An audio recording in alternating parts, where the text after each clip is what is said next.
We know that in times like these, it has been hard to find inspiration, and career opportunities has narrowed. That is what we're here for. For 40 years, we've been connecting students with companies through our career fair. This year, the fair will be in a completely new format, which has required new ways of thinking and working. There will be interview sessions, speakers, company events, and possibilities to network with your future workplace. Ekonomernas Dagar is a chance for you to get inspired and create career opportunities from home or wherever you are. After almost a year of work, we are proud to present Ekonomernas Dagar 2021. And we hope you decide to take the next step into your career by joining us. A big welcome to Ekonomernas Dagar 2021. My name is Alexandre, and together with Ellie here, we've been leading this project since the summer. Ekonomernas Dagar has, since its beginning 40 years ago, been empowering business students at Stockholm University. To fulfill that mission, we organized this fair to allow students to meet their future employers and get insights into their future career path. As you can probably imagine, we've had to rethink the entire concept for this year. The live stream will consist of company presentations and inspirational speakers. We have everything from topics such as entrepreneurship and personal development, equality, to the future of advisory services. In case you have any questions to our guests, you can just comment them directly to our YouTube live stream, so we might take them up at the end of the interview. For the first ever live stream, we have the honor to present two fantastic people who will guide you through this journey. These two people are two previous active members of Föreningen Ekonomerna. They didn't hesitate to stand up to the challenge of hosting today's TV show. We present to you the hosts of Ekonomernas Dagar first ever TV studio, Alexander Riese and Emma Axelsson.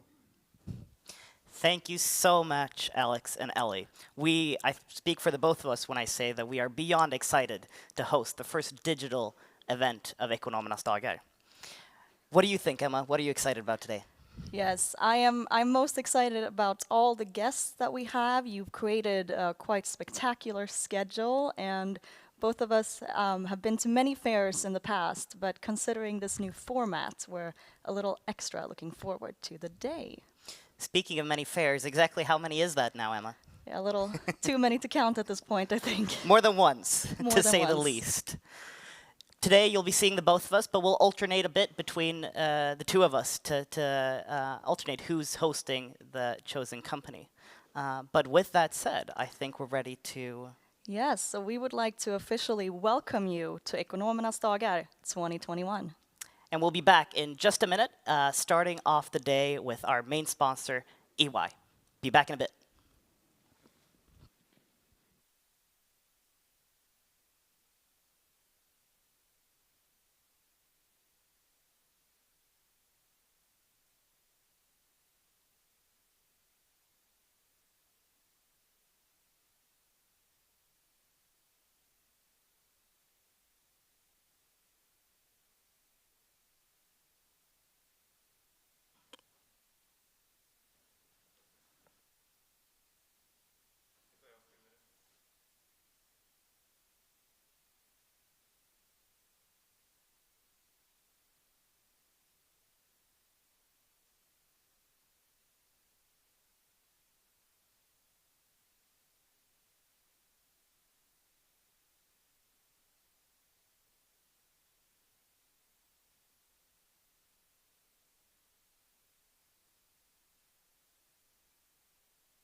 Let's get this show started. And what better way is it than being here with our main partner, EY? I'm sitting here with Helena Norén. Welcome. Thank you. Really glad to have you here. Why don't you start us off with telling you a bit about who you are and what you do at EY? Okay, glad to be here. My name is Helena Norén. I'm a tax partner at EY. I'm part of the leadership for our financial services business in the Nordics. I work with financial industry mostly, and I'm also a member of the board of EY. Exciting. I've heard rumors that you've been with EY for quite some time. How long is that? I've actually been with the EY for 24 years, so that is more or less my whole professional life. Amazing, amazing. I want to talk a lot about EY today, but how has this pandemic been for you guys? Everybody's tackling it in different ways, so I wanted to start with asking that question. Well, 1 year ago, when the pandemic hit us, for sure, everybody got very, very nervous about what would this mean for us, what would this mean for the world, how would this affect our business, and how would this affect us as human beings. So we were quite nervous, to be very honest, and started to be very precautious around how many should we employ, can we keep all our employees, what will the sort of market just ditch. But it didn't. There was very much some nervousness in the market to start with, but then it turned out not to be as bad as we thought. But so everyone was working from home, and ever since we have followed the requirements from Folkhälsomyndigheten, of course, all our offices are open, and you can go there if you need to, but we are sort of recommended to work from home. But the good thing for us and for a large part of business is actually that it has not been as bad as we first thought.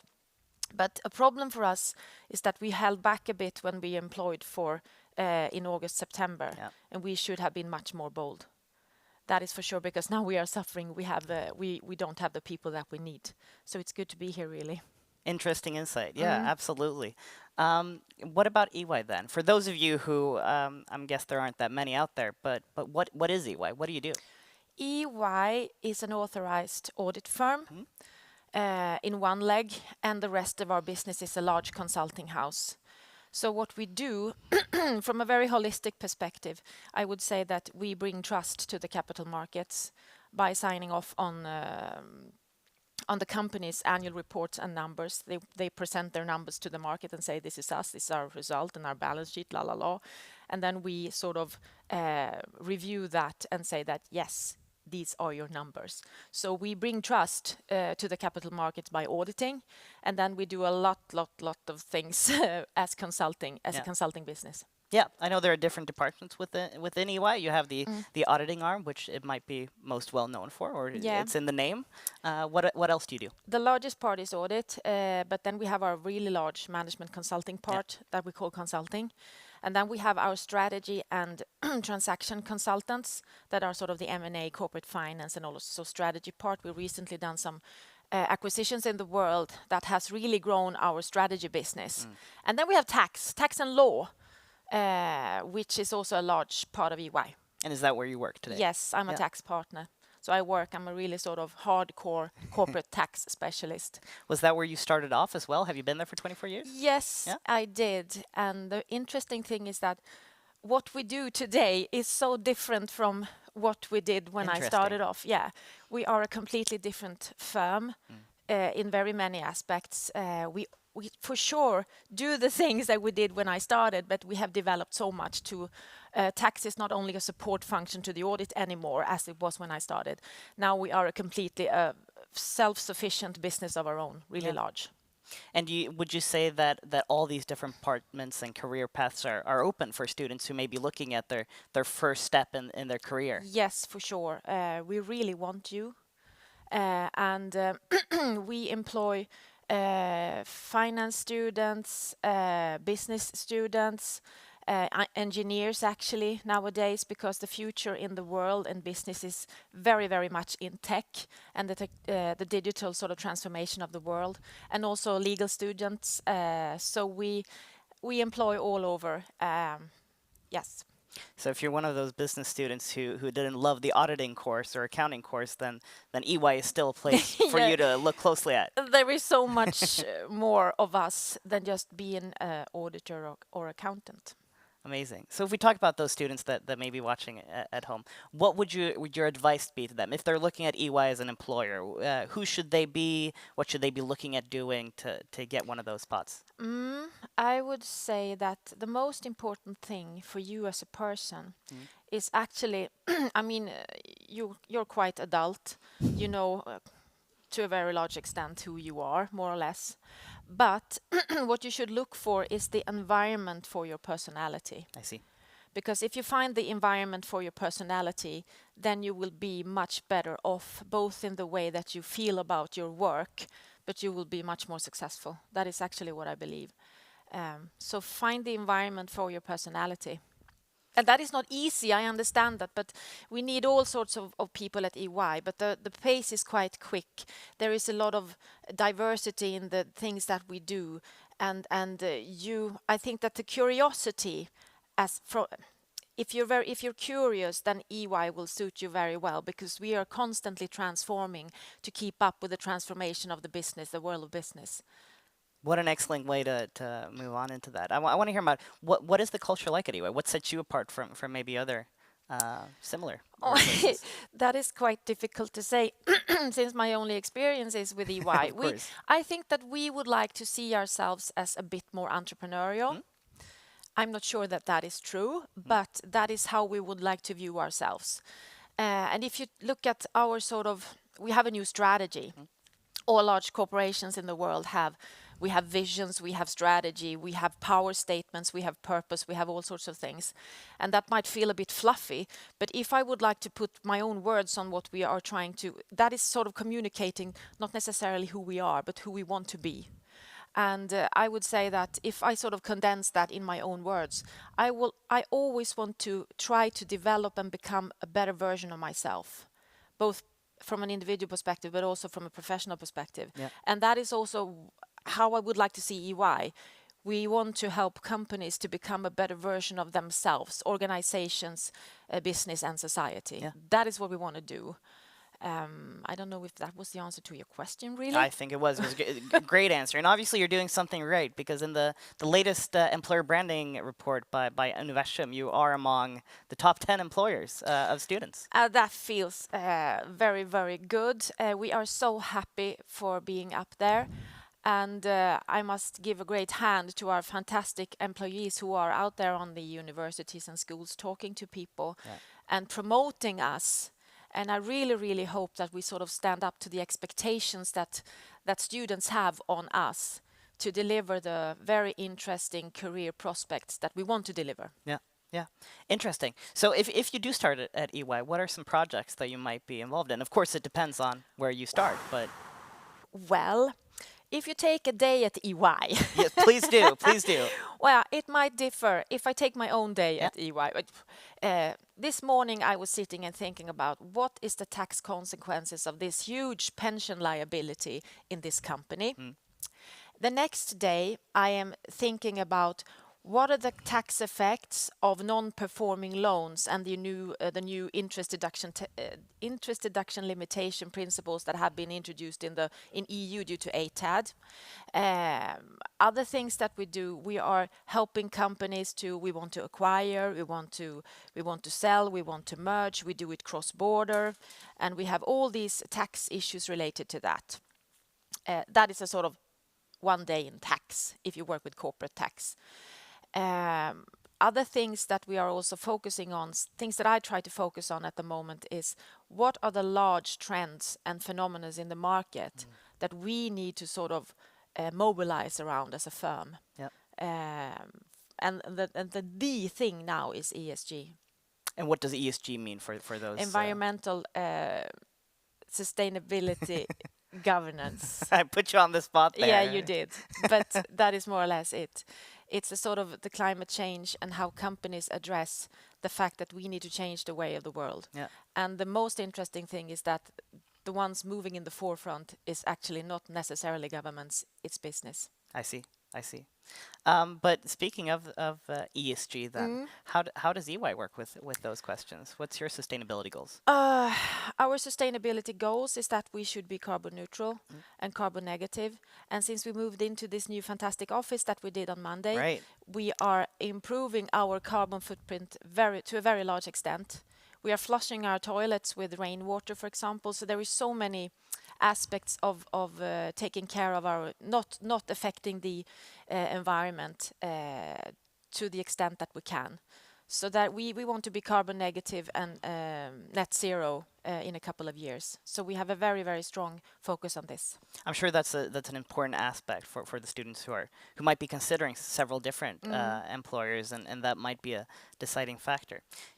I want to say something about what we see at the moment, and that is businesses. You might have seen it. My part of the world, which is the north of Sweden, where I come from, have been in the news in the latest 6 months more times than in the latest 10 years before. And it's in a positive way. And why is that? The reason is that businesses, large industrial companies, they realize that we want to sell products that are carbon free. And we want to tell the world that these products have been produced in a carbon-free industrial process. And that is what's now going on up there in the north of Sweden. LKAB, Vattenfall, SSAB, Billerud, Northvolt, the battery factory in. And why are they up there? Because there is carbon-free power supply up there. Yeah. No, so there will be 750 billion SEK invested in that area over the next 20 years. It's quite a lot of money. Yes, and they want to do this because they will have an advantage in the global market to sell the carbon-free products that people want. Yeah. I think that's so interesting to hear, because students are told all the time that sustainability is the future and it's part of their education. But it's so interesting to hear and confirm from the corporate side that this is true, and that those are issues that you face on a regular basis. So much R&D and innovation is going on in this space at the moment. Yeah. You mentioned shortly your new office. It's about as central as it gets. Do you want to talk a bit about that? Our new office is absolutely fantastic. Yeah. I was there working for the first time yesterday, and there's so many sort of different environments in the office where you can sit, where you can socialize, with small rooms, etc. And it's very sort of square effective. And it's really, really beautiful. I mean, we are on the top 4 floors facing Sergels Torg. Yeah. So the view is absolutely astonishing, and there is so much sort of interesting possibilities built into this office. Yeah. For those students who perhaps haven't had the chance to visit Stockholm yet, since it's been studies at home, Sergels Torg is about as central as it gets in Stockholm. Yeah, it's the epicenter of Stockholm for sure. Yeah, it really is. It really is. Well, I mean, it might be a bit of a tease to talk about the new office when everybody's working from home, but hopefully we'll be on the other side of this pandemic soon. Yes. Yeah. I want to talk a bit more about what the students should do. Are there any specific courses you think you should take if you want a career at EY? Is there anything that you should, extracurricular activities that are meriting? Well, now I'm going to say something that I don't know if anyone wants to hear, but it doesn't really matter what you study. what you need to sort of focus on is to understand the components in your sort of major. If it's finance, if it's law, if it's engineering, you need to understand the components in the language that you are supposed to communicate in your job.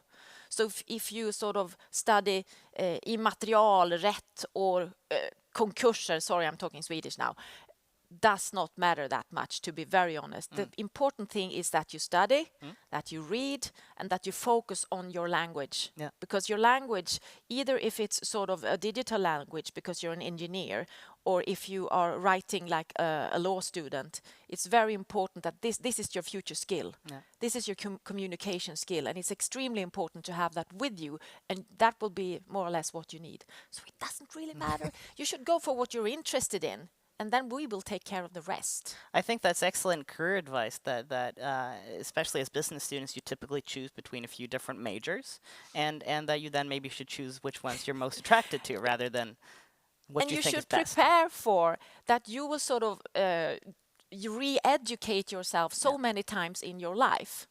So from that perspective, it doesn't really matter. Speaking of re-education then, the first year at EY, if you manage to I know it's a quite arduous process getting through the interviews and you're selective, but let's say that you do land that job at EY. What does the first year look like? What do you typically do?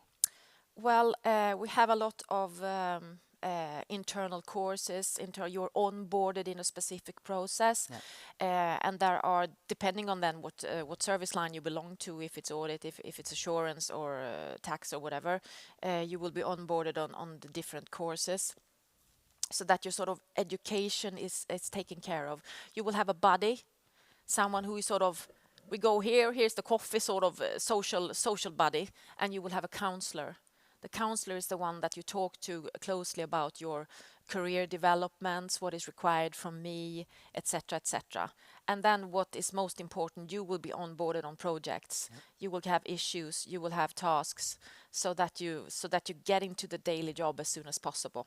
Maybe this is a bit boring for the students here, but that reminds me a lot of being a student. You you keep taking courses. You get advisors, maybe like teachers. Would you say that's a correct analysis?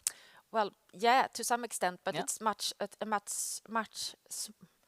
it's a limited time that you do that if you compare to being a student. Of course. So you will work. Yeah. Most of the time, actually. On exciting projects. You will work most of the time, yes.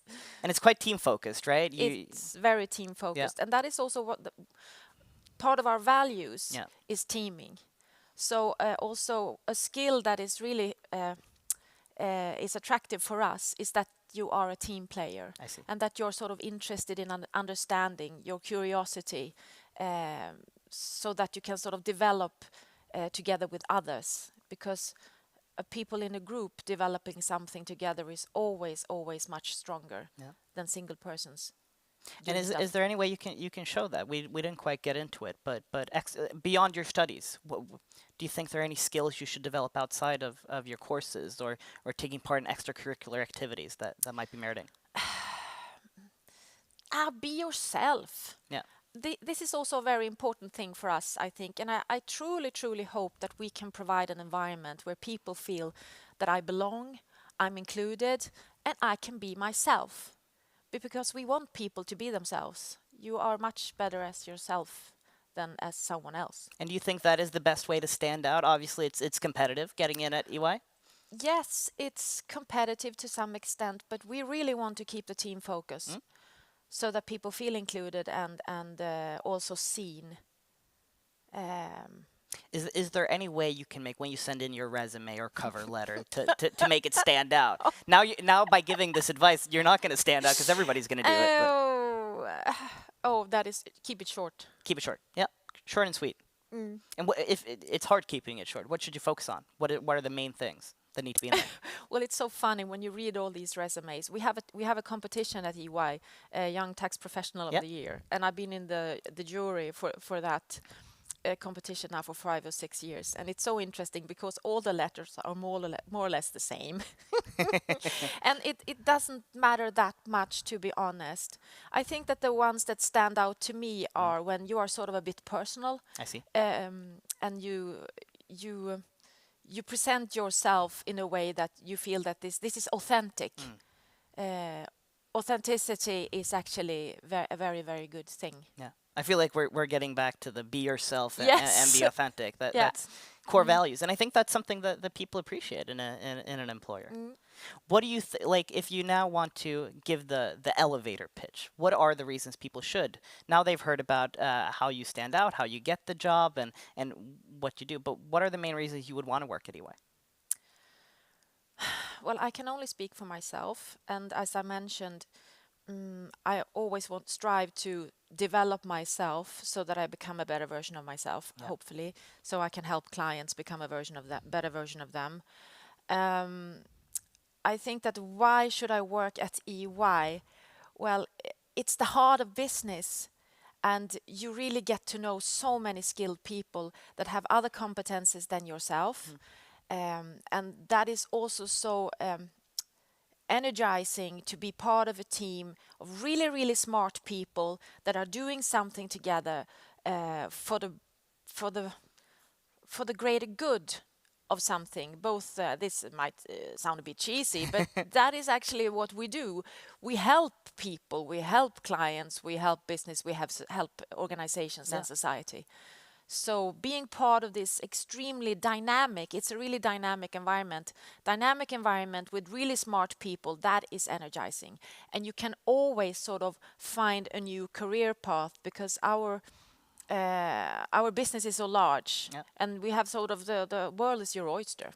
Of course. How does the typical career path look like? Let's say you Well, depends on how long you stay. That is the largest problem for us because we lose people when they have worked approximately 5 years.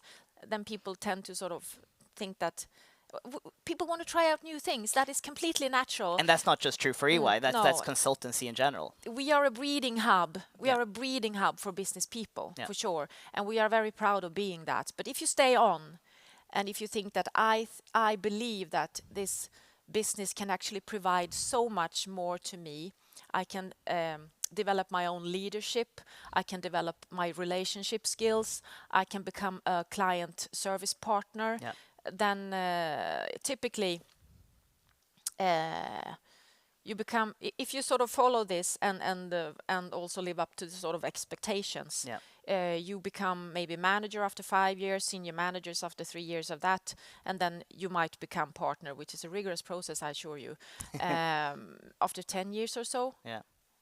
And obviously you're living proof of that. 24 years in and you're still there. Yes, I'm still there, and that is a very sort of quality stamp on EY, I would say. Yeah. What would you say are it's a quality stamp, but what are the main reasons you've stayed? Well, the main reasons are that I have been able to constantly develop myself and find new interesting areas to sort of be part of and develop my own leadership skills and develop as I said, my relationship skills. And it's very, very rewarding to be there after so long time and feel that there is more for me and more development for me to actually to have within this business. And also I have grown up with other people who are same age as me, working as long, and we have sort of grown up together, and that is a really, really strong culture of they are my brothers and sisters, so to say, and we've grown up together in the firm. That is strong. Once again, coming back a little bit to the similarities to university, you enter with a class. You're a group of people starting at the same time and getting people drop off, you know. Well, yeah. Well, that's also happens at university. Yeah. Yeah. No, but it's very interesting, and I'm excited to hear about your journey at EY. What do you have any positions open right now? What does recruitment look like? You mentioned that you weren't recruiting enough at the start of the pandemic. Well, we constantly want to recruit.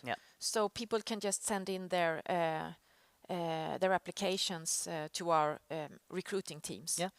And I mean, as I mentioned, in tax we have this Young Tax Professional of the Year contest, and that has been a very, very good sort of recruitment base for us. Really skilled students. Other service lines have other. We also have interns in tax, for example, but I know that they also have interns in SAT in their strategy part. They are looking for interns for this. I think that they have some summer internship thingy. But we recruit all the time, so we just want you to apply. Yeah, send in an application, and you have Yes. nothing to lose. No. Yeah, no, amazing to hear. But since you mentioned these internships, I know maybe that's not your forte, but this isn't just for last year students, is it? No. You should start looking at EY and other potential employers maybe Yes. earlier than that.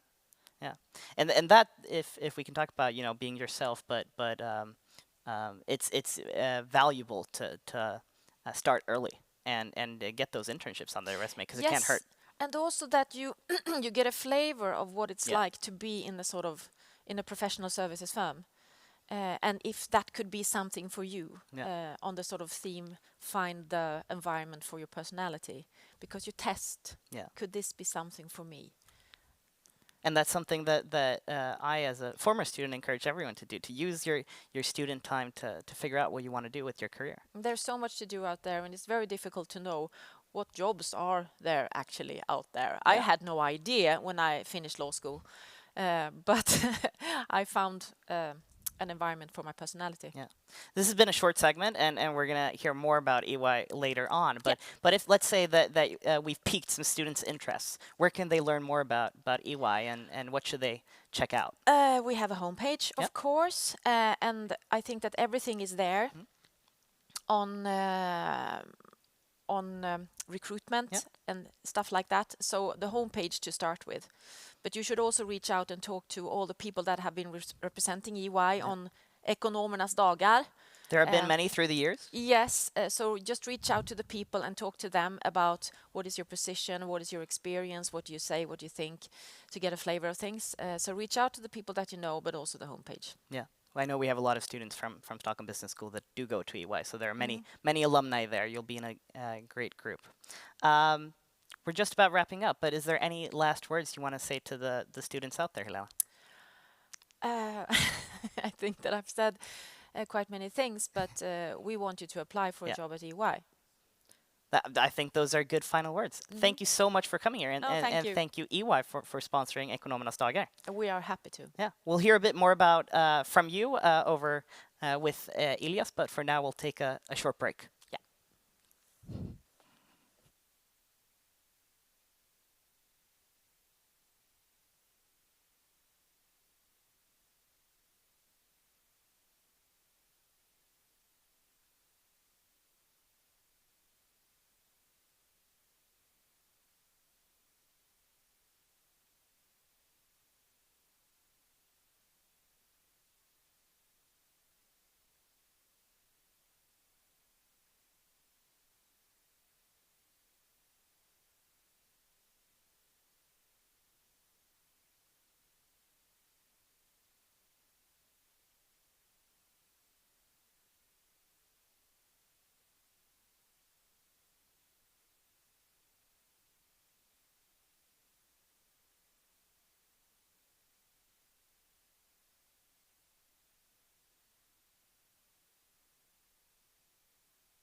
So I am here with Helena from EY after her interview with our host Alexander Risa. Helena, how did it feel? Oh, it felt very well. Yeah, fantastic to hear. You mentioned briefly during your interview that you guys have a brand new office center in the city. Yeah, we do. Yeah, I mean, we've seen videos on social media and stuff. It actually looks fantastic. But what is your personal number one favorite thing with the new office? Location. Location, but also the sort of diverse, different sort of diverse environments in the office where you can sort of choose the working environment for yourself that suits you. So it's really flexible. I really like that. Sounds great. And you also mentioned that EY at times can obviously be a very fast-paced environment, and like you do have busy days and busy weeks. What's your personal favorite thing to just do to be able to get away and relax after a hard week of work, so to speak?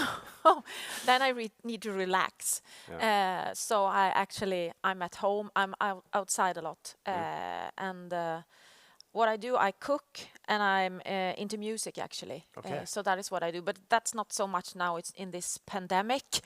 So your Of course. life has sort of been limited to fewer things to do actually, which is really boring. I can imagine. You also touched a little bit upon the re-education aspect of working at a firm like EY, that you constantly have to evolve and learn new things as the world transforms itself. And I can imagine throughout your 24 years at EY, you've worked with many different projects that don't necessarily have to do with your own background.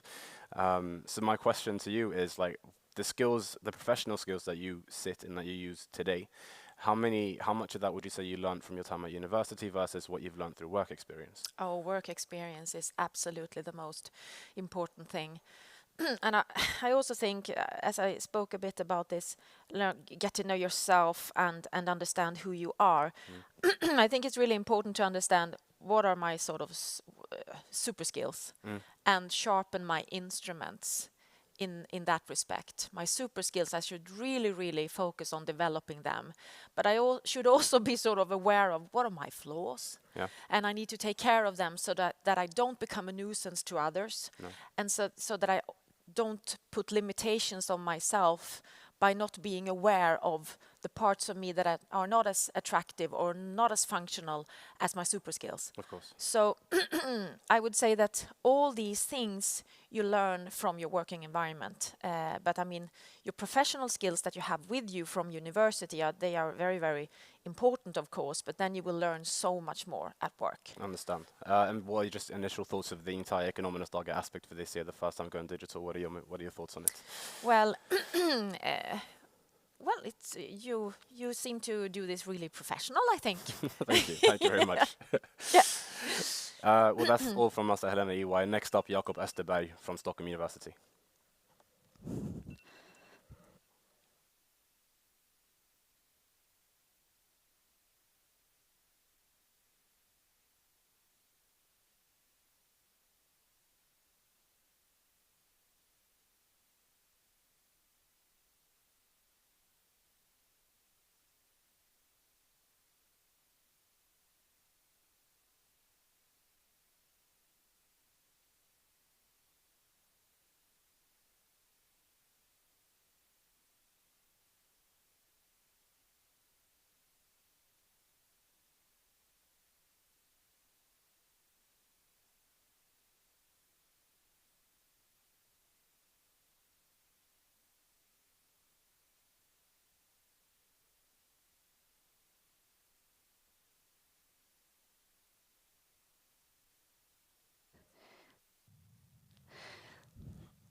Kan vi testa ljudet eller?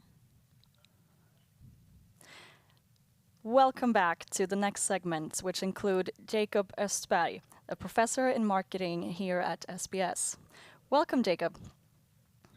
Thank you so much. We are very pleased to have you here today, and many of our students, they know you from your lectures, and you will actually start off with a short presentation. So I would like to give you the floor for 15 minutes now, and then we'll come back and we'll do some questions. So take it away. Thank you so much. And looking at the very cozy setting you've managed to forge there in Aula Magna, I'm quite jealous of not being there, instead spending my time yet another day at home. But that's not what I'm going to be talking about here, but rather to address some of the things that I find important and interesting with the topic of marketing that I typically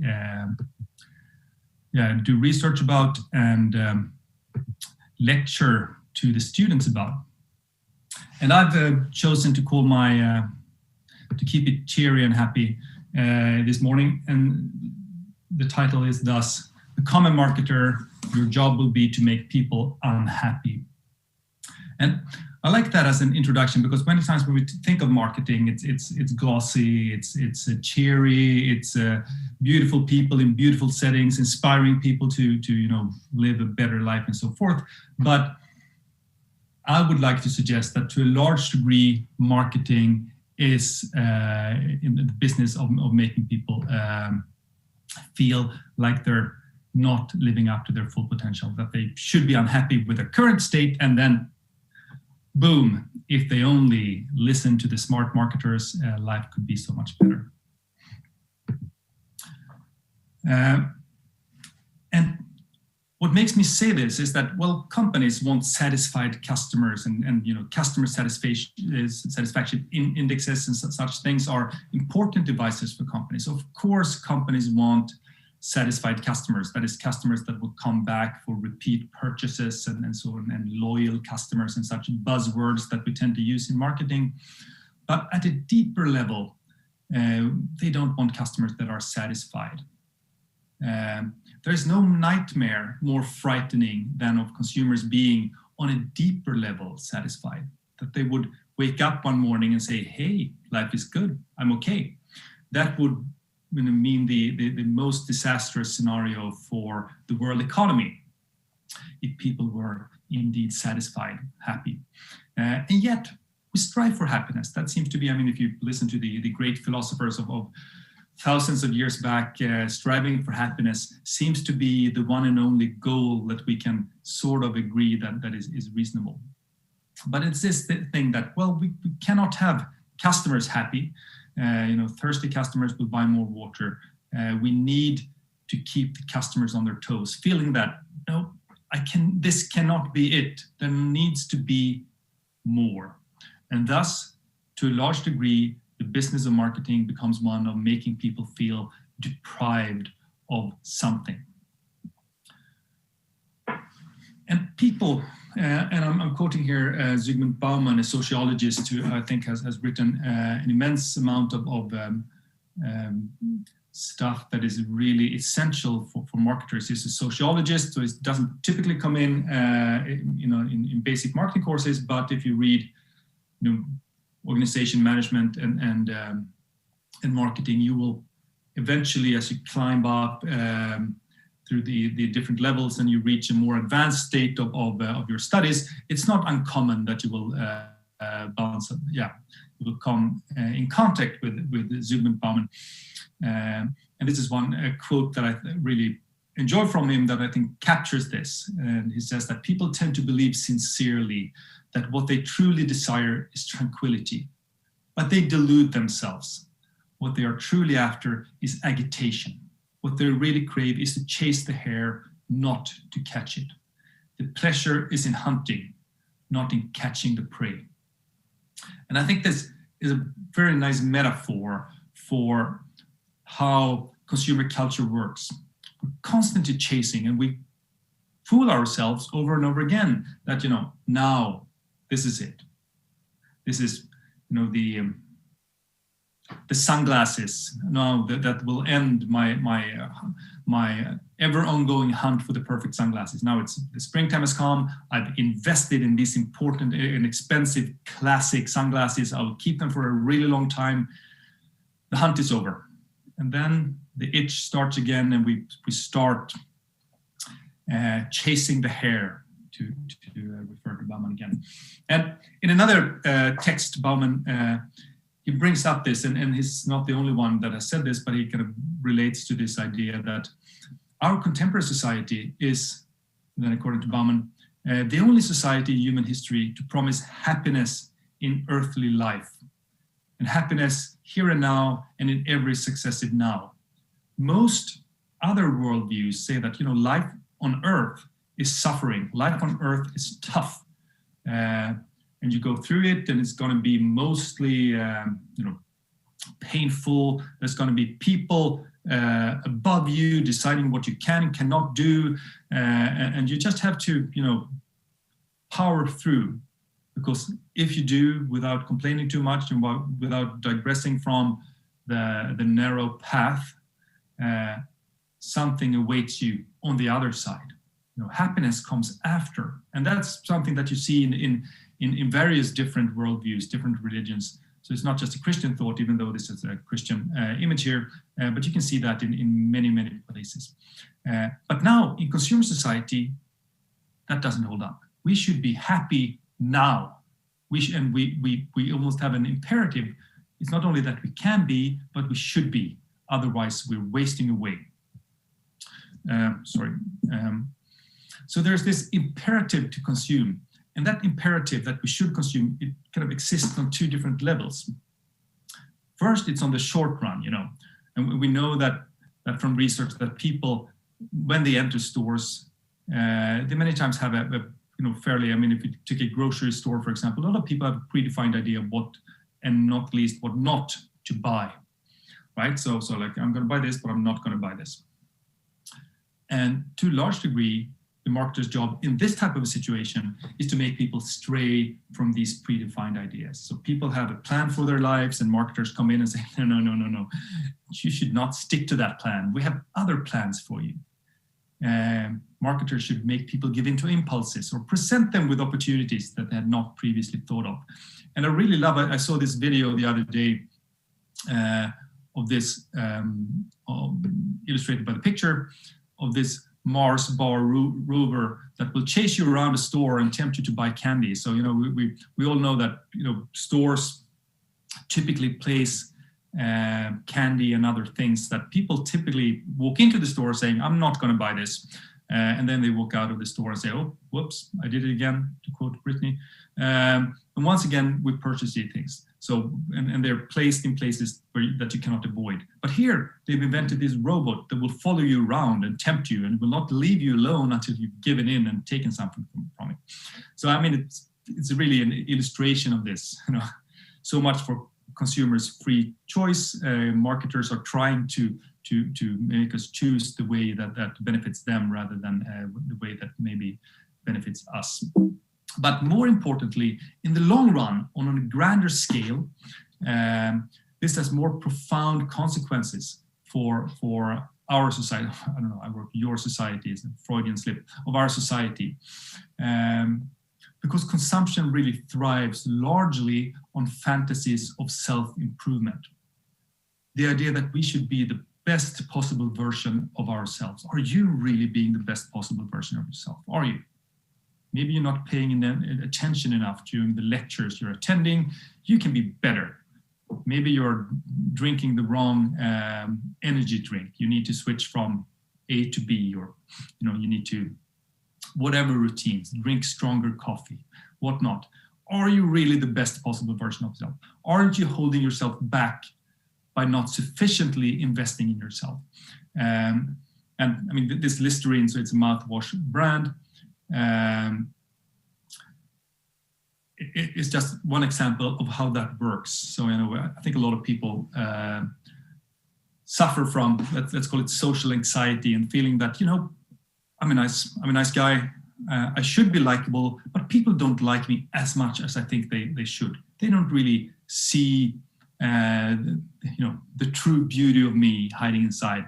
There must be something, and this is something that marketers are really good at reinforcing. So here it's like, okay, maybe your love life is not working out the way you want to. Maybe you don't. Yeah, the people that you want to kiss do not want to kiss you back. What could possibly be the problem? Is it me? No, it's not really me. It's my breath, and we can help you. We can improve, and then you can come out in full bloom as a better version of yourself. But a lot of marketing works like that, helping people,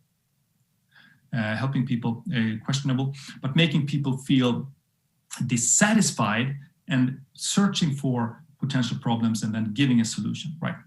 And there's this Promethean shame. So Prometheus, the god who took the fire from the heavens and gave it to the people. So now you have the power of the fire, and you should be almighty. You should be able to take control.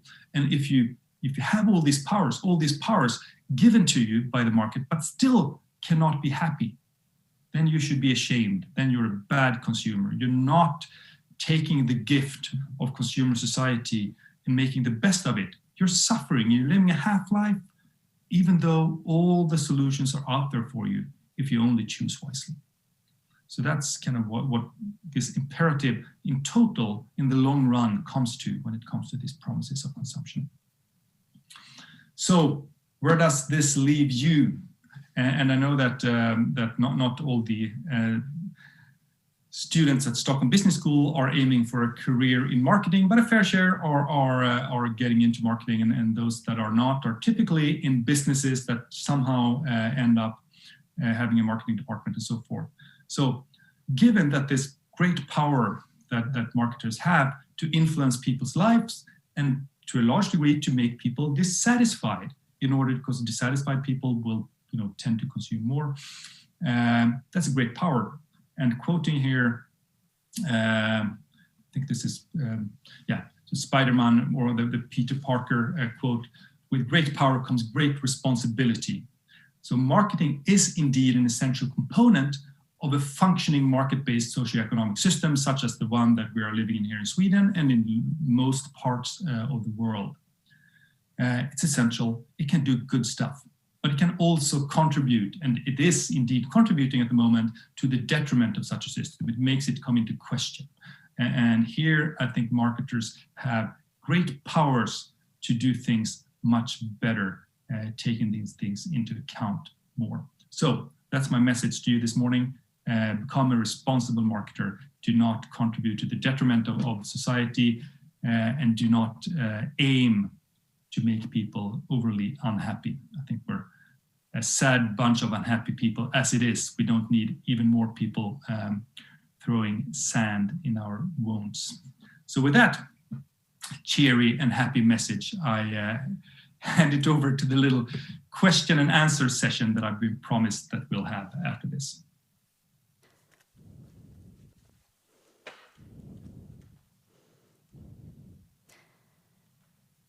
Yes, so thank you so much for that, Jacob. That was truly insightful.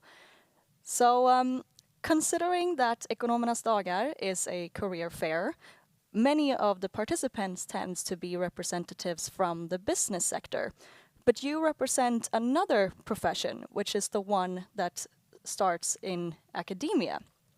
So would you like to maybe elaborate a little bit on that career path and how it is to work in academia?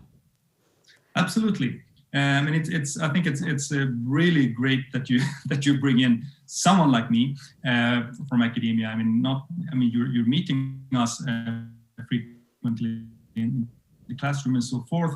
But for some of your fellow students will kind of continue the path into academia. And we just hired we're in the process of just hiring a bunch of new PhD students, and some of the alumni from Stockholm Business School have applied, and let's see if any of those get accepted. But getting into academia is a profession that I think a lot of students do not think too much about. It's something we're not too familiar with, what it entails. But I would say that it's really it could become either a full-on career that you spend your entire life doing, for someone like me, that seems to be the current path. Or it could be something you spend another couple of years, you get your PhD, and then you enter the industry with a different skill set of competencies that you need those extra 4 or 5 years to really get down. And it looks like today a lot of large consultancy firms and such are looking much more for people with PhDs, needing that extra. So many people are getting a master, so you can get ahead by doing this. And getting into academia is interesting because it's really a profession where you not only get to, but you're very much encouraged to, and being a successful academic really depends on you being nerdy enough to spend endless amounts of time on a tiny little problem or issue that you find worthwhile.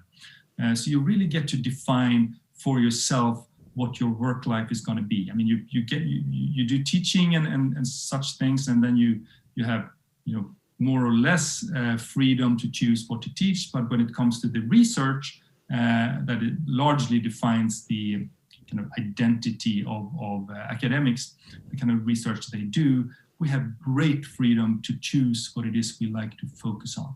And I think that kind of, and the better we are at it, the more freedom we have to choose freely how to allocate our time and what to do with it.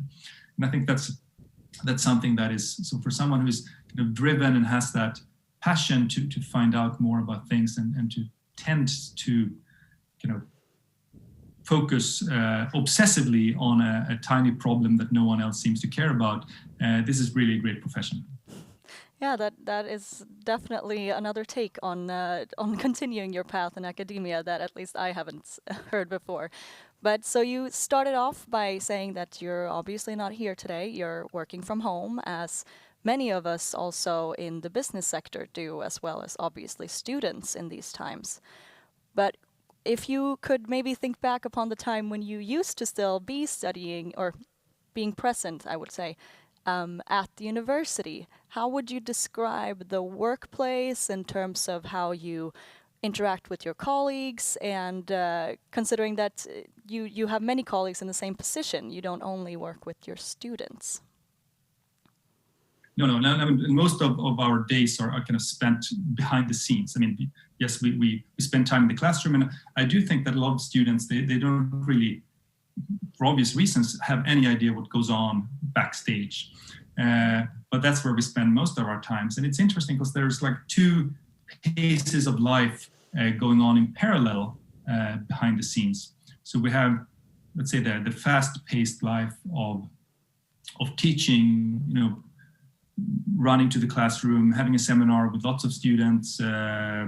Someone has posted the wrong information on the on Athena or whatever, web pages that students, and then there's a crisis and no one knows what to do, and that needs to be solved.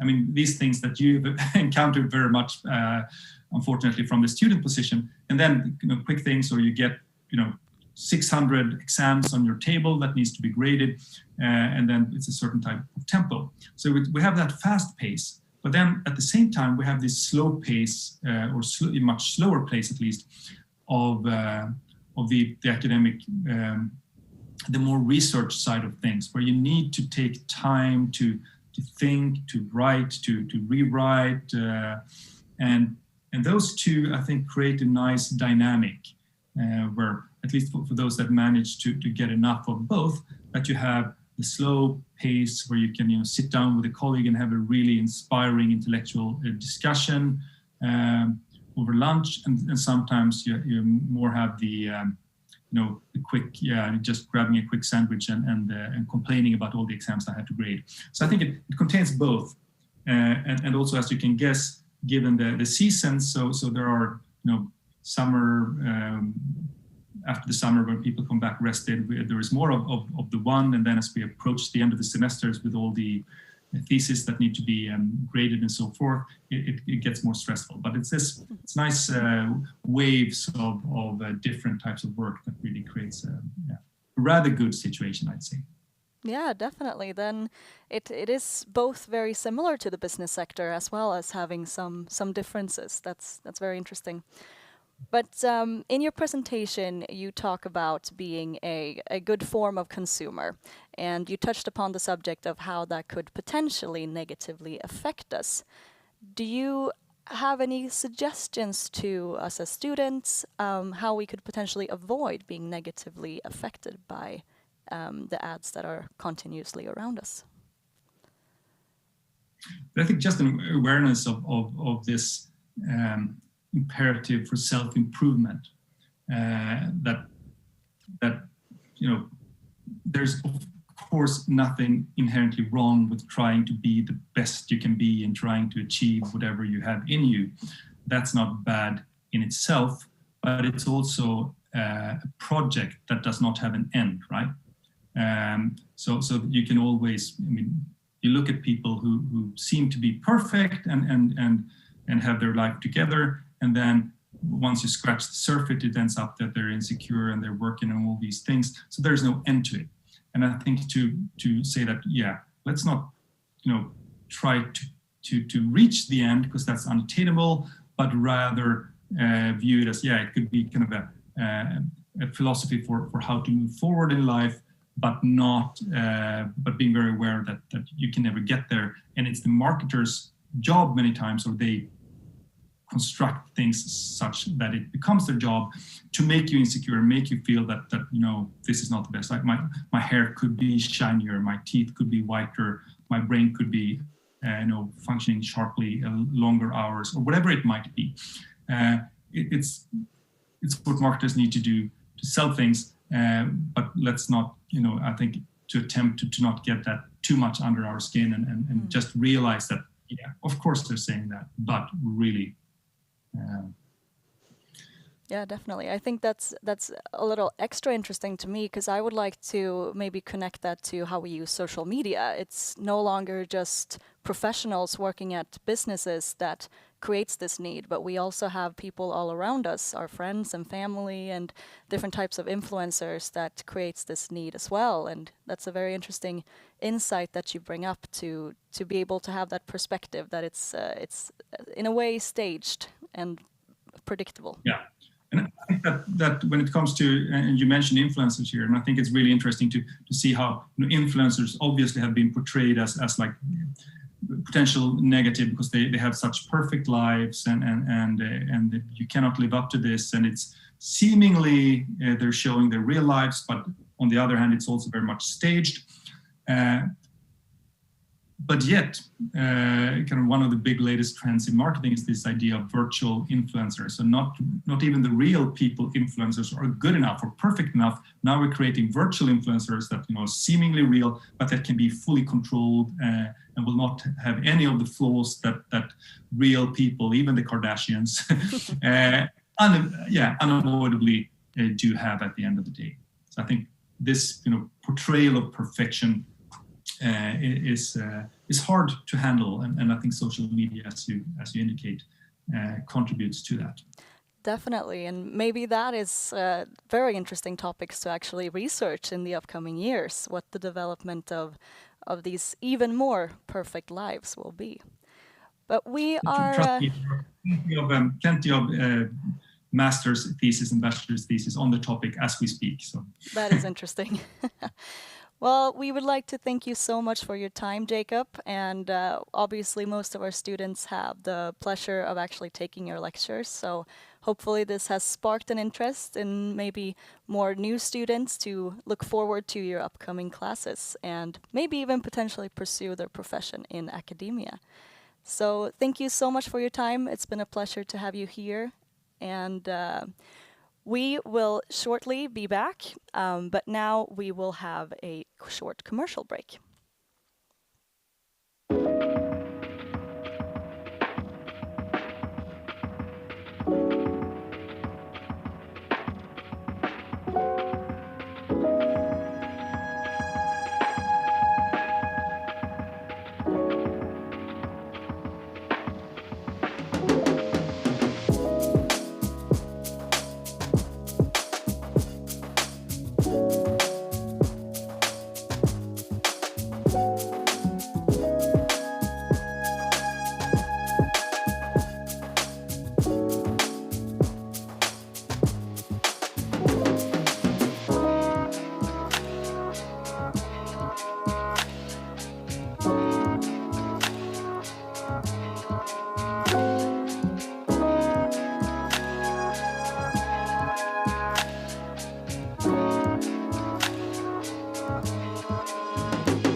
I'm here with Elin Forsberg, our sponsorship manager. Elin, welcome.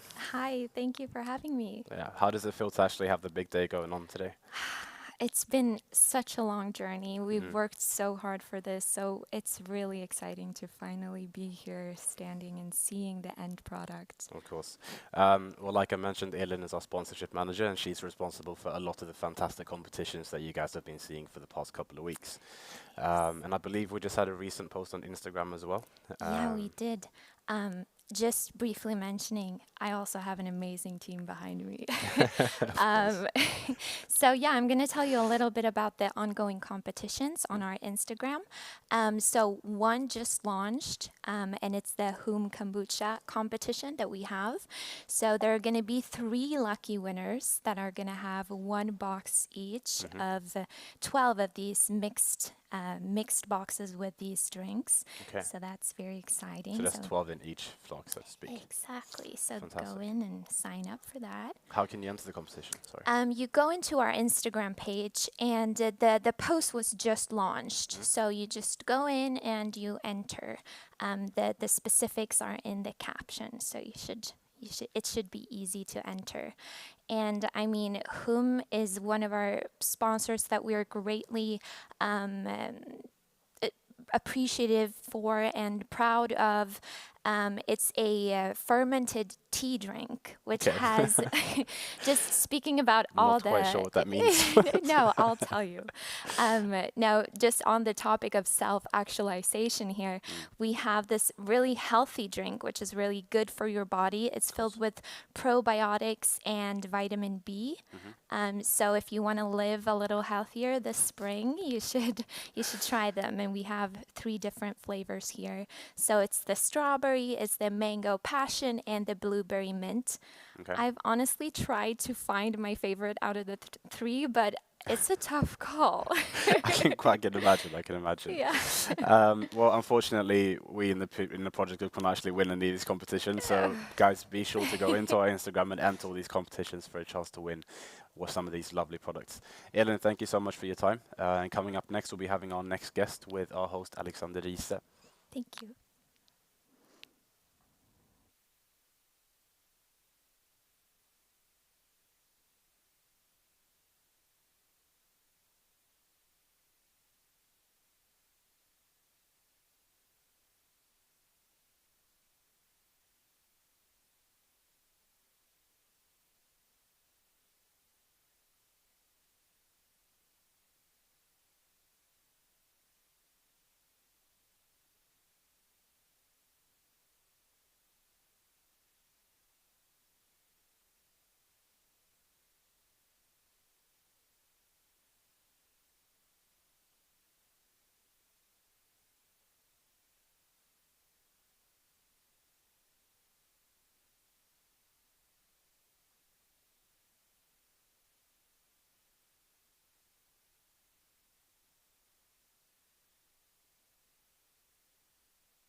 Välkomna tillbaka till studion. Nu kör vi nästa företag här med oss. Och vi har den stora äran att ha med oss Grant Thornton, ett bolag som har många tusen anställda utspridda på 23 kontor runt om i Sverige. Och jag har den stora äran att få ha med mig Monica Wallholm, kontorschef här på Stockholmskontoret. Välkommen!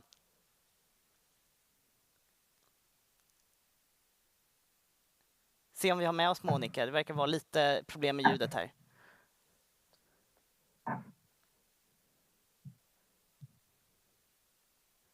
Hallå Monica, hör du mig?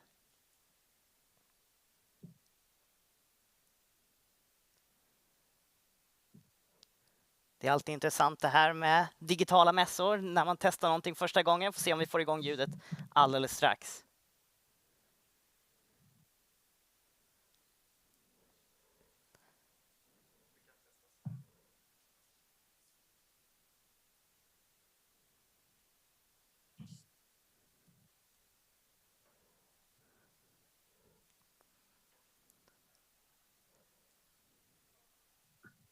Ni hör inte mig, va? Nu hör vi dig Monica, hör du mig? Hallå? Jag får ingen ljud. Ni ser mig, men ni hör inte mig, eller hur? Ja, vi hör inte dig. Du går ner längst ner till vänster. Ja, jag vet. Jag tycker att det finns en liten pil där. Ja, just det. Ja. Så att du väljer rätt liksom, källa. Ja, jag har ju försökt göra det, men den vill liksom inte. Men nu hör du mig, va? Vi hör dig Monica, hör du mig? Ja, nu hör jag dig, halleluja. Härligt. Hör du mig? Vi hör dig och du hör oss. Ja. Då är vi på banan. Bra. Då ska vi se om vi får igång sändningen igen. Ja, men härligt. Nu har vi löst tekniken och vi har, som jag sa, med oss Monica Wallholm, kontorschef på Stockholmskontoret på Grant Thornton. Välkommen! Vad kul att du vill vara med oss här på Ekonomernas dagar. Jag börjar, det är ju det som alla tänker på i sådana här tider. Men hur är arbetet för er på Grant Thornton och för dig under pandemitider? Ja, det började ju ganska bra här, inte. Därför att vi sitter hemma sedan 1 år. Ja. Så just nu så tävlar jag med internetuppkoppling med 2 andra i familjen. Så att ibland går det inte så bra, till exempel i morse. Men vi sitter hemma, hela gänget på Stockholmskontoret, sedan i princip 1 år och jobbar hemifrån. Ja, och det har fungerat bra hittills, eller hur har det gått under det här året? Ja, alltså rent tekniskt så har det gått jättebra. Ja. Vi har, innan pandemin var vi rätt digitala redan i vårt arbetssätt. Men sen accelererade såklart pandemin att alla behövde jobba hemifrån via Teams istället för fysiska möten. Så det är inte på själva jobbet, det är mer att det är otroligt tråkigt att inte träffa kollegor och kunder. Man saknar kollegorna. Jag måste säga att jag är otroligt glad att ändå få vara här live i studion och se lite andra människor. Men det är kul att höra och härligt att vi till slut fick igång tekniken. Jag tänkte att vi ska prata lite om egentligen dels Grant Thornton och vad ni gör, men också lite om vad du ser på framtiden som arbetsmarknad och vad det krävs för kompetenser av egentligen de studenter som kollar här idag. Men vill du inte berätta lite om Grant Thornton? Jag drog dem lite korta siffror, men vad är ni och vad gör ni? Vi är en fullservicebyrå för dynamiska tillväxtbolag. Vi är 1300 medarbetare runt om på 23 kontor. Allt från Malmö i söder till Kiruna i norr. Och fullservicebyrå, det betyder att vi tillhandahåller tjänster inom revision, ekonomiservice, advisor och skatt. Och även rådgivning. Och sen har vi vissa speciella djupa kunskaper inom några branscher som vi har valt att fokusera på. Ja. Vi jobbar ungefär med 26 000 kunder i hela Sverige och Stockholm har ungefär 4 600 kunder. Och via vårt nätverk ETI så kommer vi ut med 140 länder och hjälper kunderna ut. Ja, otroligt globalt företag. 13 000 medarbetare, det måste ändå vara ganska många studenter som... Nej, vi får ta bort en nolla. 1300 i Sverige. 1300, förlåt. Det blev lite fort där. 1300 medarbetare i Sverige. Men det är många studenter där ändå som jag antar väljer Grant Thornton som sin första arbetsplats. Absolut. Jag var en av dem för många år sedan. Ja, men kul. Och du är kvar än idag. Vad skulle du säga, vad är den typiska liksom, första positionen man tar hos Grant Thornton? Finns det flera? Ja, det beror på lite vilket affärsområde du väljer att börja på. Men alla börjar ju, om man kommer från universitetet, så är man ju laddad med teoretiska kunskaper och sen ska vi se till att de blir praktiserade och tränade på och skillade. Så att man börjar ju ofta i en juniorroll där man går nästan som en lärling med hjälp av en handledare och jobbar med kunduppdrag och olika uppdragsansvariga. Så man jobbar med väldigt många olika team och teammedlemmar. Ja, men självklart. Och om vi då ska prata om de här studenterna som börjar hos er, vad är dina bästa råd om man vill ta sig in på Grant Thornton? Vad ska man spendera sin studietid med? Vad ska man läsa för kurser? Finns det några spetskompetenser man behöver? Eller andra allmänna råd? Jag ska säga, det första man ska sätta sig ner och reflektera över, det är väl varför man skulle vilja jobba hos oss. Ja. Alltså, vad är det vi gör? Passar de personliga drivkrafterna in på det som vi vill uppnå med vår vision och våra målsättningar? Och om det är match där, om man känner så här, jag brinner och skulle verkligen vilja jobba med entreprenörer och hjälpa dem i sina bolag och växa dem. Då skulle jag säga att man ska fundera på hur man vill bygga relationer. För att självklart så är det ju så att det man lär sig på universitetet, precis som när jag gjorde och som nu, så är det otroligt mycket bra teoretisk kunskap. Men skillnaden mot när jag pluggade mot dagens studenter är ju att med all respekt så kan man nästan googla en revision eller en bokföring. Så att själva kunskaperna, det är liksom en hygienfaktor mer nu än det var tidigare. Och istället handlar det så mycket mer om relationsskapande medarbetare som man har som basen i kunskaperna som man har lärt på universitetet. Sen kommer vi ladda på med hjälp av verktyg och utbildningar och framförallt under job training när man jobbar med kunderna. Men man måste gilla att bygga relationer. Och titta på sig själv och säga, är det det jag gillar eller är jag liksom oerhört intresserad av att vara task-oriented eller people-oriented? Jag förstår. Intressant take. Men om man då ska visa att man är relationsbyggare, hur gör man det? Alltså det är ändå en intervjuprocess, du går igenom ett par intervjuer, kanske något case. Var visar man att man är rätt fit för Grant Thornton? Hur sticker man ut? Ja, men då ska man nog tänka på vad man gör med sin lediga tid. Det vill säga, vad gör du när du inte pluggar och vad lägger du din tid på? Att visa hur du kommer till ditt uttryck att du är en relationsskapande människa som tycker om att jobba med att guida. Allt ifrån att vad har du för extra jobb? Vad gör du på somrarna? Vad har du för intressen? Allting det speglar ju en personlighet som är väldigt tydlig ändå. Så att förstärka för att liksom visa upp och även träna på och kanske komma på, är jag en relationsskapande person? Ja. Kommer jag gilla att jobba på det här sättet? Så att man inte trycker sig själv och börjar på fel företag, för det är onödigt.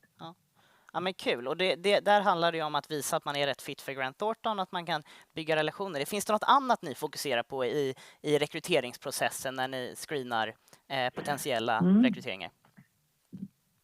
Ja, men absolut. Vilka egenskaper är det liksom vi letar efter? Det är väl väldigt viktigt. Jag ska säga egenskaper som är extremt viktiga och som har accelererat nu. Det är ju nyfikenhet. Att man har en förmåga också att lära sig nytt, vidareutvecklas och ställa om. Det är en avgörande kompetens liksom nu i omvärlden när det snabbt förändras enormt. Jag tror det blir nyckeln i framtidens arbetsliv. Och vi behöver ha medarbetare som, vi säger så här, man går från ett status till ett annat.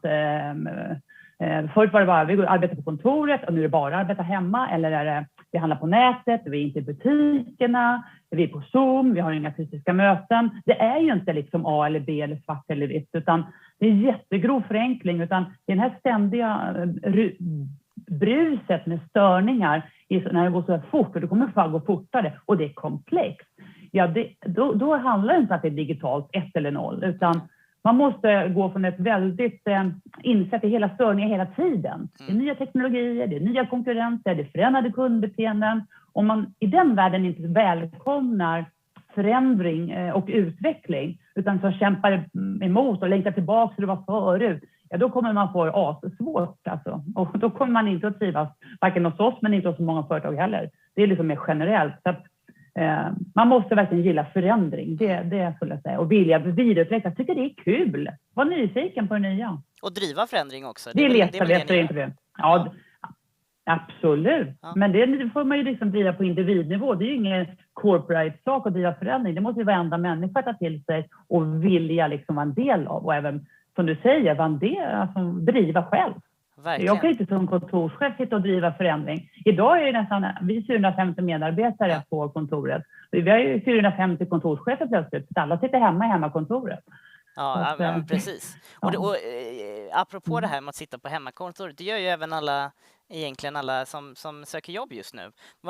Jag vill ändå höra, har du något tips på dem om man nu ska in i en telefonintervju, kanske med Grant Thornton? Vad ska man tänka på? Vad är bästa tipsen där? Jag kanske inte ska göra som jag gjorde. Eller man kanske ska gå in, nu kunde vi inte gå in i mötet tidigare, men alltså testa mötet innan. Så att tekniken sitter. Sen skulle jag vilja säga, jag skulle provtrycka det där med lite polare. Det vill säga torrsimma några gånger och få feedback från kompisar. Hur låter det här? Hur kommer det ut? Hur för jag mig? Säger jag har en massa hang-ups som jag säger? Sitter jag har nervösa ryckningar? Alltså jag skulle spela in dig själv och verkligen, det går ju. Du kan ju verkligen träna idag på skarpt läge med vänner som får ge dig feedback och du själv kan spela in och träna. Det är ju helt fantastiskt jämfört med först. Då var det ju liksom on stage direkt. Ja, verkligen. Jättebra tips. Men kom förberedd till intervjun och gärna öva på själva intervjun och inte bara på rollen. Ja. Ja, men härligt. Ja, men öva på vad som sitter.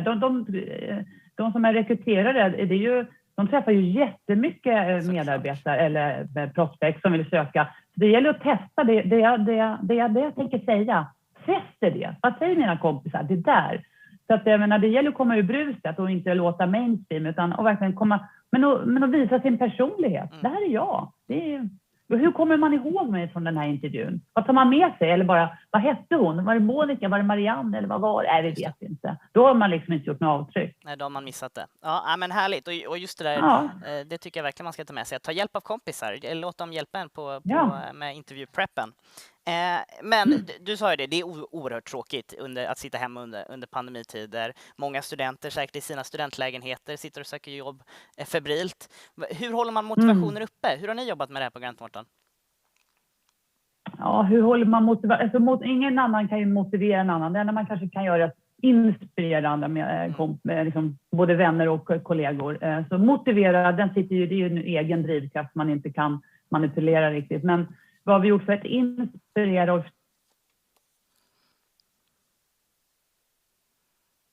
Så om vi tappar Monica här i en sekund. Det är det här med tekniken. Det är massa olika saker. Jag har ständiga avstämningar, det är morgonmöten, det är fika, det är digitala walk and talks. Men vad vi har gjort mer strukturellt är ju att visa att alla måste ha en schysst arbetsplats hemma. Det är extremt viktigt, arbetsmiljön, om man ska orka. Så att vad vi har gjort där är att vi har erbjudit alla medarbetare, och jag har gjort det själv, att buda hem all den utrustning du behöver.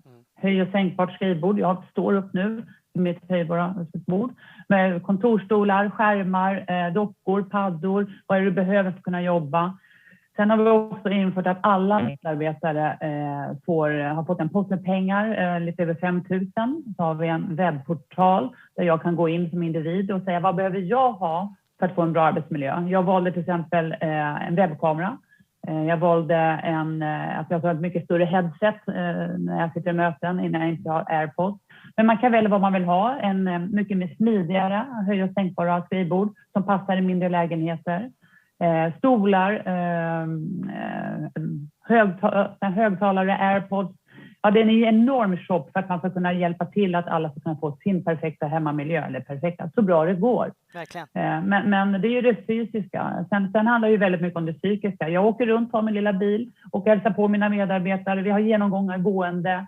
Jag har dem ofta, kan vi inte se så pratar vi tar en walk and talk och bara pratar hur mår man. Vi har veckovis avstämningar med en mindre grupp medarbetare som jag ansvarar för i min arbetsgrupp. Så att det är en skitsituation och alla längtar tillbaka till att kunna umgås igen. Så det det är jobbigt, jag ska inte sticka under stol med. Jag vill prata lite, för att ni har ändå, rätta mig om jag har fel här, men lite nisch. Ni jobbar mycket mot entreprenörer och ni jobbar mycket med gigekonomin. Vad skulle du säga att gigekonomin innebär? Ja, gigekonomi, det var ingenting som kom med coronan. Gigekonomi pratade vi om flera år sedan tidigare egentligen.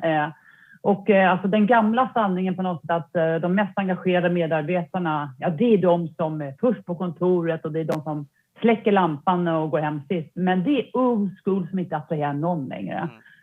Så de bästa medarbetarna skulle jag säga, det är de som är måna om både balansen mellan privatliv och arbetsliv. Det måste vara tillfredsställande. Och det är liksom lite talande då att det är fler och fler som blir frilansare, eller vi kan kalla dem giggare, som byter trygga arbeten och tryggt liv, svenskt way, mot friheten att planera sitt liv själva. Så ja, och jag tror det här det bara accelererar den känslan nu när vi har suttit hemma och sagt, det går ju att jobba, vad vill jag ha för liv? Så att, men gigekonomin innebär ju såklart frihet, men det är också en typ av otrygghet som vi inte är vana vid i Sverige, som man är i andra länder. För det utmanar det moderna företagsbegreppet. Hur bygger man långsiktiga bolag med lojala medarbetare? Hur bygger man kultur när alla är giggare på tillfälligt besök och på väg mot ett annat jobb jämt? Jag tror man måste ha ögonen på det där så att det inte blir kortsiktiga lösningar bara, utan jag måste ha hållbara långsiktiga lösningar. För det är inte bra för varken giggare eller företag generellt. Och samhällsutvecklingen, den går ju allt snabbare.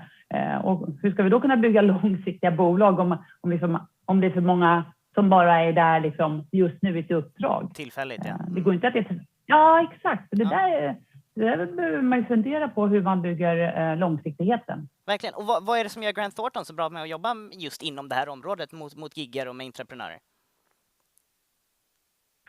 Jag skulle inte säga att vi jobbar mot giggare, då uttrycker jag mig tokigt. Ja. Utan det var mer en reflektion kring giggarna som samhällsfenomen som har ökat. Men vi entreprenörer jobbar vi mot då. En duktig giggare skulle inte jag säga blir som en entreprenör. Nej. En giggare för mig är mer en freelancer som säljer sina timmar och sina tjänster, eller sina tjänster rättare sagt, sin kompetens till, som en fristående konsult. Men entreprenörerna, de är ju mer de som vill bygga sina bolag så att de växer och utvecklas och på så sätt kan anställa fler människor, kan betala mer skattekronor och ge oss alla mer välfärd. Det är ju det som vi på GT vill hjälpa till att bygga robusta, stora, hållbara bolag i Sverige. Det är vår drivkraft. Kul, och en viktig separation det där med att en giggare inte är lika med en entreprenör. Om vi börjar... Nej, det skulle jag absolut inte säga. Precis. Och vi börjar få slut på tid, men jag vill ändå ha som en avslutningsfråga. Vill du berätta om något projekt som ni har på gång på GT, eller något projekt man kanske skulle kunna få vara med på om man börjar jobba hos er som du tycker är extra spännande? Ja, men just nu så är jag oerhört djupt involverad i att vår kommande flytt. Vi ska nämligen flytta vårt kontor från Sveavägen 20 där vi sitter idag. Vi flyttade dit 2008. Det var långt innan vi ens hade iPhone, så det är som det är oerhört länge sedan vi flyttade dit. Ja, du förstår, oj. Det kommer inte våra tittare ihåg. Nej, precis. Jag säger inget mer, men så att vi ska nu flytta då till Kungsgatan 57. Kul. Det är inte så långt därifrån, men det är en helt annan typ av lokal som har en helt annan typ av anatomi som möjliggör att vi kan ha bygga upp ett helt annat typ av arbetssätt, ett modernt arbetssätt som inte bygger på 2008 års karta utan på dagens karta och vad vi tror och spanar på framtiden. Så det är enormt stor engagemang för mig och min projektgrupp och hela kontoret. Alla medarbetare kommer på ett annat sätt involverade i den här förflyttningen, för det är en förflyttning. Så det blir som ett paradigmskifte att gå från det gamla arbetssättet till det nya hybridarbetssättet med kunderna och med medarbetarna. Så det är otroligt spännande att få vara med och förmån att få jobba med det. Kul! Så de medarbetare som börjar hos oss i januari 22, de kommer att komma till vår nya spännande mötesplats. Bara det i sig kanske är svar på den här frågan, men vill du säga några sista ord om varför man ska söka sig till Grant Thornton? Absolut. Vad skulle jag, det är svårt att välja, men jag skulle nog säga om man gillar att jobba med vår kundtyp, om man gillar att jobba med entreprenörer som brinner för sina bolag, som vill växa sina bolag på ett hållbart sätt, så att man har ett långsiktigt tänk på sitt ägande av sitt bolag och sitt växt av sin bolag. Man tror att man skulle gilla att hjälpa dem att bli ännu bättre och på så sätt bidra till svenskt näringsliv och samhället. Då ska man jobba hos oss. Då ska man söka sig till oss om man tycker att det låter himla spännande. För det är kunderna man måste brinna för. Annars kommer man inte att tycka att det är speciellt kul om man inte tycker kunderna är kul. För det är det vi jobbar för här. Att hjälpa kunderna att bygga stora bolag. Och så har vi jättekul på vägen och hjälpa dem. Fantastiska sista ord. Jag vill tacka dig så jättemycket, Monica, för att du ville vara med oss här, och tacka Grant Thornton för att ni ville vara med oss på Ekonomernas dagar. Tack så mycket. Självklart. Tack så mycket.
Welcome back, guys. had another great, fantastic interview, and I'm here back with Elin Forsberg. Hi, Elin. Thank you. Before we start, I would just like to highlight that we have a discount code today for students watching. So if you're having lunch in a minute and wondering what you're having, we have 75 crowns discount off of volt.se, sorry. Yep. So that's WOLT. So go onto their website. You have 75 crowns discount with the code EKONOM75. And that's when you order a meal that is 120 crowns or more. Plug. Nice. Okay, well, that just brings us on to our next competition. Can you please tell us what that is? Yeah, so we have another exciting competition on Instagram ongoing right now, and it's close to heart because it's one of our loyalist, if you can say that, sponsors, Okay. which we've been having a collaboration with for 4 years now. Okay. So they're very close to heart for us at Ekonomernas Dagar, and they are Jonna Bikes. So Jonna Bike is sort of the problem-free bike. You have your bike, they give you a bike, and this is sort of a subscription for a bike. So if you're out riding your bike and your bike gets a flat tire or something happens to your bike, you can just call the Jonna professionals and they will come to your location and repair the bike for you. So they'll come to you? Yeah. Wow, that's great And service. if it's really damaged, they'll actually exchange the bike as well, so you'll get a new one. So that's a really cool competition that we have going on. So if you like riding a bike and would like to ride a bike this summer with your friends, you'll get a subscription for 6 months for one of their beautiful bikes. And you enter this competition on Instagram as well? Yeah, so go on to our Instagram page, Ekonomernas Dagar, and there you'll find the post and you can just apply for the competition and hopefully you'll be the winner of one of these bikes. Fantastic. When does the competition finish? It finishes today at 4 o'clock, so you have to sort of get moving on this, all the competitions. So go on and sign up now. Right, so make sure you apply to the competition. Also, those of you who have applied for interview sessions, make sure to keep hold of or keep track of your emails so you don't miss your times because that's ongoing right now. That being said, we're moving on to our next guest. So in a couple of minutes, you'll be back with our host Emma Axelsson and an interview with Mazars representative Henrik Mortensson.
Välkomna tillbaka till det här nästa segmentet med Mazars och deras representant Henrik Mårtensson.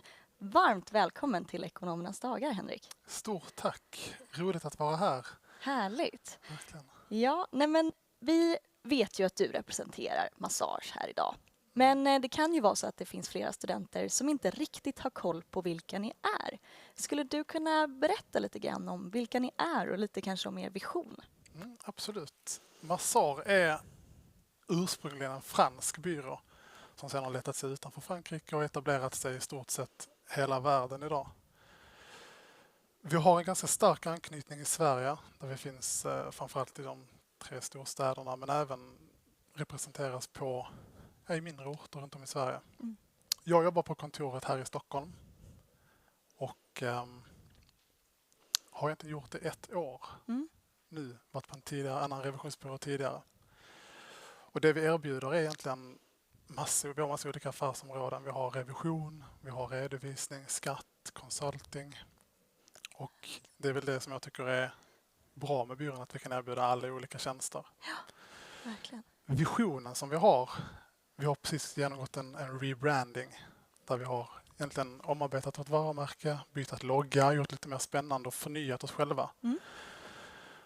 Och den övergripande visionen som vi har är att vi ska vara med och lägga den på ett ansvarsfullt sätt, lägga den ekonomiska grunden för en mer rättvis värld. Mm.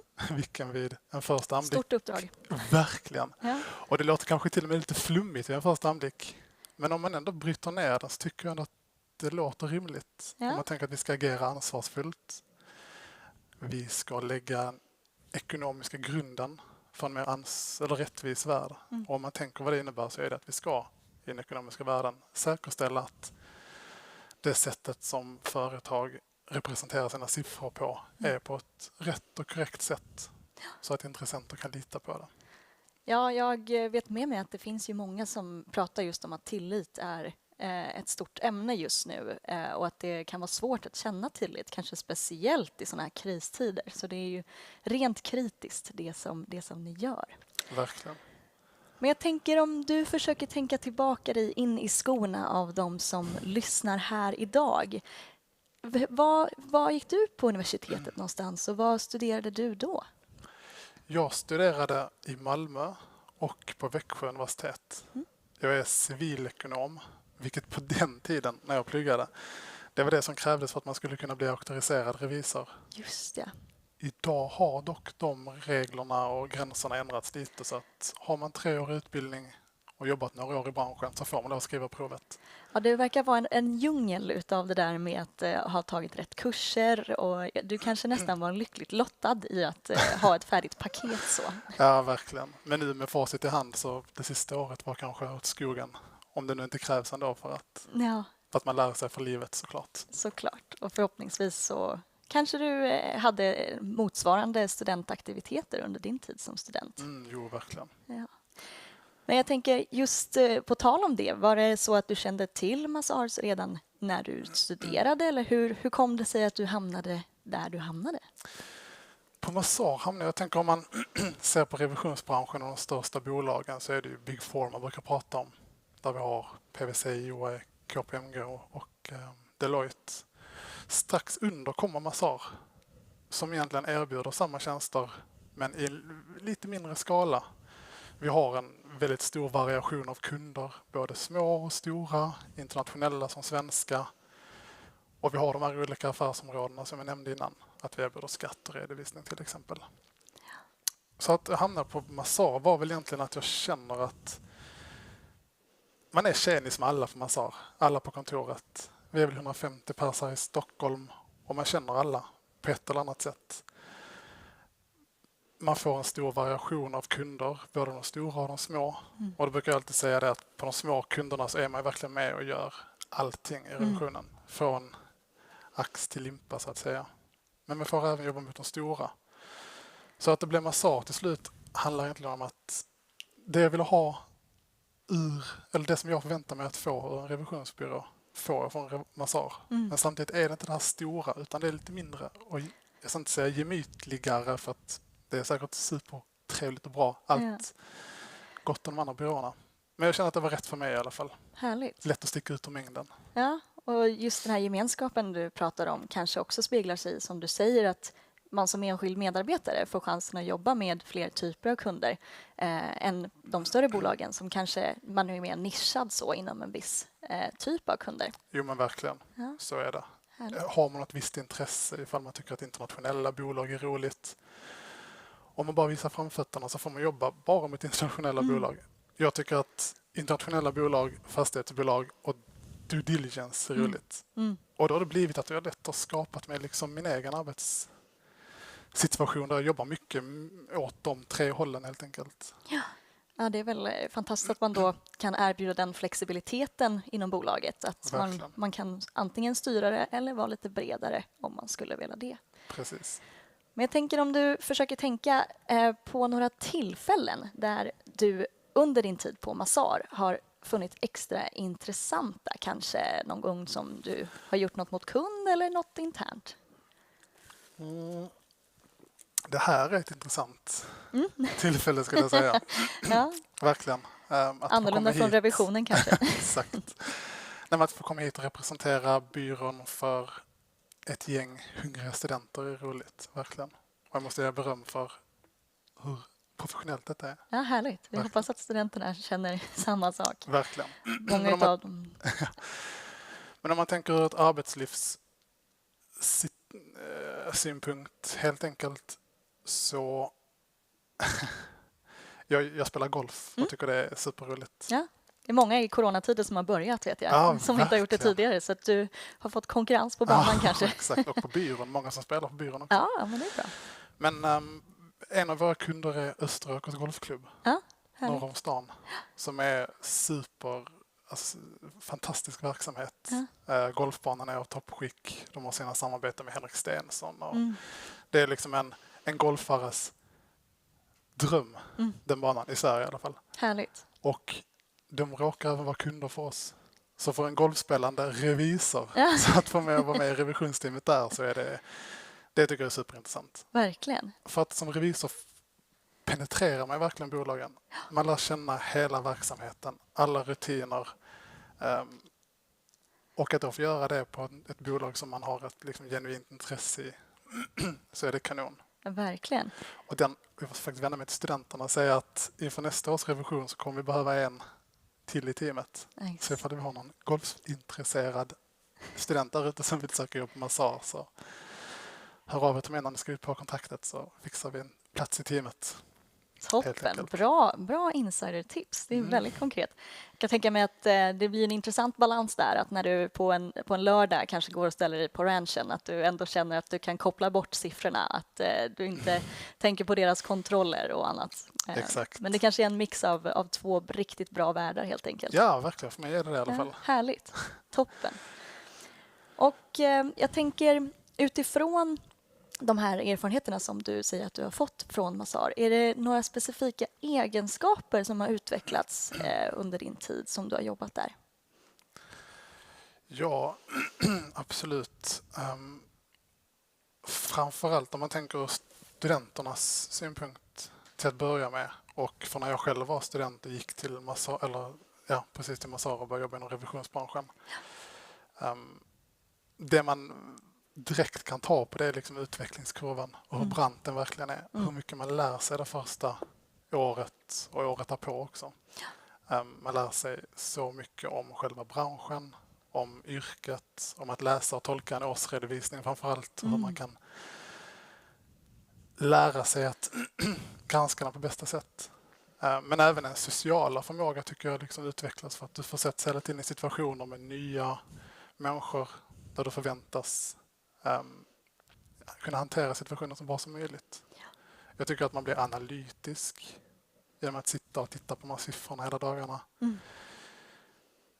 Så att även ifall man inte vill jobba som revisor hela sitt liv så skulle jag ändå säga att börja på en revisionsbyrå är en så bra start på arbetslivet. Inte nog med att du lär dig så mycket och har den utvecklingskurvan du har, men även för att du bygger upp ett kontaktnät. Du doppar tårna lite i vilken bransch, eller lite i varje bransch helt enkelt. Vilket innebär att du lär känna folk överallt. Och sen blir man faktiskt ganska attraktiv på arbetsmarknaden efter några år också. Verkligen. Ja, du får en unik möjlighet att, som du säger, titta in i olika branscher och industrier och sen även få en väldigt praktisk fortsatt utbildning inom hur ett företag fungerar. Då främst utifrån ett ekonomiskt perspektiv, men även hur många verksamhetsdelar fungerar. Liksom. Verkligen. Det blir väldigt applicerbart. Så. Det blir lite som en fortsättning på skolan faktiskt. Ja, det är mycket interna utbildningar. Man lär sig så mycket. Man börjar liksom med en kull som också kommer från skolan eller från en annan bransch helt enkelt. Ja. Så det är lite det är en mjuk övergång från skolan till men till kan ett du revisionsbyrå. Kanske utveckla det lite grann när man börjar? Hur var det när du började? Var det, som du sa, du började med en kull. Hur kändes det? Precis. Man kommer ju väldigt ensam och väldigt helt enkelt ensam till den första dagen på jobbet. Men du presenteras direkt för för de andra 4 eller 5 i den kull som du börjar tillsammans med. Och ni går liksom igenom alltihopa tillsammans. Det blir en väldigt stark gemenskap. Man genomgår alla utbildningar, får ansvar direkt egentligen. Första kunden du åker ut till får ganska mycket ansvar som du sen delar de här erfarenheterna med de andra i din kull. Liksom.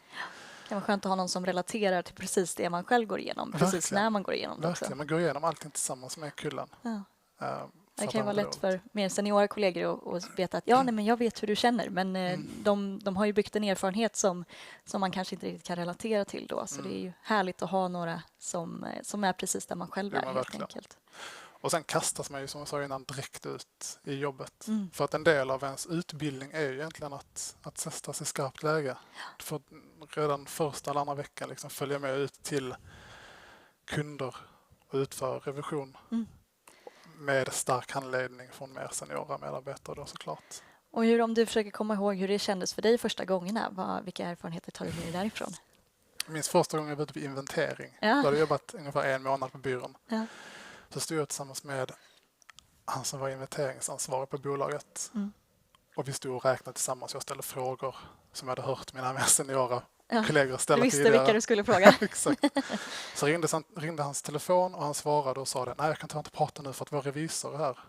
Och då tittade jag mig omkring. Är deras revisor här? Nej. Jo, kanske i och för sig. Ja. Så man landar väldigt snabbt i rollen som revisor. Och revisor är ju...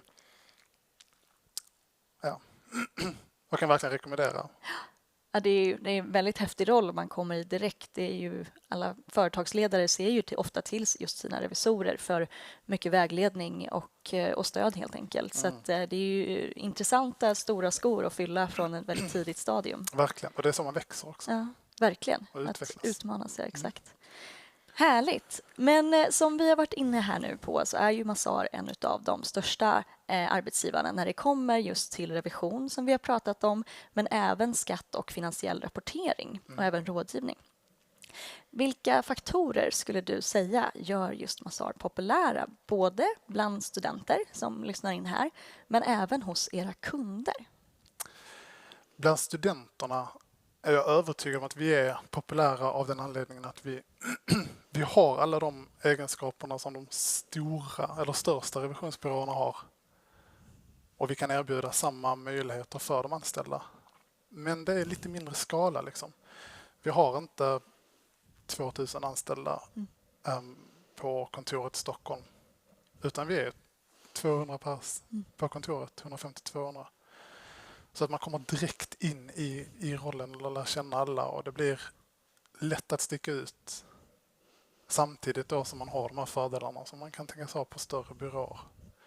Det kanske hjälper med att just den här känslan som du beskrev när man är ny, att det känns ganska familjärt, ganska snabbt. Man ses av sina kollegor och man kanske snabbare kommer in som en del av ett team. Jo, men verkligen. Och när man är 150-200 pers på ett kontor och det kommer någon ny, då är det alltid spännande. Verkligen. Så att det är mycket nätverkande och snack vid kaffeautomaten de första 2 veckorna i alla fall.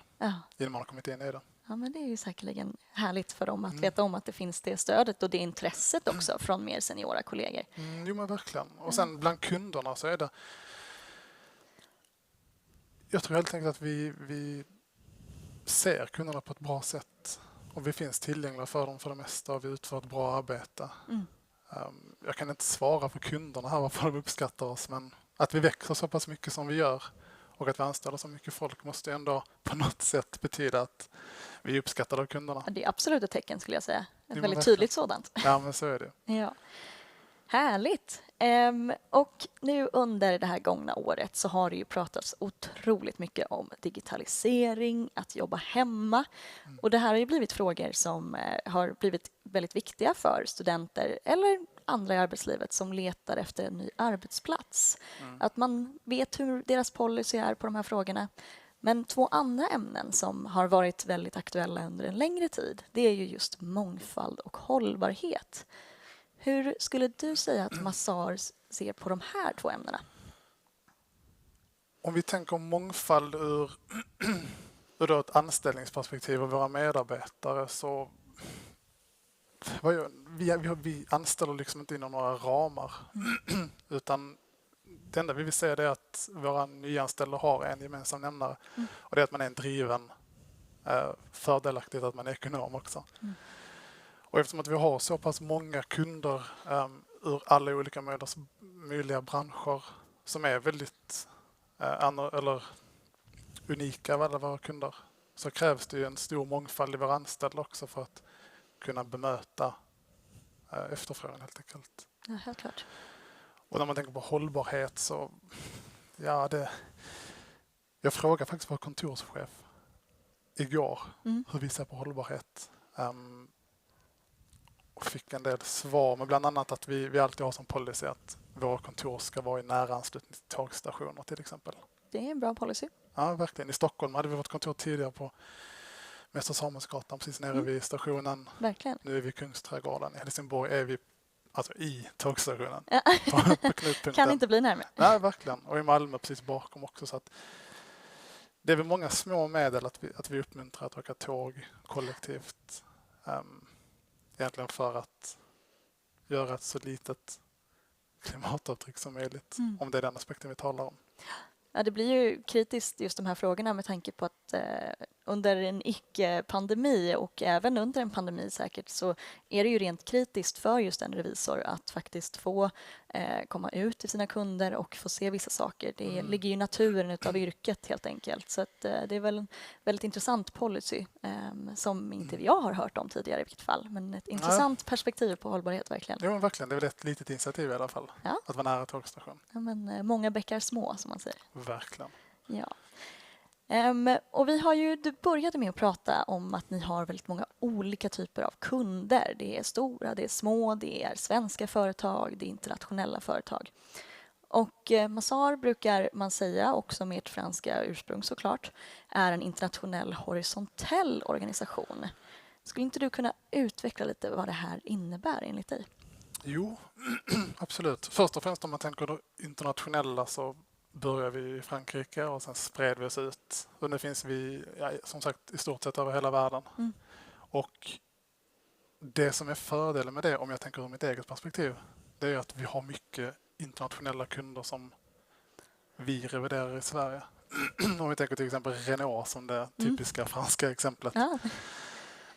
Så har vi dem som kunder eftersom att de vill ha Mazar Frankrike och sen vill de att alla deras dotterbolag och filialer ska ha samma revisorer. Och då blir det helt enkelt naturligt att vi också får Renault. Och så är det väldigt många exempel på hur vi får inrefererade bolag på det sättet. Ja. Det är en högst rimlig koppling som jag förstår Renaults tankegångar där, helt enkelt. Så det är intressant. Och sen har vi också ganska etablerad, om vi tänker mer internationellt och internationaliseringen, att vi har en väldigt etablerad plan för hur anställda uppmuntras och bör kunna åka utomlands och göra ett halvår i USA eller Frankrike eller vilket land man nu än trivs med. Ja, det där är något som jag vet är väldigt attraktivt för många studenter. Att känna att redan tidigt i sin karriär så kan man helt enkelt få testa på att jobba utomlands. Jo, men verkligen. Ja. Jag har en kollega som nyligen innan corona var i Australien och jobbade ett halvår. Ja, häftigt. Jag frågade om det. Hur var liksom processen för att komma dit? Var det långt? Var det jobbigt? Hur var det? Och han sa att det var faktiskt mycket enklare än man trodde. För att det var så uppmuntrat. Och det är inte jättemånga som gör det, tyvärr, som åker utomlands. Men han valde att åka till Australien. Han sa det att eftersom att det uppmuntrar så mycket att man gör det och att det är så få som faktiskt gör det, tyvärr. Ja, jag vet. Så sa han att så fort han visade intresse så drogs det stora maskineriet igång. Häftigt. Och då löste det sig ganska snabbt. Verkligen. Jag kan tänka mig att det ger ju en väldigt stor karriärsförmån också senare. Att man då har den internationella applicerade kunskapen. Jag vet ju många studenter här idag, de tenderar ju, om man har varit på utbyte under sina studier, att stoltsera med det. Och det här blir ju på samma sätt fast i arbetslivet lite grann. Så att det ger ju väldigt många nya intressanta perspektiv. Helt enkelt. Verkligen. Ja. Så det kan jag verkligen rekommendera ifall det är några studenter ute som vill ge sig ut utomlands och jobba inom revision. Verkligen. Så kan jag rekommendera Mazar då. Ja, verkligen. Men om vi då är på det här ämnet, vi börjar liksom lite närma oss slutet av vår tid här tyvärr, men om du skulle försöka ge några tips till en student som nu har lyssnat på vad du säger här och är väldigt intresserad av att faktiskt ansöka till Massar, vad skulle du säga att man ska göra för att sticka ut? För det första så söker vi anställda nu. Så där ligger en annons ute ifall någon är intresserad. Och ifall det är så att någon har frågor eller liknande så kan man alltid höra av sig till antingen adressen i ansökan eller till mig på LinkedIn till exempel. Henrik Mårtensson. Ja, men för att sticka ut så är det egentligen bara det jag uppskattar mest hos nyanställda som börjar. Det är när man är nyfiken och visar att man vill verkligen jobba och lära sig. Så om man kommer med ett öppet sinne, visar intresse och verkligen att man är vetgirig och vill lära sig, då tror jag att man kommer långt på det. Och sen när man har en relaterad utbildning då såklart, och gärna någon bisyssla bredvid. Ja, exempelvis att varit delaktig i studentengagemang eller exempelvis, ja. Precis. Nej, men det är intressant det du säger, för jag tror att man ofta känner sig kanske lite osäker och då låter den osäkerheten ta över den här nyfikenheten som man kanske besitter. Men man känner att vem är jag och kommer här? Men det låter ju som att du säger, tolkar jag det som i vilket fall, att man ska försöka strunta i det och ta den platsen som man får och visa på framfötterna och sin nyfikenhet helt enkelt. Ja, men verkligen. Och jag är övertygad om att man kommer långt inom det, inom vilket yrke som helst. Ja. Skulle jag säga. Visa att man är nyfiken. Härligt. Och sen att man är duktig på Excel. Det var mycket Excel här. Det är alltid bra. Det tenderar att vara en sån kunskap som man inte riktigt nyttjar under sina studier men som sen blir en av de första utbildningarna man går. Verkligen. Ja, så kanske plugga lite Excel innan man börjar. Ja, verkligen. Där är VLOOKUP. Ja, men exakt. Många VLOOKUP. Toppen. Men du, jag tänker att du gärna får, om du vill lyfta någonting sista, kanske några sista ord om varför du tycker att man just ska välja er. Du har nämnt att det finns andra revisionsbyråer. Vad skulle du säga gör att Massar sticker ut? Det är utan tvekan att vi är mindre, men ändå stora. Vi är så pass stora som sa innan att allt det jag vill ha, har vi. Vi har alla verksamhetsområden. Vi har en internationell utbredning. Men samtidigt så är vi mindre och mer väldigt gemytliga. Så det kan jag verkligen slå ett slag för. En riktigt bra kombination helt enkelt. Precis. Härligt. Toppen. Ja, men därmed så är vår tid slut dessvärre. Men som du har sagt, du är öppen för att man tar kontakt med dig eller med andra som finns då listade på er hemsida för jobbansökan. Verkligen. Men jag vill tacka så mycket för din tid här. Det har varit väldigt trevligt att ha med dig här idag. Det är jag som tackar. Tack. Och vi kommer nu att ha en kort reklampaus, men sen kommer vi fortsätta med vårt program.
Så där, då är vi tillbaka med våran representant från Mazars, Henrik Mårtensson. Henrik, hur kändes intervjun?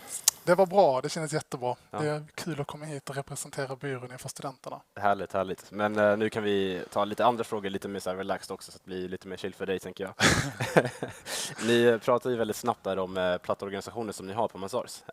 Och det är någonting som märktes framförallt i måndags när ni hade er företagspresentation. Din kollega Elin var där, så bara dök eran VD Mikael Fredsson upp så här från ingenstans liksom, och så här höll tal. Typ, så här. Så att, är det liksom verkligen så att liksom, så här, alla känner alla och du kan ta liksom, lunch med vilka av dina kollegor som helst ungefär liksom, på en vanlig dag? Eller? Ja, verkligen. Så är det. När vi har AVs då liksom partners och directors som jobbat länge och står och blandar drinkar medan vi andra står och spelar pingis. Och alla käkar lunch med alla och det är lite det jag var inne på innan när jag snackade med Elin om att vi är små men ändå stora, vilket gör att alla blir tjenis med alla. Okay. Ja, men vad trevligt. Du nämnde lite snabbt där att typ, så här, du är golfspelare och att vissa av era så här, företag äger så här, golfbanor och liknande. Vad är det liksom den vanligaste typen av AV som ni har liksom, på Mazars? Är det så här, paddel, kan det vara golf eller pingis nämnde du precis? Vad gillar du mest? Liksom? Precis. Vi har en paddeltid varje torsdag. Okay. Frihamnen 19.30 till 21.00. Så det är lite så vi interagerar, men sen har det inte blivit så mycket nu på grund av corona såklart. Men annars så har vi ju Wooken precis i samma byggnad där vi kan gå ner och ta lite AV på. Såklart. Wooken, där har vi alla varit någon gång, va? Ja, verkligen. Ja, du nämnde även de här möjligheterna till att liksom flytta utomlands och jobba på ett Mazars-kontor på ett annat stad i ett annat land. Vilka tycker du liksom är de coolaste städerna där Mazars finns då, utöver Stockholm? Paris hade varit kul att åka till. Med tanke på att det ändå är hjärtat i organisationen. Men sen har vi också, vi snackade lite om The Office innan du och jag. Precis. Och vi har ett inte kontor. Inte i Scranton, inte i Scranton tyvärr. Men i Philadelphia har vi ett kontor. Och jag har varit lite inne på att åka dit faktiskt. Ja. Vi får se var det landar. Men jag tycker, jag gillar USA så att de flesta storstäderna där. Okej. Det var tufft att åka till. Jag kan tänka mig liknande spår jag är inne på faktiskt. Men jag tänkte säga 3 snabba frågor. Lite så här quiz, typ så här, jag ska bara fråga dig. Vart ligger Mazars huvudkontor? Paris. Stämmer bra det. Hur många medarbetare finns det totalt globalt i Mazars? 90 000. 40. Står det om Wikipedia i alla fall. Aj. Och hur många länder finns ni i? Det är 90. Det är 21. Nej, det kan stämma. Det stod på Wikipedia. Wikipedia? Med reservation för att det här Okej, jag tror vi har 45 000 anställda i 90 olika länder. Men det kan mycket väl stämma, då är det jag som är det helt enkelt. Men tack så mycket för din tid, Mårten, och vi kommer tillbaka alldeles strax med Alexander Ries och vår nästa gäst.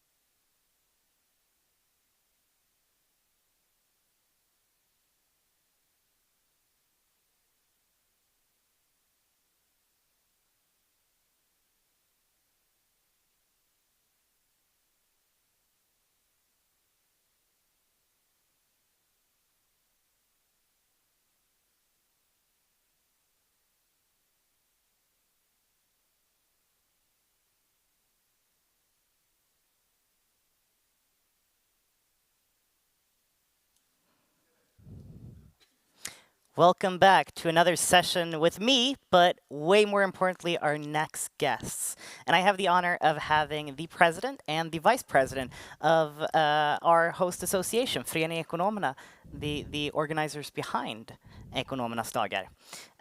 We're going to have a bit of a short Q&A with you guys, but I know that you guys first want to give a bit of an introduction to the association. So please, go ahead. Thank you. Hey. Whether you're a student at Stockholm Business School or if you're studying at a different institution, we're so happy that you made your way here.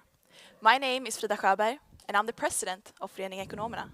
And my name is Karnas, and I'm the vice president and head of education. We're very proud to be sitting here today, as we've seen the hard work behind this whole project that is Ekonomernas Dagar. Alex, Ellie, and their project group deserves endless applause for what they've achieved. Putting together a career fair is not easy, and definitely not during a pandemic. Being on the board, we've seen firsthand the hard work and how Alex and Ellie overnight had to change the whole direction of the fair by making it go from being a physical fair to an online one. And they have done an amazing job doing so. If it's something we want all of you to take with you from this year's fair, it's how important determination, resilience, and hard work is in order to succeed. That goes for everything in life, from your personal success to your career. We know that there are amazing students studying at Stockholm University, and we hope that you've taken advantage of the opportunities presented to you by Ekonomernas Dagar 2021. So back again to who we are and why we are sitting here in front of you. Me and Frida are both a part of the board of Föreningen Ekonomerna, the business association behind the project Ekonomernas Dagar. And within the association, you will find a group of hardworking students interested in different areas. Our 3 pillars are community, professionalism, and drive. And we have everything from company events, networking opportunities, social events, educational surveillance, sports activities, and much more. If you're ever looking for a friend, a way to affect your studies, something to do in addition to your studies, or simply a way to network and add skills to your resume, we are here for you. We are by students and we are also for students. We are Föreningen Ekonomerna. Thank you. Amazing hearing you guys tell them about what the association is. Obviously, I've previously been involved. I know how you guys got involved, but I want to share that with the students out there who maybe haven't taken the step to well, I'm sure they've joined the association, but maybe not become active members. How did your journey start? Maybe starting with you, Frida. How did you get involved? So for me, it started during Faderiet, our welcoming programs, almost 4 years ago now. I was very involved during that. I met a lot of amazing friends, and I got interested in what the association had to offer. And from there on, I got involved with international comedy and started getting involved with my first project. And then from there, I continued. I found more projects and more ways to get engaged and get involved within the association. Snowball effect, it just escalated. Exactly. How about you, Karin? Where did your journey start? Well, I attended the welcoming program. I was actually also a course representative my first semester, which meant that I was involved, but I didn't know that much about the association more than the course representative work that I did. And I mainly did that to get some extra points for my exchange studies, which is appropriate since I'm now the one giving out those extra points.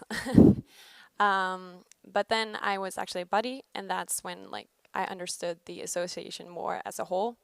And then I joined Ekonomernas Dagar as an associate 2019. And then, yeah, I just kept on. Another snowball effect. It's actually funny because we were buddies together during that year. And now you're working together once again. Exactly. Yeah, amazing. No, but there are obviously many different paths to the association, and maybe you don't have to dive headfirst into becoming the president or vice president the first thing you do. What would you suggest are some first roles you might want to take within the association? I would say that depends on in what area you're interested in. For example, course representative, as Karin presented, is one way to get involved. But then also, you can get involved by being part of a project. We're always looking for project groups, and then you don't necessarily need to be the project leader, but you can take a part of, for example, taking care of the marketing or the logistics of the project. And that's a good way to find out what it is to be a part of it in Ekonomerna and a project. Yeah, and normally and the association is very event-based. We do a lot of both corporate events, social events, sitting out the traditional student life. How has it been now during the pandemic? How have you shifted? Well, it's been very different. We have, as everyone else, been forced to go online. So we've been doing some online events, and we've also, some of our usual events we have pushed forward to the future. But we've been trying to adapt as good as possible with online events and taking it from there. Yeah. I think we started a bit reactive. We were hoping that things would change in the near future. So we kept thinking about the projects we could do once things opened up. But then after a while, we realized that this is probably going to be something in the long term. And so now we have work to be proactive and plan online events. We have had some online sittings, which are underestimated, I would say, because they have been really fun. And yeah, now we are planning for a couple more online events, and I myself had the honor of being invited to the latest Finsittning at the end of this year's welcoming weeks, and it was a fun experience, at least as fun as other sittings I've been to. So thank you for inviting me. But getting back to what do you think you have to be there from the start? Both of you started in the welcoming program. I'm sure many of the students at home were part of the welcoming program, but maybe they are fifth-year students tuning into Ekonomernas Dagar because they want to know what career they take. Is it too late for them to join the association? Definitely not. Leading question. Definitely not. There's no way that you have to, like in any point of your studies, you have to join the association. You can do it whenever you want to. If it's your first year, your last year, in the middle, anywhere, like as soon as you find something you're interested in, you can just take part of it. Yeah.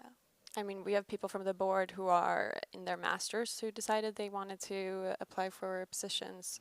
And then it's us who have been involved from the beginning, but it's very different in the association. You can join whenever. And we've heard many of the companies who have spoken here today already mentioning the value you get from being involved in extracurricular activities such as the student association, and you can find a lot of different paths. But what are some of the perks or some of the things you get out of being involved? Well, I would say you learn a lot. It ranges from everything to like making friends and learning a lot of valuable skills for your future life. I've been, for example, a project leader where I learned a lot how to manage a project, and it's very different from when you start. So like it's good to have those practical skills. I'm now, for example, taking project management as a course, and I'm realizing that I learned so much from actually being a project leader. So it helps me in both my studies, and I have also the practical knowledge. Yeah, I would say practical knowledge is definitely like a big thing. And then also you build your own network. You get to network both within the association with people that will be out in the working life at the same time as you, Yep. but then also with companies like all of the partners here today and companies. So I feel like that is also a great opportunity. Great for the career and great for your time as a student. Exactly. Yeah, I know that a common thing that I heard when I was an active member was people didn't know how to get involved, where to turn to. It might feel like a big step reaching out, especially when you're sitting from home. Where would you start? Who do you turn to? How do you take that first step to get involved? Well, that's the thing. You can start like in a lot of different ways. You can write an email to us on the board and say, "Hey, I want to get involved. Can you help me further?" You can start by joining committees, just attending events, getting to know people. What's a common, I think, misconception is that you have to be a super active member. You have to be a part, like a project leader or in a project to be a member or like engaged in the association, but you can also be just a member of the of some committees, joining or attending committee meetings and just keeping updated on the association. That's also being an active member. Yeah, I would recommend either looking at our Facebook page and like what we post and what either events or comedy meetings we have, or go into our website and find the comedy that you are most interested in, or if you're interested in several, you can contact them. You send an email saying, "Hi, I want to get involved. How do I do?" And then they can you can have a meeting with them, and they will show you further. Yeah. What are some things going on in the association right now? What's in the pipeline? We have Spring Ball coming up, and then we have a few projects that might happen soon. We have a board meeting tonight where we might approve some things, so that's exciting. But then, yeah, finishing off this semester in the best way possible, and then starting preparing for the fall as well. Yeah. We have some elections coming up. We do have some elections coming up. Tell us more about them. What are some of the, first of all, what posts are elected within the association, and why should you be interested in them? So soon we have our second association meeting coming up, and there we elect the new board. Yep. So the board of 2021-2022. Your successors? Exactly. They will step on 1st of July. So then we have 9 positions within the board. We also have an election committee, which is 3 positions. And then we have internal auditor. And then we also have vice chairs that will later on become chairs within all of our different committees that will be elected now during the spring. Yeah. And so if you're a member of the association, you can obviously attend this association meeting regardless if you're applying to any of the positions or not. But what do you think that, obviously it's an application process. What are some skills that you might need, or some experience maybe even, that you need to get involved? I think that really depends on what positions you're applying for. Yeah. For example, if it's within the board, then the different roles have different areas of expertise. So if you're interested in those areas, that's great. It's also good if you can cooperate with different people, because you will be working with a lot of different people. But then it also depends on like what specific role you apply for. Like for example, mine and Karin's role have different kind of qualities that is good to have, I would say. So.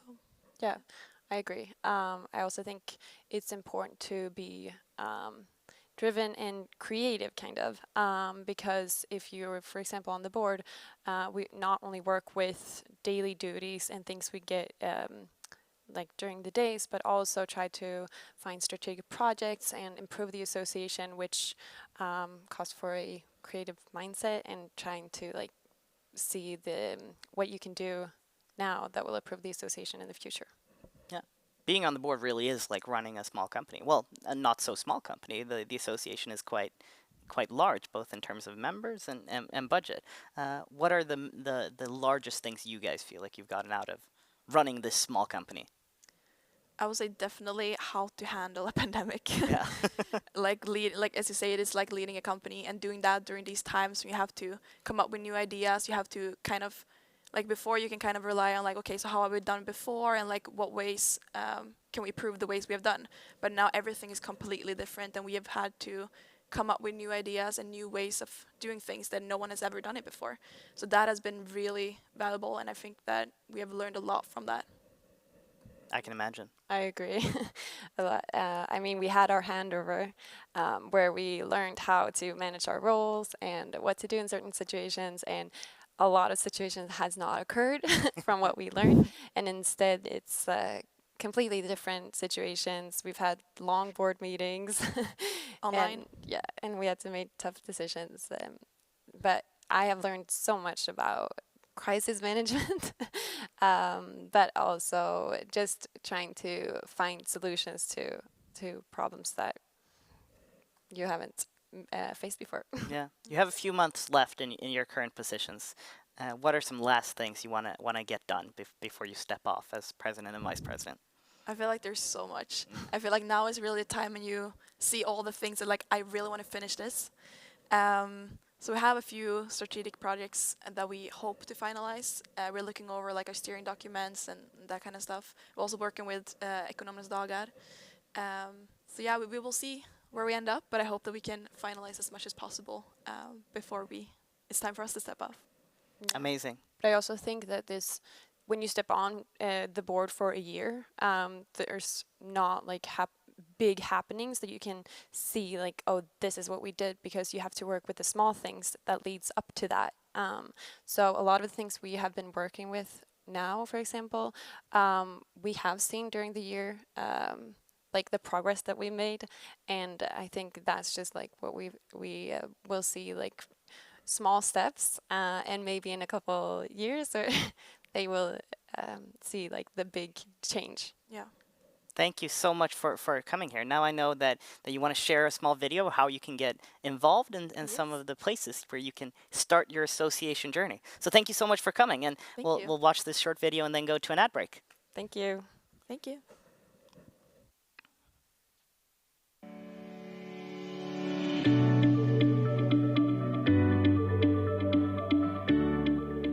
Hi, my name's Louisa, and I'm the second vice president here at Föreningen Ekonomerna, where we provide students with a lot of different opportunities having to do with social activities and also providing them with a strong business network that they can take advantage of in creating future contacts. As the second vice president and head of internal communication, what I do is I oversee all the different committees and I help them with their strategic planning and committee development. And now what we'll do is we'll take a look at what each committee does. Hi, my name is Janet and I'm the chair of Education Committee. And my name is Ekaterina, and I am the vice chair of the committee. Our purpose is to raise students' voice regarding the education at SPS through our projects and representatives. Examples of projects we organize is Speak Up Week and Ballerina-priset. Yes, and good to know that we are the only committee that gives extra points for exchange studies. So if you want to be involved, don't hesitate to contact us. Hello everyone, we are the event committee. My name is Michaela and I'm the chair of the committee. And my name is Ida and I'm the vice chair of the event committee. Our responsibility is to bring members together by creating social events within the association. We have a variety of projects such as hot dog sittningen, Halloween sittningen and bubbly brunch. We are also responsible for spring ball.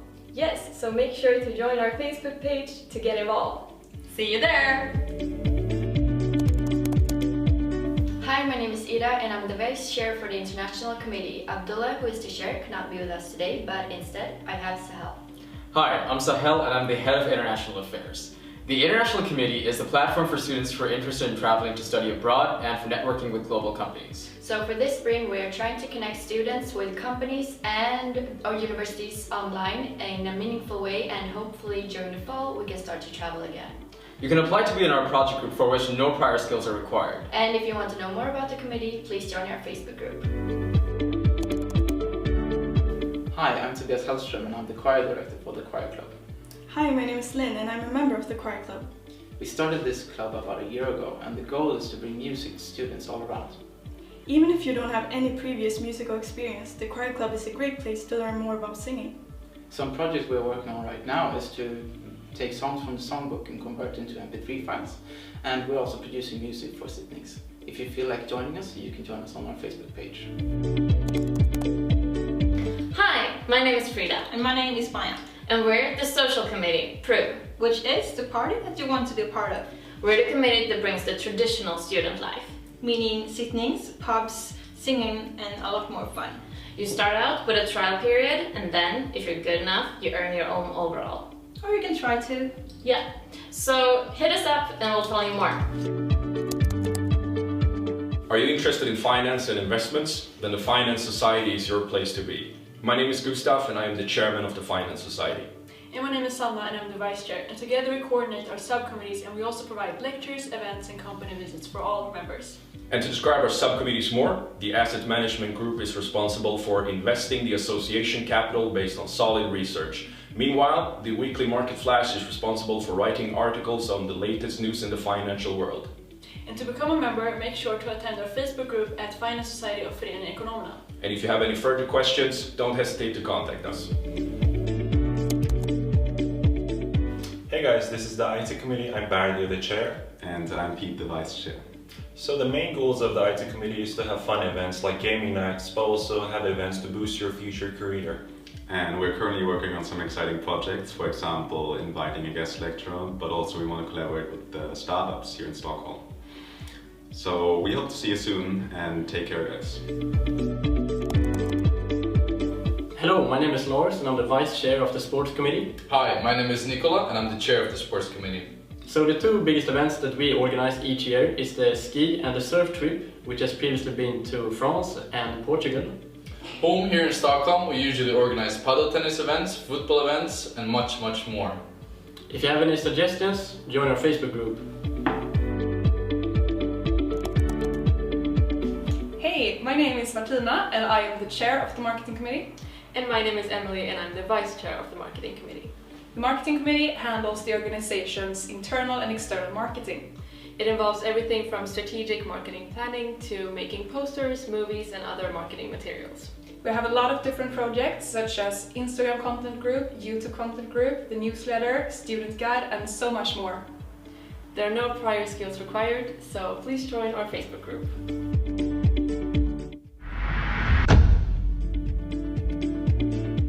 And now that you've taken a look at what all of the committees do, I encourage you to join us and enhance your student life.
Hello and welcome back to our commentator show. I'm here with Elin Forsberg again to discuss our next competition. Can you tell us a bit about that, please? Yes, so we're really proud over this one.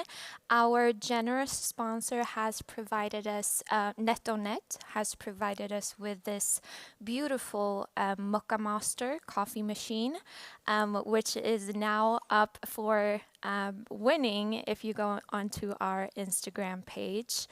I mean, I know you have some personal interest in this one. You've been asking me. No, I don't drink coffee. I don't we touch can't this stuff. attend the competitions in the project group, but yeah, this one is a really, really popular one.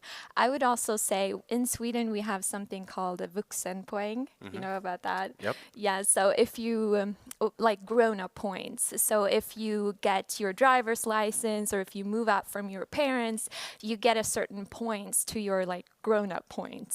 I would say that this state-of-the-art coffee Mocha Master maker is a real boost for your grown-up points. It will really make you the adulting life that you're dreaming of. So take your chance to win this beautiful handmade coffee maker. It's handmade from the Netherlands, so we're really grateful to NetOnNet for this one. Yeah, it's a fantastic product actually, and you're right. Owning a coffee machine is right up there with like having kids or getting married. To be honest. Yeah, So and I think we're already like 70 people or something. Yeah, it's the most popular competition by far. Yeah, it's a lot. The competition is intense.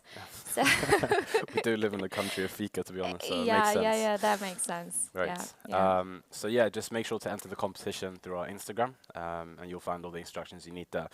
We have a little bit of time left, so I thought maybe I could ask you a couple of quick questions to see how educated you are on what's been going on so far at the EAD this year. Yeah.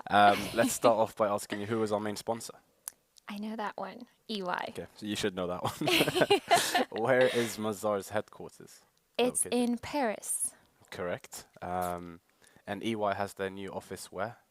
Sergels Torg, with a real nice rooftop thing going on. Bar, yeah, going on. Yeah. And last question, how many years is EAD celebrating this year? This year we are celebrating 40 years, and I we're mean, you very saw the balloons proud. in the background. Okay, it's not really Yeah, fun. yeah, it's cheating, but I knew. Okay, well, we'll wrap it up there. After the break, you guys will have a chance to see the interview with Emma Axelsson and our next guest, PwC.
Welcome back to the studio. Right now we're here with PwC and their responsible people here today, Filip Larsson and Anna Lovik.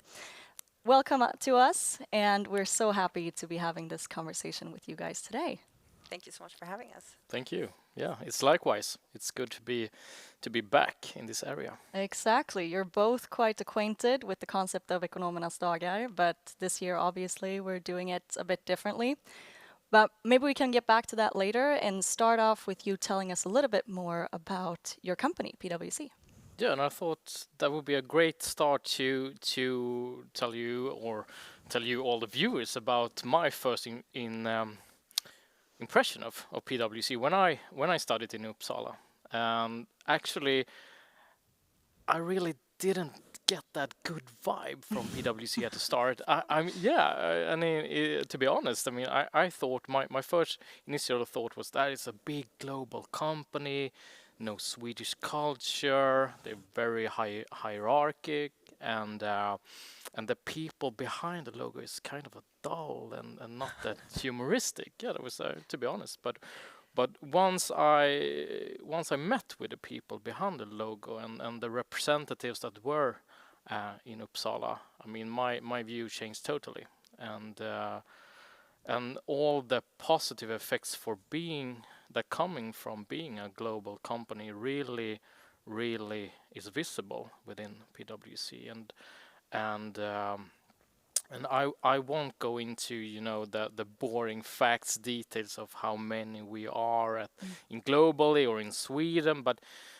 one can Google that, right? Yeah, one can Google that, so it's not for this airtime. But I would say that I believe that we have a really nice culture at PwC, and I feel like it's sort of an easy, outgoing Swedish culture that we have, and that we also cherish, and with a lot of opportunity for the people that work within PwC to strive and to excel and to reach their goals. So and of course we are spread across this country as well. So I mean, as a student you can also apply for positions around in Sweden, which is, I think, is a very great way, because we can't anticipate that everyone wants to be here in Stockholm. There you go. Definitely. I mean, I think what you say with opportunities, most people know us as an auditing and advisory firm, which we are, but there's so many different paths you can take within the company. I work within consulting, but we have deals departments. You can work within tax and legal. So if you studied law, economics, if you're an engineer, there's so many opportunities to find your way within PwC. Yeah, more than just business students then. Yeah, huh? definitely. Yeah, just business students. Fun. But if we turn the clock back a little bit, so you were once upon a time students. You touched upon that, Philip. Would you like to explain a little bit about what you studied, and maybe also where you studied, and how you then ended up at PwC? Yeah. So I studied here at Stockholm University. Did my bachelor's here. I was a part of actually the Ekonomernas Dagar group 2015, so there you it's really fun to be back. Yeah, see it in a new format. Yeah, definitely. And then I did my master's in international economics in Holland, in a city called Utrecht. Interesting.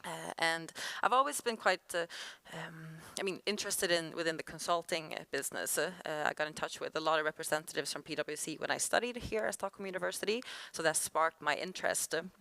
And then after my master's, when I got into different recruiting processes, I really think PwC stood out. The way that I got an impression that the culture, like you mentioned, is very welcoming, and it was a good fit for me. Yeah, nice. And I was actually amongst the enemies in Uppsala, so Uppsala Ekonomerna, for those who reckon. So I studied my bachelor there, and actually was thinking of having a career abroad. So I started with Spanish studies as well, and found that time really difficult. I mean, it's a difference between studying language in the upper secondary school compared to the university. Yes. So actually at the student market affair as Kontaktdagarna, as I mentioned before, I actually met with one of our guys that actually work at the HC, which is human capital. So it's our HR department, you would say, and from that on, I applied to PwC, and and here I am. And I started actually within the financial audit, so I worked there for a little more than 3 years, and now I'm actually working within our sustainability department. So I did an internal transfer, which was something that I really wanted to do from the start, because I heard that PwC actually has a sustainability department. Yeah. We're doing a lot of interesting things when it comes to consultancy and also when it comes to audit-like type of assurance engagement. So I did the internal transfer, and and here I am, also working with employee branding, of course. There you go. Fun to see the diversity of what you can actually do at the firm. to be able to move around. And considering your international backgrounds, I'm sincerely sorry, but I'm not going to be able to take this either in Dutch nor Spanish. So you can be calm there, Philip. I won't test your Spanish skills today. Good. It was like over 6 years ago, I think. So thank you for that. There you go. But let's deep dive a little bit more into PwC. So obviously you work partly with employer branding, as you said, you're here today, but most of all, I know that you work towards clients. And obviously that takes up most of your time, but there are also other internal projects, one of them being PwC Include, which is angled towards high school students. Would you care to maybe explain a little bit more about what that is? Yeah, definitely. So PwC Include is PwC's mentorship program. So we mentor and support high school students in classes in the suburbs of Stockholm. So we follow them through 3 years and help them to really bridge the gap between, being a student and getting an understanding of what you actually do at a big company. We see that many students in these places most often don't have maybe a close relative or anyone in their network that is working in näringslivet, in a professional company like this. So it really is to support them and inspire them to dare to take that leap and continue studying and pursuing, whatever dream they have to inspire them to do that. And I'm a mentor, part of that program, and you are I'm as a well. mentor as well, yeah. I have the opportunity to become a mentor over a year ago. So it has been really inspiring. And it's nice to connect with the youths from where we were at that point. And if someone at that time would come from a big company, I wouldn't realize the opportunity what it gets. And so it's really inspiring, and it's also very difficult. We are, you can call us a service provider, sort of. We are selling our knowledge to our clients, and that is really tricky to explain and to get the students to understand, because they are so into physical products and maybe services like cleaning or telemarketing or that kind of stuff. So it was a really challenge the first time we met with our class, and just to explain, we are actually selling our knowledge, and they were like, oh, people pay you for that? Really? Is it true? Can you do that? Yeah. Obviously that entails a lot of you, as you're mentioning now, that you actually sort of get something to them and they learn from you guys through your knowledge. But would you say that you learn something from them? Do they bring any perspective to your lives and to maybe even your work? Sure. Yeah, they are. First of all, they are really, really smart, and they are conscious about what happens globally from a totally different level from where I was a high school student. My bubble was so narrow, but now they are really, sustainability. It's all about, caring for the environment and that sort of stuff, which is, I'm really impressed, because even at the university, that kind of thought from myself was kind of limited, and that was just 7-8 years ago. So they are really, really. I think they're quite fearless. They really have the guts to ask you anything, and you really develop by that. You see them develop throughout the 3 years in high school, but I think as a mentor you do as well, and it gives back to employees of PwC that are part of the program, for sure. So we want to see it as a win-win.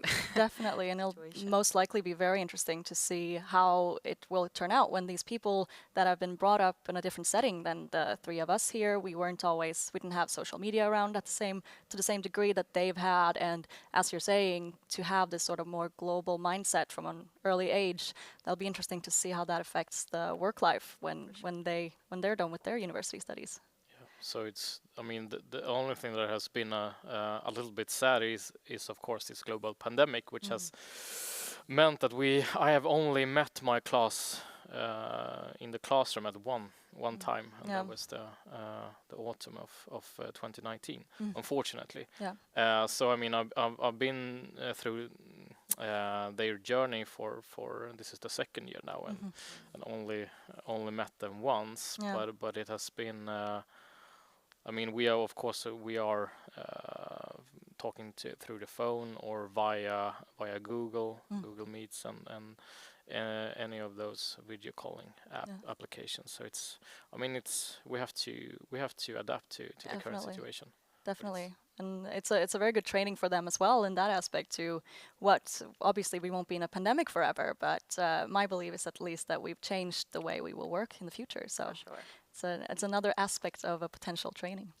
But so you also have several other projects, and I would like to touch upon the one that you call Foundations for the Future, also FOF for short. Yes. And maybe a little bit about this program, what it entails, who can apply for it, and so on. Yes, so our FOF team, Foundation of the Future, is part of our management consulting. So when you start as an associate or newly graduate, you join this team at PwC. So 2 years ago, I started in this team. And I think what makes it special is that when you start, you don't necessarily know from the start that, okay, I'm going to end up in the finance team or in the operations team. A lot of students come from university and they don't really know exactly what does the work entail as a consultant and what do you actually do within all your different competence teams. So it gives an opportunity for associates to try on different types of projects and so that they, in the end, after 2 years, can choose which one they want to specialize in. And I think that was perfect for me. When I started, I didn't really know which direction to go in. I thought perhaps customer team sounded interesting and our operations, but then in the end, I chose the finance team. And quite different. If I wouldn't have, exactly, and if I wouldn't have had the time to try out different things, then I might have chosen wrong. Well, you could always change, of course, when you're in the organization, but that was a big plus. And then during the time there, you have a very clear development path. So you get a lot of training and support and such, so that you can build, as we say, core consulting skills. So yeah, it's a really, really fun team, and you get to develop and learn so much during your first years. Fun. It sounds a lot like your version of an internship, maybe. Kind of, but you get paid. Yeah, I suppose. Maybe more of a trainee program then. Yeah, I guess. Yeah. Fun. And you also, I mean, along the way, you also had an opportunity to run this kind of internal project, which you do include, for example. Yeah, definitely. So, I mean, besides the external projects, they really encourage you, PwC, to find, what's your passion and where could you find, we have our slogan, our opportunity of a lifetime, and that really depends what you want to do and what direction you want to take. For myself, as we touched upon, Include is one of those programs that I really enjoy and feel an extra spark for. But within the organization, there's so many different internal projects that you can run and be part of. So. Yeah, fun. So clearly now we've talked a lot about what PwC has to offer. So I assume a lot of the students, they might already know the company and they surely do a little bit better now. What would your advice be to a student that would like to apply? Do you have some hands-on tips maybe? Well, I would say reach out to us. I mean, in this kind of forums, unfortunately we can't meet physically, but I mean, apply for these interview sessions, and we are all getting, the wheel is turning, and we are coming up with new digital solutions for employee branding concepts and projects as well. So apply for it, meet us, get to know the people behind the logo, as I didn't do at the start in Uppsala, but which I turned around. So that would be, I mean, at least I think my biggest tip for students. For sure. I mean, we really want people that want to work at PwC. So I think, like you say, reach out, try to see if there's a certain area that interests you, and see if you're, a good fit, because the people that are really passionate and want to learn and get in the company, that's interesting for us as well. We want people that really wants to be a part of PwC. So I think that's a good thing, and really try to, I mean, this may sound like a cliche, but what do you like to do? Today, there's a lot of talk, and I get a lot of questions. Do you have to know all the tech stuff? And if I don't know AI, can I get a job at PwC? It's like, well, do you like that, first of all? Are you willing to learn more about it when you get into the company? I think those are really important things to take on. We don't expect people to be experts when we recruit them from, from universities. So yeah. And basing it upon that, it's good that you don't require expertise from a newly grad. But what would you say is a good background to have? Obviously, we have lots of business students here today, but there might also be students with other majors. What do you think is a valuable background? Well, to be honest, we don't. I mean, there are certain line of services which maybe is better for a student with an economic background, which is more fit, but we don't have that kind of requirements, I would say. It all depends on who you are as a person and what you can bring to the company and how you can excel in the role for PwC. So it's a vast area where different backgrounds will bring in different kind of knowledges which we need to be ahead of our competitors and be ahead within the market as well to be able to advise our companies. We need different kind of views upon things. So it's for sure. So I mean, economics obviously, but as I mentioned before, engineering, IT, HR.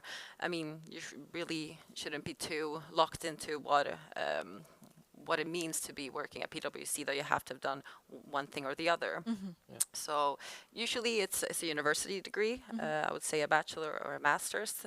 That tends to be a bit of the baseline, but then it really is encouraged that it might be, people have different approaches and backgrounds. So what you're saying is don't be intimidated by what you've studied, to do what you want to instead. Exactly, definitely. And as I mentioned before, I mean, I started as a business graduate, but now I'm working with sustainability questions. So it's all depends on my interests and my willing to seek out what PwC has to offer. Definitely. So okay, now hopefully we've sparked the interest of the students, and they know that okay, I feel like I could do this. But obviously, during these times that we live in, it's very hard to have a recruitment process like you normally would. So do you have any tips and tricks for how to nail an interview over phone or through a video meeting? Well, I would say like our general process when you apply for a job at PwC, we have an anonymous it's anonymously process from the start where you apply for a job, and then you will automatically receive different kind of tests which test your personality test and a numerical or a general understanding. So it's all that different, because we would not like to have any personal judgment when it comes to your application at the start. And then from that on, if you pass the test and we believe that, well, you are a fit candidate, so to speak, you will be able to meet with our HC and eventually passing on. For some of the lines of services, there are also cases that you have to solve, either in group or individually. And then further on, of course, you will meet the recruiting staff, which are working within each area, and also maybe get to meet a partner exclusive. So but it's all different. But commonly there is this anonymously. Sorry, difficult word to speak of, but from the start. So that is I mean, try. Definitely. I mean, and then if you land an interview, it's always like practice and really think about why do you want to work at PwC, and try not to answer to, perfectly because it's a big company, but really go into why does it interest you, this specific role and such. I think that could really make you stand out. Try to be yourself maybe as much as possible. For sure. Yeah. So from my experience, I know a lot of the students that I talk to, they tend to find these potential cases to be the scariest, because you're talking to people that are professionals and they really know what they're doing, and they might have taken something that they've experienced as sort of like a live version case. If you're applying for a position that does have these examinations in that form, do you have any specific advice regarding that? Yes, it's not about getting the answer correct. It's about how you approach the problem. really. You may get asked a question that where during the time frame that you have to answer it, and you don't get any tools or any help. You just sit and supposed to speak loudly how you think. It really is what's important. So it's always the approach. So don't get stressed out if it feels too far away to get an answer, or jump ahead and say, well, this seems reasonable, but really explain your logic. I think that's what we really test. So. Yeah. And I mean, try and take advantage of the companies like PwC are also offering like these kind of case nights and things like that, just to learn and learn how you should attack sort of a problem and identify what is the bottom line of cases. You can practice a little bit during your studies. Yeah, absolutely. For sure. Yeah, Definitely. That's good. So we are unfortunately only have a few more minutes left, but I wanted to ask you, considering that we have many companies that offer similar services as PwC here today, and as well obviously on the marketplace, would you like to elaborate a little bit on why you think that PwC is the best option for the students of SBS? Yes. Well, speaking from my own experience, PwC, of course, has a huge advantage thinking of all the knowledge we possess and the go-to-market offer that we have. I think that makes us stand out in the market. And then what made it PwC the company to choose for myself was the culture.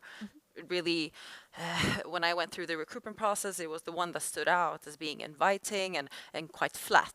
I remember having conversation with partners, and it really was a conversation. It wasn't, a test. Now you have to prove yourself. And I really think that that has been one of the things that makes PwC stand out for me as an employee and wants to stay within the company. So. Yeah, definitely, and our ambition is for every employee to experience this their opportunity of a lifetime, and for me that was to make this internal transfer and to work with the things and questions that I really enjoy, and I find it really interesting. So I mean, being able to do that, and of course being able to travel abroad and to work abroad as well is a main advantage. I believe from being a global firm as well. For sure. And of course the people behind the logo. That is, I mean, it sounds cheesy, but it's true. Yeah. And we actually have a little time left, so if you just want to say a short few words about how all this culture that you're talking about now, how that portrays in the situation that we're in right now, how do you think that PwC maintains or maybe even changes that culture now when we're working from home and it's all a little different? It's definitely a challenge. It is, because part of these kind of big companies is that we do also have such a big and broad social life. I mean, we normally do a lot of things together with amongst our employees. So it's definitely been a challenge from going to, I mean, this afterworks every second Friday until we have digital afterworks, and we're really trying to having these kind of digital events instead. But yeah, for sure. But of course we are, like every company, it's a struggle. But I would say in my team and within the consulting team, it's a lot about open communication, being transparent, having a lot of check-ins to follow up on, how is everyone doing? Does anyone, does anyone need extra support? How is the working situation at home? Because it's so different for everyone. Definitely. So I think it's a lot about communication with your team leads and your colleagues, and we try to have a digital afterworks and such. So trying the best you can. Yeah, for sure. Yeah. And showing that we care. Showing that we care, for there sure. You go. Those are some beautiful last words, because we're unfortunately out of time, but we would like to thank you so much for participating at Ekonomernas Dagar 2021. And we will shortly be back with you for some wrap-up questions.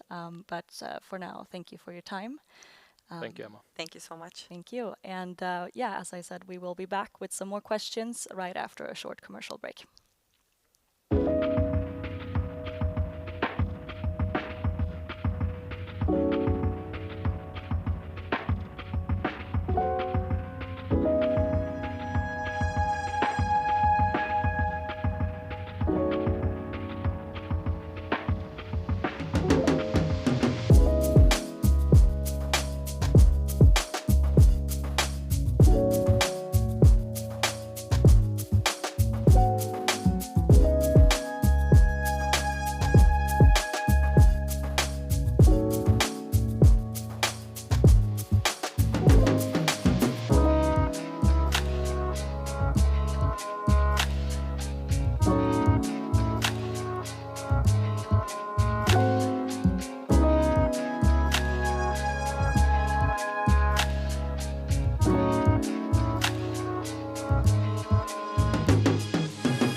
And we're back with our PwC representative, Anna. Anna, welcome. Thank you so much.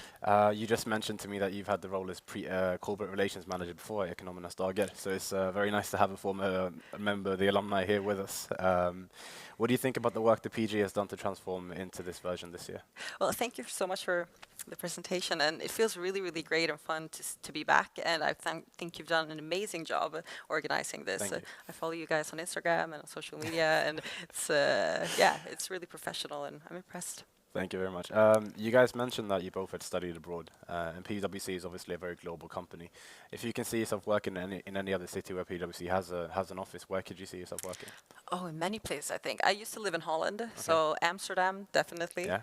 I think that would probably be the first pick. Otherwise, I mean, I do like Stockholm a lot. I first, when I studied abroad, I kind of wanted to get away, like many students, and experience something new. But since I moved back, Stockholm has grown on me, I would say. I can imagine. Yeah, I love the city as well.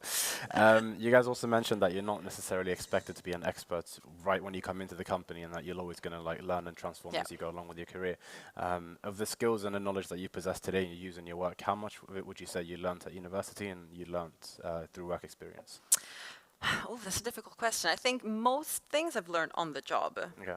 Definitely. I think the time at university, it really is a process where you mature and you kind of learn to approach problems in a way that is really applicable, of course, when you come into working at a company. But I would say most things are really at the job. Working with new systems like Power BI and really getting... Well, I don't know what that is. or just Excel, for example. So many students have different experiences with that. But when you work every day, you really get hands-on experience and knowledge. So very cool. Yeah. So I just thought we could just maybe wrap up with a bit of just quick fire questions about PwC. Hope your knowledge is on point. So I have 3 quick questions for you. How many employees does PwC have globally? Globally, wow. I'm like trying to look there. I think it's around 250,000 something. Pretty close, actually. 284 to be exact. Okay, so you're very, very close. Do you know where your headquarters is located? Our headquarters, I would say... Hence the accent. Well, in London. That's actually correct. And do you know how many countries that PwC has offices in? Oof, I should know this. Could it be like... Yeah, don't know peeking. Like 100? No. 150. So 150. Yeah, you were very, very close. But that was actually pretty good. But thank you so much for your time and lovely interview that you guys had with Emma. Thank you so much. We'll be back after our lunch break at 11:45.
Welcome back. Hope everyone has had a nice lunch break. Next up, we are extremely honored to have BDO with us here, and I'm sitting with Emily Sled, audit partner at BDO. Warm welcome to Ekonomernas Dagar. We're so glad to have you. Thank you. Happy to be here. Why don't we start off with you telling us a bit about, for those students that I'm sure there aren't that many, that don't know about BDO, and maybe also a little bit about what you do at the company. Yeah. Well, BDO is the fifth largest accounting or advisory firm in the world. We're 91,000 employees around the world in 160 countries. Quite a lot. Quite a lot, yes. And in Sweden, we're number 6. We're 700, so a bit smaller. And our headquarters in Stockholm. Where you work? Where I work, yeah. Yes, exactly. And our managing partner is Malin Nilsson. As you've all seen, a lot of women are managing partners now in Sweden, which is really good. Amazing. Yes. And I work as an audit partner, as you said. And I'm also the international liaison partner, one of two. So I work with international clients, but I also work with the BDO offices around the world. I see. I'm sure I'll get back to a question about the international career opportunities there are at BDO. But what's on everyone's mind nowadays with the pandemic? How has work at BDO been like the past year? Wow, it's been very interesting. It's been a year now since we closed the office in Stockholm. Then we thought that, well, maybe we'll be back in midsummer, and we laughed. But that felt like a long time, but we're not back yet. So, well, it's been very interesting, but it's also been a struggle, of course. I mean, all the students know that. Being at home, we moved everyone from being in an office every day or being at clients to staying at home. Yeah. Being at home, everyone has their workstations at home, but for me, living in a house, that's easier. But of course, a lot of our new hires, they live in smaller apartments. They perhaps live with someone else who also works from home, and just not seeing the client or never seeing your colleagues is very tough. Yeah, obviously. I mean, a lot of the students sitting at home are probably watching this very show from a student apartment or a one-room apartment. Yeah. It's difficult. How have you guys worked with keeping motivation up and a lot of contacts within the team every day. We have a lot of Teams meetings. I don't know if you use Teams, but that's where we are 24/7. It feels like a lot of Teams meetings every day. Just involving Teams meetings with the client as well all the time, and just so that's the work part of it. But that needed to be done. I mean, when we started the pandemic, or when the pandemic came to Sweden, we were in the middle of busy season. That was actually easier because people were just working, trying to finalize everything. You knew what you needed to be done. But then when summer hit and then you have fall, we usually have like a lot of events. We have kickoffs and afterwards at the office, of course, and all of that, and all our training that we usually meet all your colleagues from around all of Sweden. But now we didn't have that, so that was of course we need to do like the students here. Yeah, of course. Go home. Yeah, no, I want to take one thing you said there, because you mentioned you were in the middle of the busy season. Yeah. That's something, a phrase that's thrown around within auditing. Yeah. The students might not know what that is. When is the busy season, and why is there a busy season? Most of the companies presenting now is it starts in January. Because most of our companies have year-end audits, calendar year. So you start week 2, and that's where all the big audits are being done. So it is overtime work around then, which is fine because it's winter, and then you can relax during summer, of course, which is great. Amazing. And obviously in pandemic times this might be a bit harder, but why don't you tell me a little bit how do you feel the culture is like at BDO? How would you explain it in your words? Well, culture is very inclusive. It's quite a flat organization where not so much hierarchy, and I've worked at our office in Chicago as well. Really? And it's actually the same all around the world. Even there, where in the US hierarchy is a little bit different than compared to Sweden. Yeah. But at BDO, you can still feel that you're with BDO. Yeah. Yeah. And part of that, I know, is your vision as well. Definitely, How would you describe BDO's vision? Well, BDO's international vision is quite bold. It's time to lead. In practical terms, what does that mean? In practical terms. Well, it's divided into 4 groups. So it's leading through innovation, which basically all our tools and everything to helping the clients and ourselves be more efficient.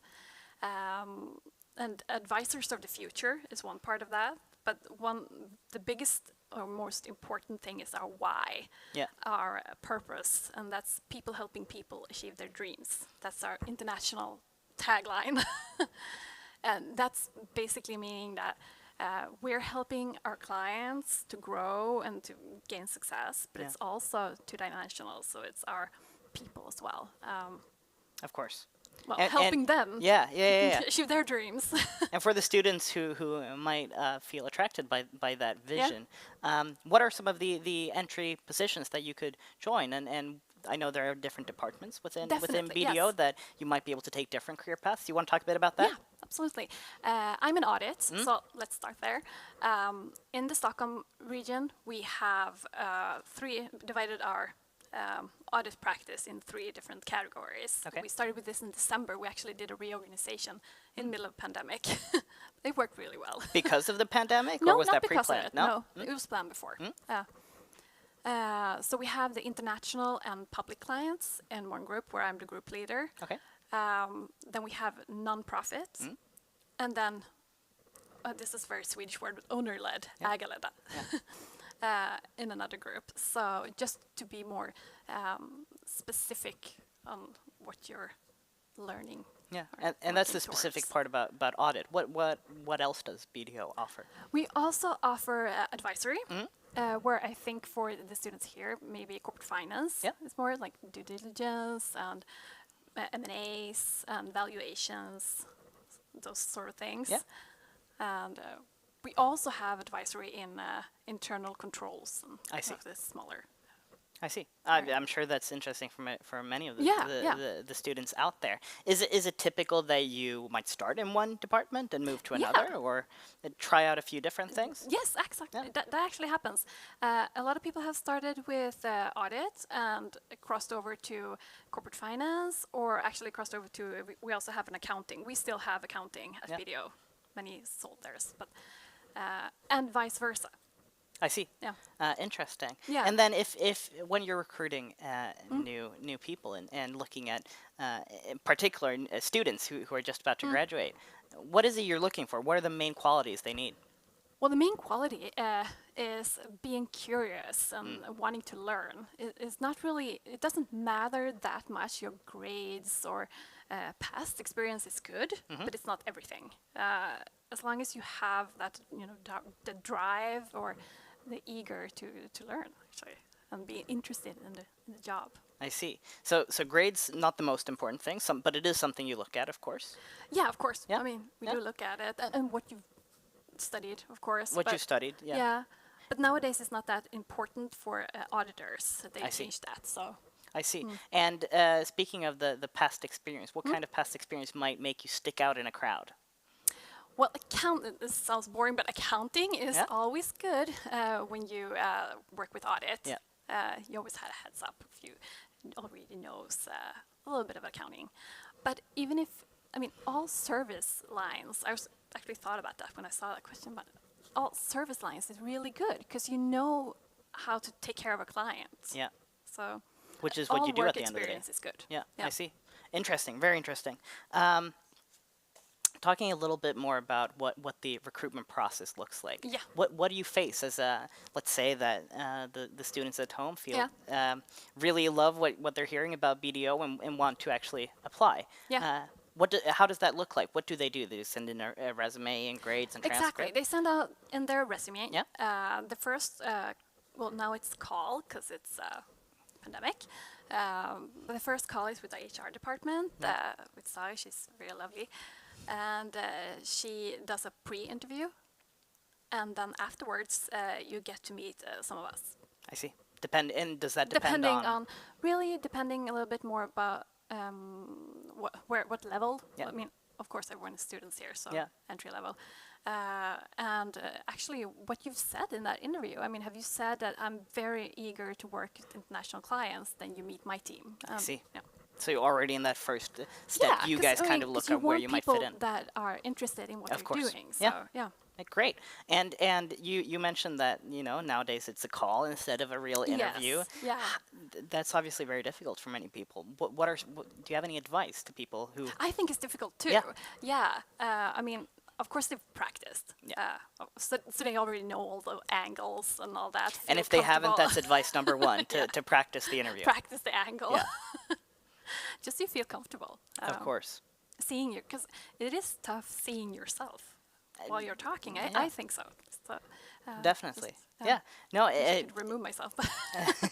Interesting. And you were the international liaison, and you're a global company. Yeah. Do you want to talk a little bit about how does that affect work at BDO? Do you come in Being a contact global? with being a global company? Yeah. And Yeah. Every day we're in contact with our international client or colleagues every day, actually.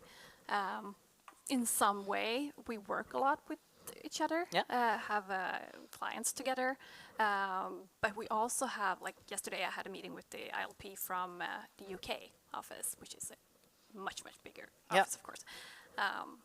So yeah, for me, it's an everyday. you notice it on an everyday basis that you Yes, are a global definitely. company. Yeah. What do you think are some of the perks or benefits of going to a large company as BDO and getting to work in a global environment compared to maybe starting off at a smaller company? Well, you have more opportunities, of course. I mean, you can, as you said, you can switch if you're not satisfied in one department or you want to try something new. Yeah. You can do that within the company, and you can come back if that's. I mean, it's not like switching jobs. No. In that way. So, of course, that's a big perk, and you also have if you want to work abroad, you can work like I did on the secondment. We very much. It's a very good way of gaining even more knowledge about IFRS or stuff like that. Adding to your resume. Yeah, definitely. Interesting. Yeah. And is that something that employees typically do? Do they do it? Yeah, At what stage of their career do they start looking at those kind of things? We usually want them to have the degree or authorized public accountant. I see. Yeah. Which takes how long typically to get? Now it takes, it depends. I think you can write it after 4 years. Yeah. Oh, sorry. I should know this. They've changed it all the time. So. But it is quite different from person to person, I've heard, getting that, becoming an authorized auditor. Yeah, some people want to do it really fast. I was like that because I wanted to go abroad. Yeah. But then it took me a couple of years before I had my own clients. So, of course. Yeah. And speaking specifically about audit now, it takes these 4 to 5 years to become an authorized auditor. What does the career path at BDO look like during those first, maybe five years? Well, you start off as an associate. Yeah. In either department. When you're associate at the Stockholm office, you work with all the departments because you don't want to be put in only international, only financial. That because you need to have all the experience to be able to do the test afterwards. So after about 2 busy seasons, maybe 2, 3, you're a senior. I see. You take more responsibility over the work, and after, when you're getting ready to take the test, or you're more an assistant manager, and afterwards you go from manager and senior manager. And the people you recruit into auditing, would you say that they typically are people who have studied accounting, or can they come from a range of backgrounds? Well, nowadays they can come from a range of backgrounds. That recently changed. It did, yeah. So it was people with business administration, and it was very strict what sort of classes you had. You had to take very specific courses to qualify. Yeah. But that's not the case anymore. No. So hopefully we'll see different backgrounds coming in. I love that because it's so much more technology. So I think we're going to have more engineers actually working. Amazing. Yeah. I'm curious, how have you experienced that change? Have you seen a shift in the recent graduates who become audits? Maybe we'll be seeing that a bit more in a couple of years. Yeah. And do you But, think, have you seen, maybe it's hard at this point, but have you seen students change how they approach their studies? I'm not really sure about No? that. No. I mean, we'll see, and maybe Hopefully, that's advice Yeah. because I know this has been many students worry about that they don't take the right courses to I don't think to they need to qualify. worry about that. No? No. No, No. just do what they sort of feel like and think is Yeah. valuable to learn. Yeah. Yeah. I think so. Yeah. Amazing, amazing. No, I want to talk a little bit more about how BDO work at BDO looks like. What do you think it makes BDO stand out as an employer or a place to work? Well, we've been the most satisfactory clients in 8 years in a row, and of course that makes you think of how what did we do? Exactly. But I think they want to know. It's all based by the people at BDO. Like everyone is very relationship driven. Relationships is our why, like people helping people. It's very much in our culture to be relationship driven, and I think that you can really feel that with the clients as well. So. Yeah. And what kind of projects do you do? Well, first of all, what kind of projects do you work with? But as a newly graduate, newly recruited to BDO, what kind of projects will you be involved in? Typically this, actually. Working with other students, contacting and having, spread the word. Yeah. Really, yeah. That will be your first, outside of the normal working environment. One thing that we really work a lot with is equality. I see. Also. And like how do you notice that at BDO? Like I said, we have a female MP or managing partner, but that's just one person. I mean, of course, you need to have one person that is, someone to look up to, but you need to have that in every level in the organization. So it's very important to have as close to 50-50 in the partners as well. I see. And the industry is far behind, and so everyone's working on getting there, and that is an international question as well, of course. We have a network for our female talents. Interesting. So they get a coach and, helping them to drive their business. Yeah. It shows that you're invested in Yeah, definitely. helping It's very important. achieve. Amazing to hear. Speaking of these projects that you might work with, what going back to the day-to-day activities, what does the day-to-day activity of an auditor or maybe a newly hired recruit look like? Yeah. Well, nowadays, hopefully other days as well, they start with having a Teams meeting with the team that they're working with right now. It's digital now, of course, but otherwise, now is when it's busy season. You probably start your day at the client's office. Yeah. Well, let's see what happens when we get back. I don't know. I mean, will we visit the clients all the time like we used to? I don't know. And you mentioned that it starts off with a Teams meeting in the morning. Yeah. I think a common myth about the auditor profession is that it's quite individual. But I know that you work a lot in teams. Yeah, no, you work in teams all the time. It's not individual at all. No. And how does that teamwork look like? Are you usually separated into different roles within the project, or? Yes. Yeah. Usually it is. I mean, our clients are mid-size. Yeah. So usually have a partner and then a manager, a senior, and a couple of associates. Yeah. And before the pandemic, we were all out at the client side together. You were usually in a conference room a whole day, so it's very much a teamwork. Both within the team at BDO, but also on the client side, of course. Yeah, definitely. Yeah. So it's not a loner job.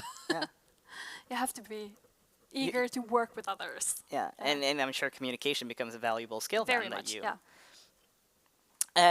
Speaking of the client, what kind of clients? You mentioned you mostly work with mid-size companies. What kind of clients is that something that you should consider when choosing? I know there are many auditing firms out there.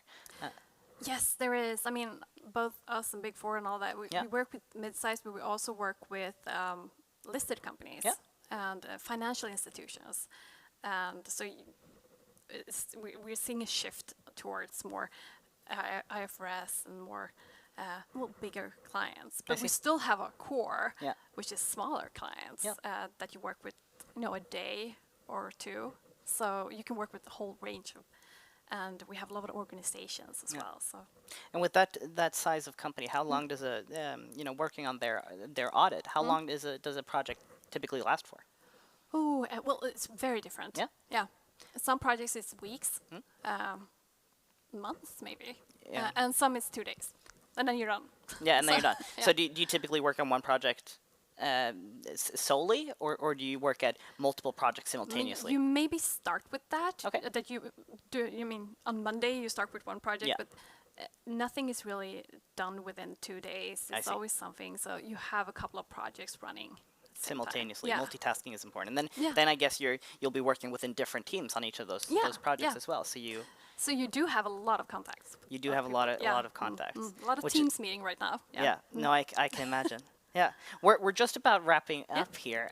Is there any final words you want to say to the students out there why they might want to choose BDO or explore more about why BDO should be their future employer?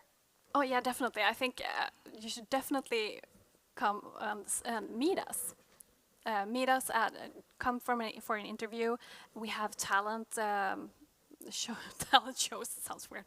Well, those talent nights, and just be curious and ask questions, and spontaneous applications are very much welcomed. And then they have your website, they have your LinkedIn. I'm sure they can absolutely find the information they need. Absolutely, you can contact any one of us. Yeah. We're happy to answer. There are many alumni from Stockholm Business School as well working at BDO that I'm sure they can reach out to. Yeah. Well, we're so glad to have had you with us here, Emily, and having BDO at Ekonomernas Dagar. Thank you. Thank you for coming, and now we'll go to a short ad break.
And we're back with our representative from BDO, Emily. Welcome. Thank you.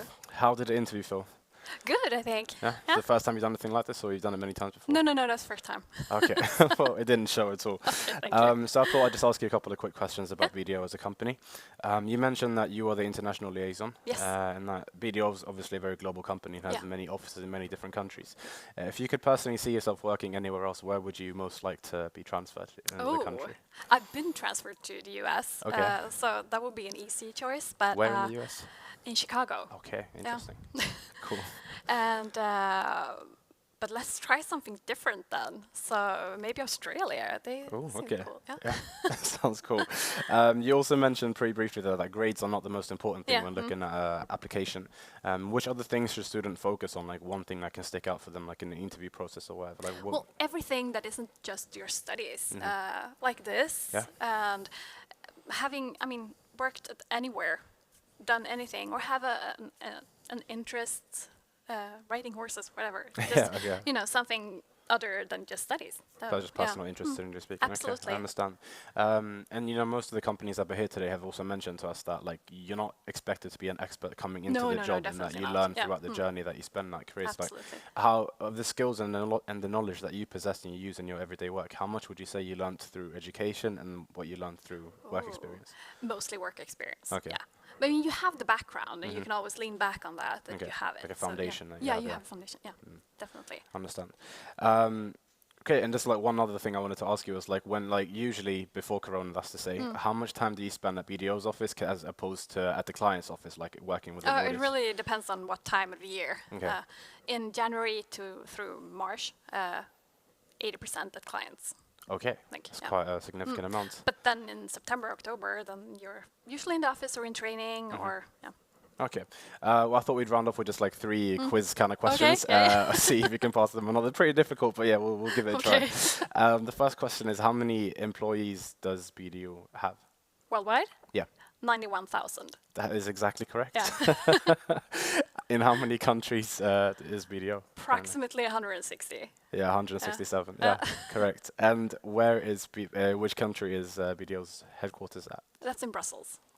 Yeah, Belgium. Belgium, yeah. Correct. Okay, well, you're a great representative. You know all the questions off by heart. We'll be taking a short break with a commercial break, and after that, we'll have a speaker from Sicela. So make sure to join us in about 1 minute's time.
Welcome back to the next segment at Ekonomernas Dagar.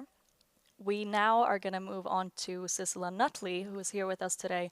She is quite different from the other participants today. She is a brain scientist and also an author. So what will happen is that she will now, first of all, have a presentation held for you guys, where that will be followed up with some questions with Sissela. But I will now leave the floor to you, Sissela. So please, take it away. Thank you so much. Well, I'd like to address the topic of mental health and how we interact with our digital devices, and if there's a connection between how we feel and how we spend our time today. This is, of course, a very hot topic because this involves all of us. Everybody now has gone from not having a smartphone 10 years ago to us all spending about 4 or 5 hours a day on these devices. And I think it's obvious for everyone that there are so many benefits that have come from this type of available technology. But they have also become very much integrated with our lifestyle habits, and they perhaps also interfere with our relationships and some of our health factors. About 20% report that they sleep with their cell phone in their bed. And of course, that may have an impact on sleep. So what actually determines our well-being? There are 3 major factors that are involved here, and some of them we can affect and some we can't. Like our genes. We can't really do anything about our genes, of course. But we have different susceptibility to becoming depressed or more anxious, and that is something that is good to know. If you have this in your family, then it's even more important to try and affect your habits, because that's the portion you can change. We also have a life situation that can or can't be changed. Some things are just the way they are. We perhaps have a chronic disease, or we've had trauma in our life, or we don't really decide which family we grow up in or where we're born in the world, and so on. This affects our mental health as well. But the part that we do all have a possibility to affect is what we do with our time. And this affects as much as 40% of our mental well-being. And that is a very hopeful number, because it means that we can do something about how we feel. This is especially important during this time. We've now gone 1 year into this pandemic, where all of our habits and routines have perhaps been thrown out the window, and a lot of us are struggling with keeping our mental health at a level where we feel okay. And I just want to tell you that you are not alone if you feel this way.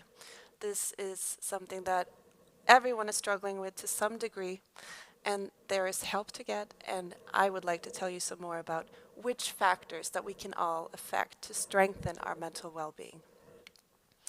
Because all of this actually happens in our brains.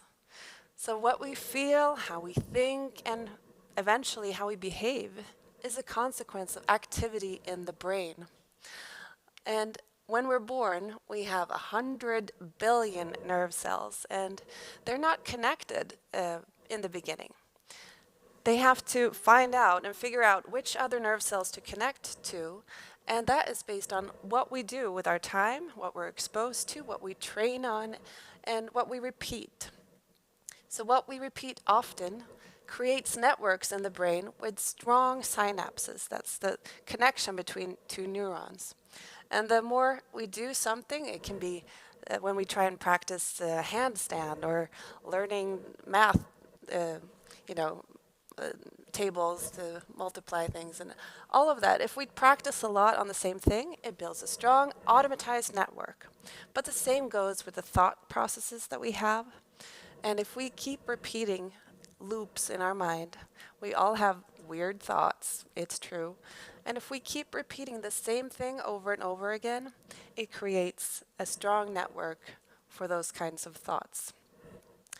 So what we can do is try and challenge these thoughts that we have, because they're not truth. They are just rehearsed repetitions of the same network that become more easily activated the more we think them.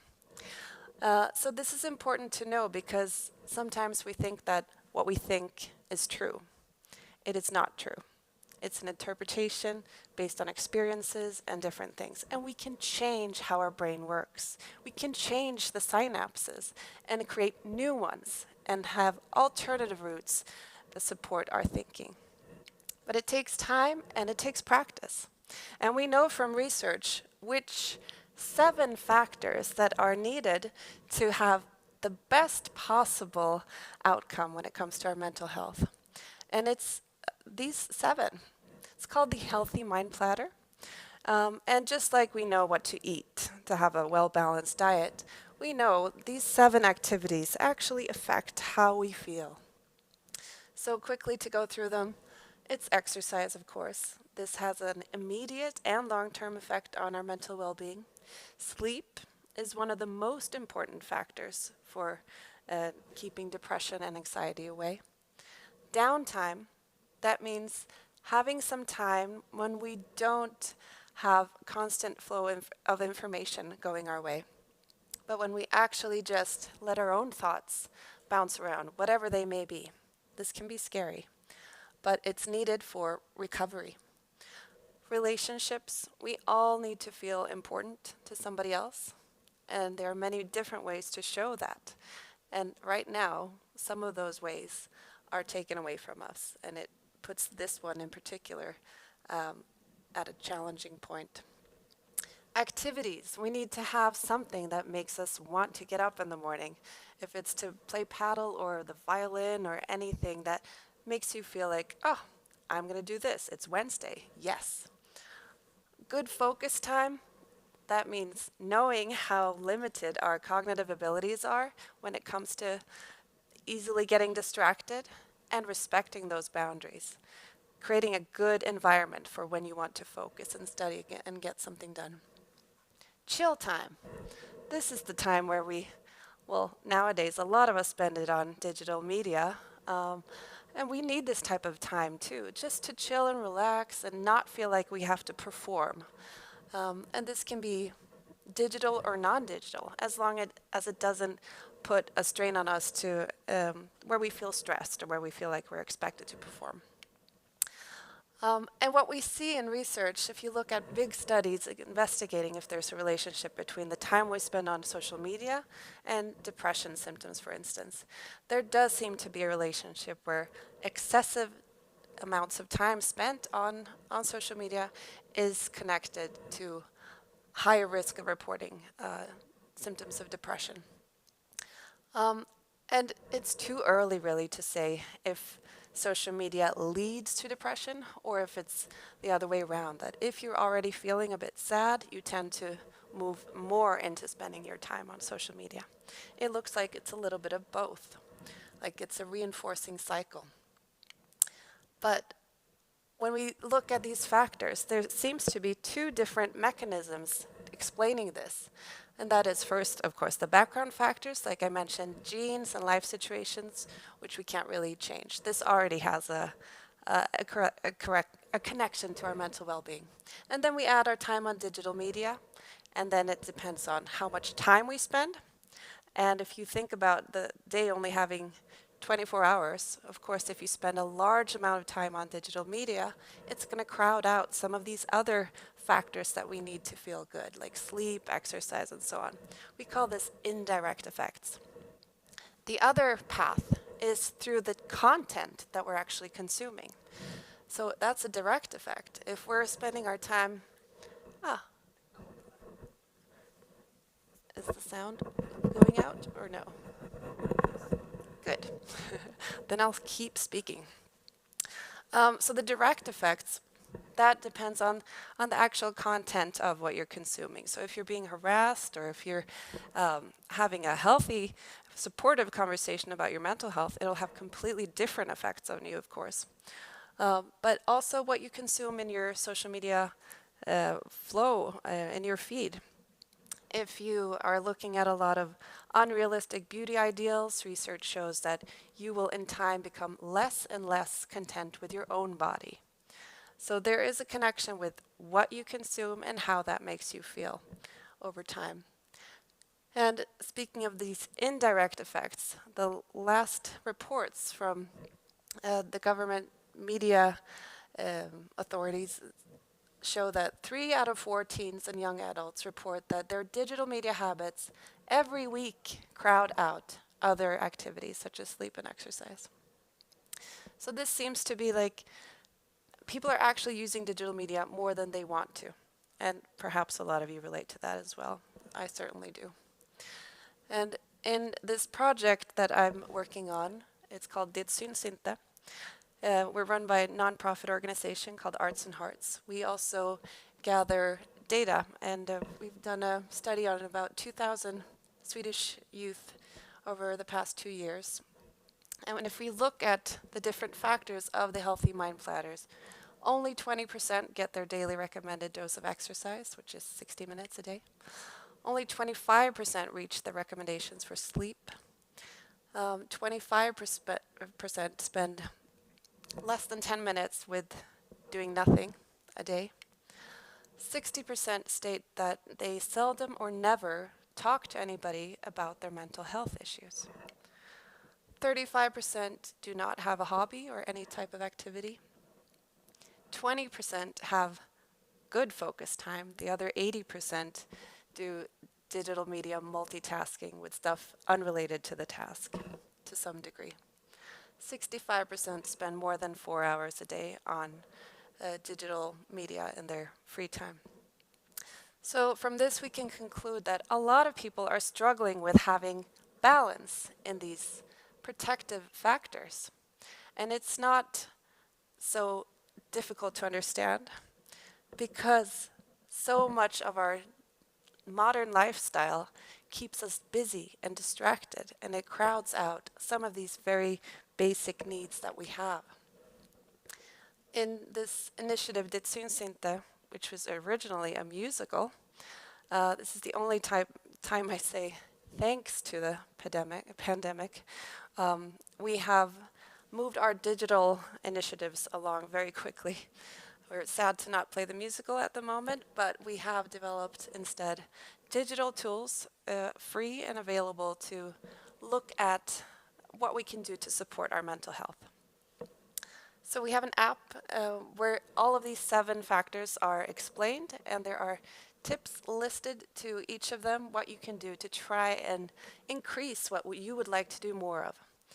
It's not so fun to say, oh, just stop or decrease the time you're spending on your cell phone. Yeah, right. I mean, we've all been there. We've all tried that. What we need to do is focus on the things that we would like to do more of instead, and it'll figure itself out. So if you want to do a self-assessment and see which area you would like to start with, you can do that. And there are different ways to help you think about these difficult thoughts and feelings in the moment that you're having them, and how to support your habits so that they don't come as often. Just to have a few send-offs. If you haven't discovered nature yet and the magical effects, research is very clear on this. If you spend at least 2 hours a week in nature, you will have a better mental well-being. And if you do it without having any devices or information being sent your way, you will activate this beautiful network in the brain called the default mode network, which is also going to be activated when you feel thankful. So trying to find things that you're thankful for, even during these difficult times, will help you activate hormones in your body, oxytocin, that dampens your stress and increases your well-being. There are lots more resources. We have a podcast called Det syns inte, the app that is available to download. You can follow us on Instagram, and I also wrote a book on this called Distraherad, hjärnan, skärmen och krafterna bakom, that you can find as well. Any questions? I'm happy to answer. Yes, of course. Thank you so much for that very, very interesting presentation. I mean, these are questions that I think tend to be overlooked, and maybe especially in a time of crisis, more immediate health issues such as the physical ones tends to be a lot of the focus on. But obviously these are issues that are critical for, as you're saying, our mental health. Indeed. So I would like to touch upon especially one out of these 7 parts that you had, which tends to be talked a lot about. We know that exercise is very important for our mental health. But what does that actually mean? How much exercise do we actually have to do to really gain these benefits? Well, I'm sure you've heard everything counts, and this is true. So anything is better than nothing.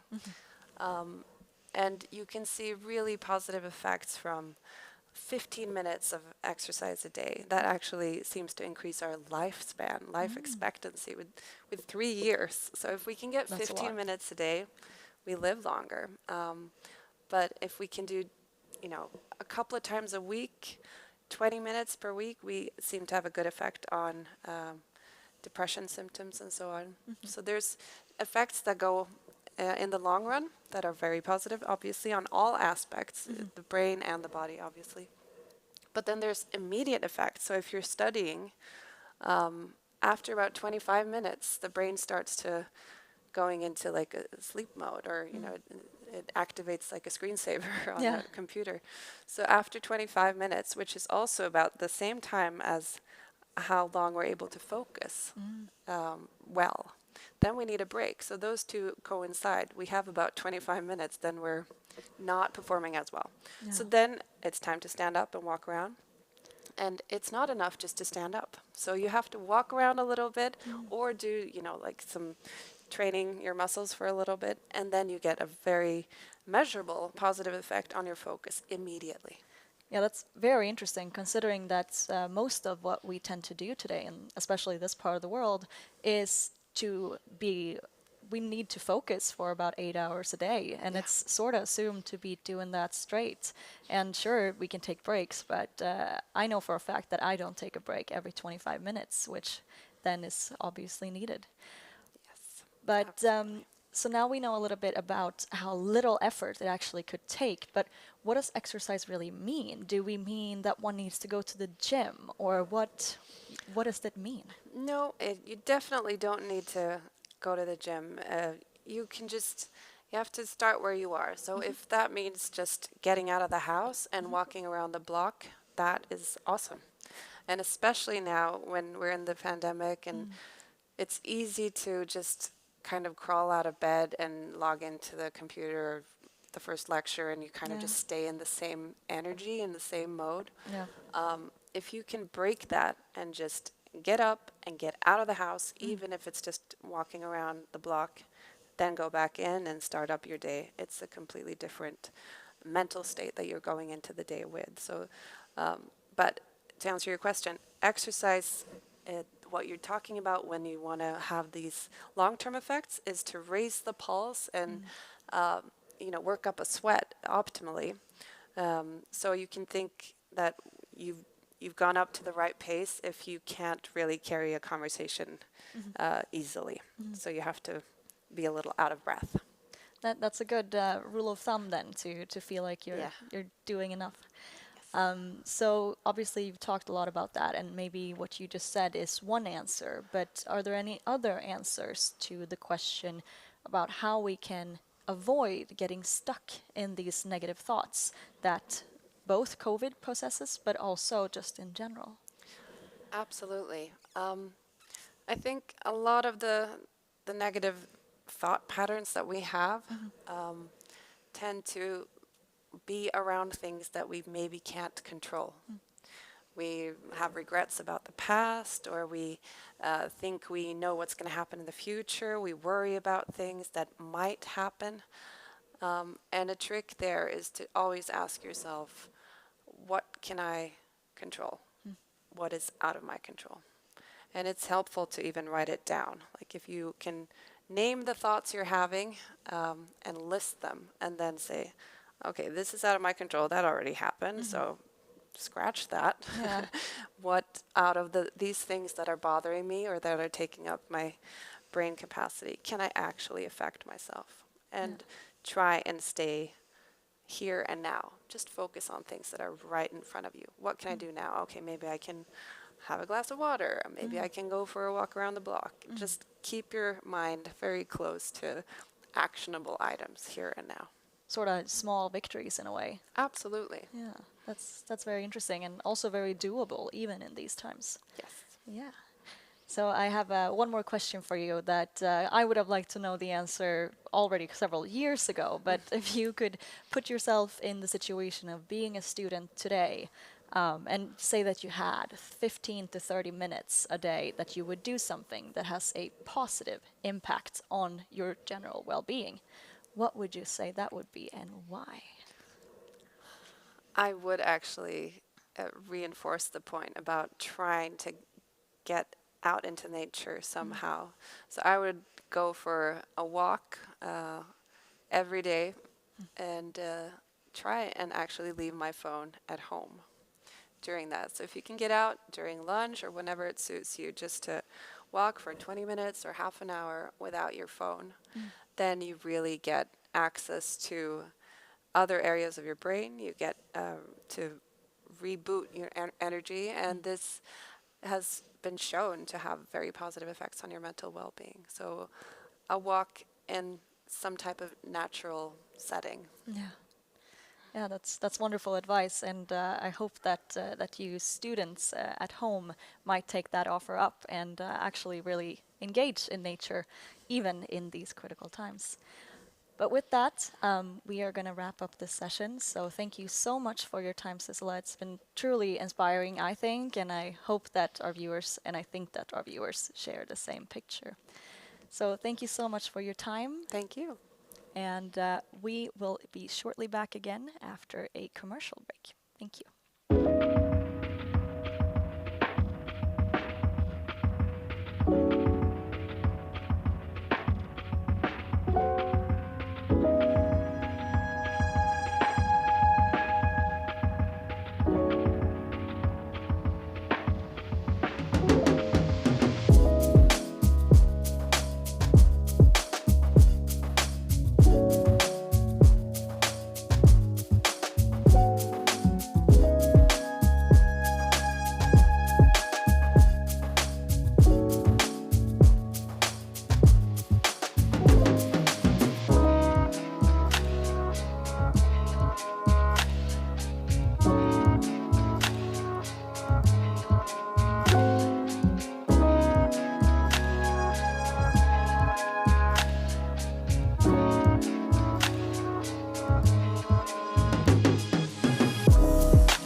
So we're back here with Elin once again to discuss another one of our sponsors, this very stylish bag right here. Could you tell me a bit more about it, please? Yes, we very proudly present the Sandqvist backpack, maybe to be specific. This is also one of the ongoing competitions on Instagram right now. So I would say in fashion, generally, it is hard being both practical and classy at the same time. That's sort of a general rule that we all know. However, I feel like this bag really pulls that off, being practical for a business student as myself and you are.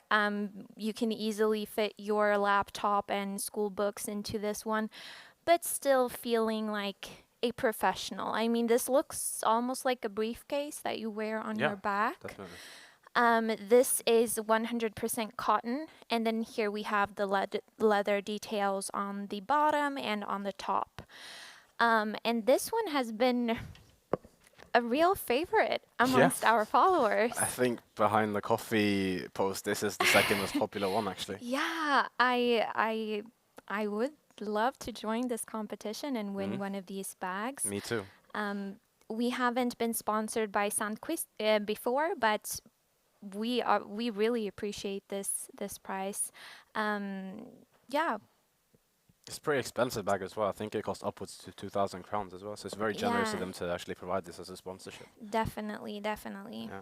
I like the design. It's like you're saying, it's a bit classy, but it can also fit like everything you need. Like yeah, you could, and You could like be going to the gym with this. At the same time, you could be going to like EY's office to work. with it almost, Definitely, and so. it's very like unisex. You can wear it to anything, both male and female, whatever. I feel like it's a very very nice bag, and as you said, you could easily fit your gym shoes into that bag as well, and no one would know that you're going to the gym For sure. afterwards. So you enter this competition the same way as everyone else, as the other Yes, ones? so the specific details are in the caption for this competition, but the competition is up.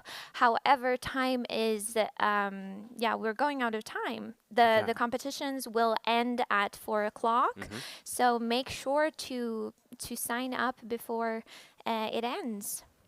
For sure. That's about all the time we have. So coming up after the break, we'll be back with Alexander Riese and one of our representatives from Deloitte. So see you guys soon.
Varmt välkomna tillbaka till detta inslag som vi nu ska ha den stora äran att få hålla tillsammans med Deloitte.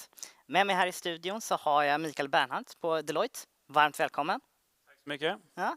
Vill du börja och berätta lite om men vem du är och vad du gör på Deloitte? Jag får hålla mig till vad jag gör på Deloitte kanske, annars kan jag ta tid här. Men jag arbetar då som ansvarig på ett affärsområde som heter Risk Advisory på Deloitte. Och ska jag berätta om det så kommer det ta ett tag också här. Men man kan säga att, ska jag göra det eller ska vi vänta? Men vi kommer nog in på det lite senare på just de olika avdelningar ni har på Deloitte. Men för de som, jag tror väldigt många har koll på Deloitte sedan tidigare, men för de som kanske inte har det och är nyfikna, vad gör ni? Vad gör Deloitte då? Deloitte är en så kallad professional services firm som är ett samlingsnamn för saker som vi och andra gör. Det inkluderar revision som är kanske det som man mest av tradition tänker på, en revisionsbyrå, men det är så mycket mer än bara det. Så revision är skatterådgivning och massor med saker som har med skatt att göra. Det är sånt som har med förvärv eller transaktioner att göra som heter Financial Advisory hos oss. Det finns det en stor consultingavdelning som är just traditionell consulting med allt vad det innebär också. Så finns det vi då som håller på med saker som rör risk. Så det är en tjänsteleverantör kort och gott. Kan man säga. Nu råkar vi också vara världens största. Så vi är 330 000 globalt. I ganska många länder kan jag tänka mig. I ganska många länder, ja precis. Så, globalt stort företag egentligen som gör allt möjligt. Precis. Ja, så är det ett sätt att säga det. Ja, precis. Vi är mångsysslare. Så kan man sammanfatta det. Ja, men jättekul att ha det här. Jag tänkte det är som alla andra har ni säkert drabbats av pandemin, eller i alla fall behövt anpassa er till pandemin. Hur ser jobbet ut nu? Är det mycket hemifrån? Jobbet är nu, det har varit ganska likt på ett sätt i ett år ungefär, så ganska mycket hemifrån. Sen så har vi väl som alla andra gått lite mellan hopp och förtvivlan, trott att man kan komma tillbaka lite grann. Det trodde vi efter sommaren och sen så visade det sig att nej, det skulle vi nog inte. Nej. Så att vi har för närvarande sedan en tid tillbaka en hållning att man kan vara på kontoret om man vill det ungefär 25% av tiden. Och nu är det så att såklart beroende på var man bor någonstans så vill man undvika kollektivtrafik. Så att jag var på kontoret nu på förmiddagen idag och man kan väl säga att det var inte några 25% där utan kanske 5 eller någonting. Så det är rätt mycket hemifrån med allt vad det innebär. Ja, jag förstår. Mycket teamsmöten helt enkelt. Mycket teamsmöten och efter ett tag i våras så får man kläm på och fundera på hur det är för alla människor att jobba hemma. Och beroende på man bor så kan det vara mer eller mindre obekvämt och stökigt. Många som har små barn försöker ha teamsmöten samtidigt. Det är ganska svårt. Så att jag har försökt hantera det här successivt med att skärmar eller extra skärmar så att säga hemma, kontorstolar och sånt så att inte folk ska få ont i ryggen och nacken och sånt som man får annars. Lätt hänt. Jag ska ta lite mer på pulsen senare kring hur man kan få upp motivationen kring det där. Men du var inne lite på de här olika avdelningarna, audit, risk advisory, allt ni har på Deloitte. Jag antar att det finns positioner inom alla dem som kanske potentiella studenter vill ta sig in på. Men vill du berätta lite kort om vad som skiljer dem åt? Ja, det kan vi göra. Jag kan börja med det som jag själv började med en gång i tiden som är då audit som svenska för revision eller finansiell revision eller extern revision. Olika namn för samma sak. Och det har man typiskt sett pluggat företagsekonomi med en del redovisning, kanske lite skatterätt och sånt för att ha kläm på hur de här sakerna funkar hyggligt. Och det är den typiska bakgrunden till oss alla som börjar på revision. I alla fall var det för mig. Och i Sverige så är det fortfarande det största affärsområdet vi har där man kort och gott reviderar, granskar företagsfinansiella rapportering. Så det är en del då. Och sen om man tar ett hopp åt något håll så kan man säga skatt eller tax and legal som det heter. Det finns väl några ekonomer också men de är ganska lätt räknade. De allra flesta där är jurister de med inriktning skatterätt då, i flertalet fall och som arbetar med olika beskattningsrelaterade frågor. Det kan vara rådgivning kring hur ett företag ska hantera vissa skattefrågor. Det är lagstiftning som hela tiden ändrar sig och är krånglig helt enkelt.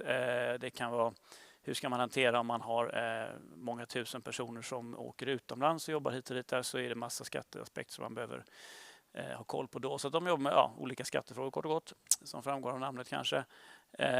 Sen så nämnde jag då Financial Advisory som någon som arbetar med förvärv och transaktioner då inom företagsvärlden primärt. Och det är också kan man säga egentligen i huvudsak ekonomer ungefär som på revision.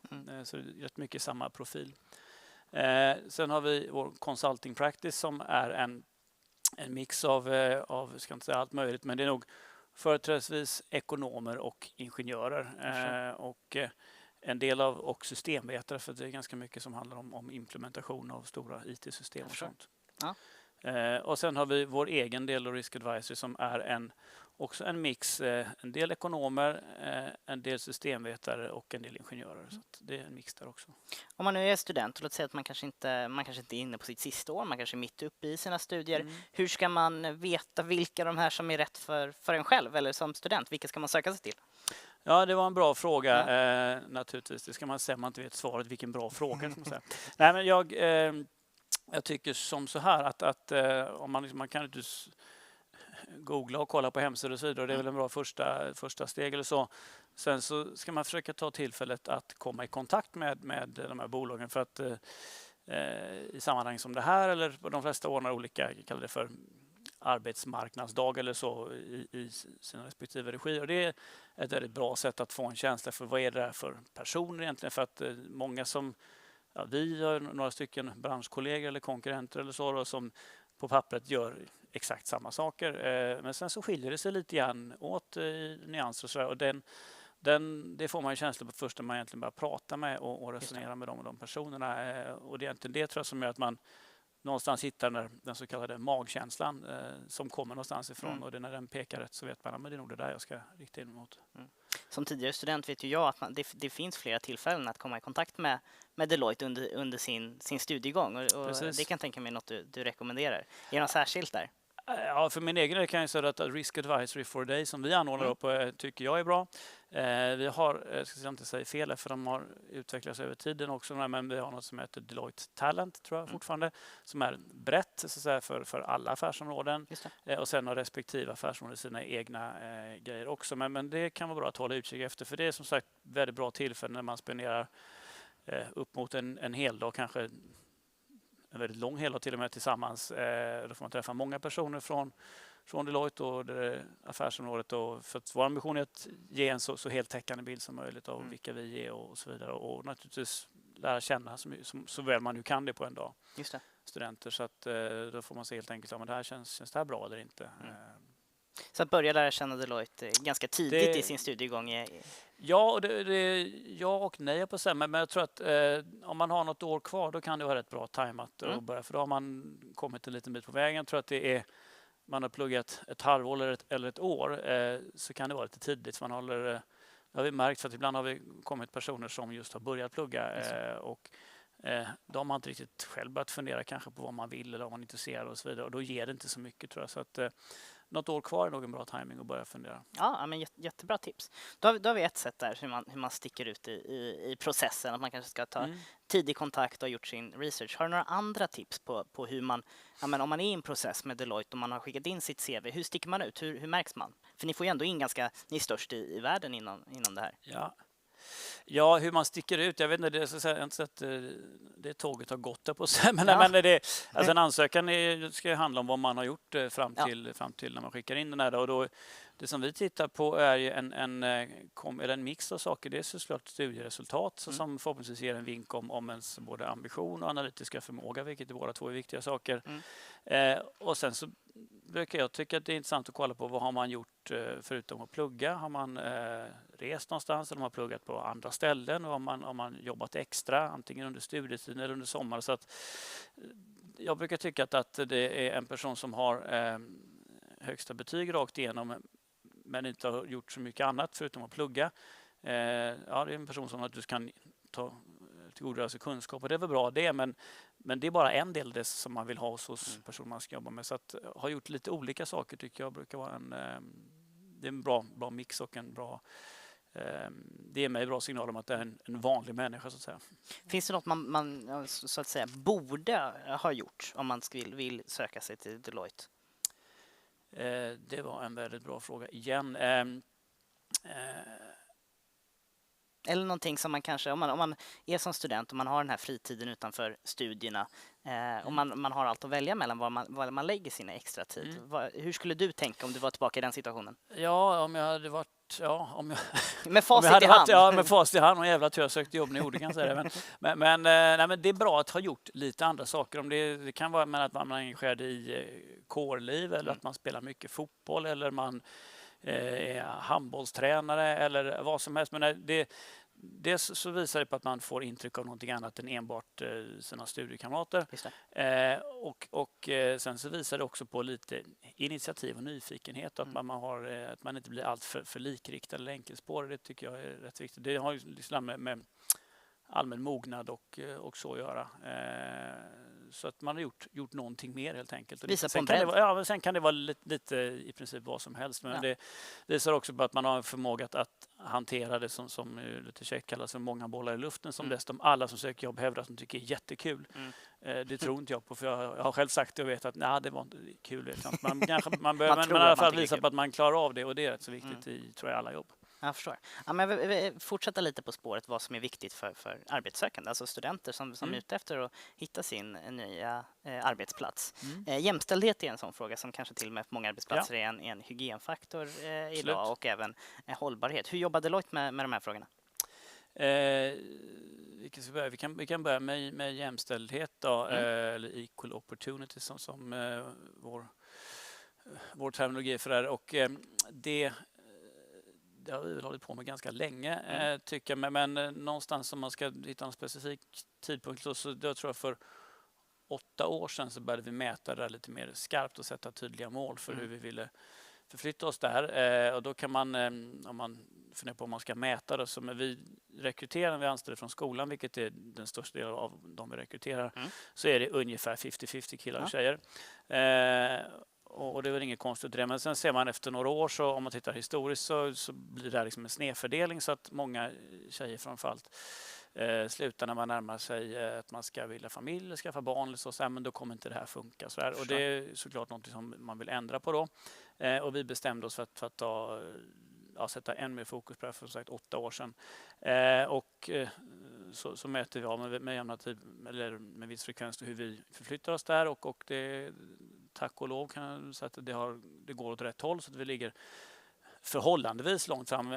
De är jämfört med andra, till exempel våra branschkollegor, och så ligger vi längst fram där. Men det betyder inte att varken de eller vi är färdiga. Man behöver komma längre.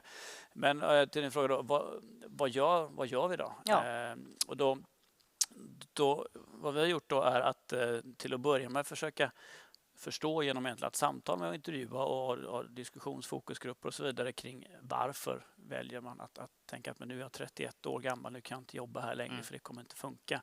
Då är det något som har gått snett, och då bör man förstå hur har den här individen kommit till det beslutet, och då då har de massa intryck av hur mer senior, oftast kollegor, hanterar saker. Det kan vara större saker angående vilka uppdrag man blir involverad i. Men du har småbarn, du kan inte jobba efter klockan 3, du får inte vara med. Ungefär det är det intrycket som de kan ha, vilket inte är sant såklart då. Men det kan också vara mindre och små subtila grejer som sammantaget bildar liksom man får en uppfattning. Så de har liksom tuggat igenom, kan man säga, i tur och ordning för att vända och vrida och skruva på alla de här sakerna. Oftast är det inte så stora justeringar, utan det är ett kvartsvarv där och ett kvartsvarv där. Sådana saker som att under sin föräldraledighet, för det visar sig ofta att när man har varit föräldraledig, så om man inte har haft någon som helst kontakt med jobbet eller kollegorna då, så tappar man typiskt sett lite grann i självförtroende när man kommer tillbaka. Att nu har jag varit borta i 9 månader eller 12 månader. Jag kan nog ingenting längre. Jag kommer inte ihåg någonting och så vidare. Så blir allting ganska jobbigt. Så att då började vi med att på lite olika sätt ha kontakt med folk när de är föräldralediga och ta initiativ till det. Vi hade barnvagnsluncher, det kallades för ett tag. Och så där, så att vi försöker titta på olika saker för att det där inte ska vara så konstigt. Plus att vi, och det är kanske egentligen det viktigaste tycker jag, när man har fått sitt barn eller sina barn, att man har en väldigt öppen och naturlig diskussion kring vad funkar nu. Men jag kanske inte vill jobba fulltid, jag kanske inte kan resa eller så under ett antal år eller så. Och då, bra, låt oss vara klara över det, så försöker vi ordna så att det funkar.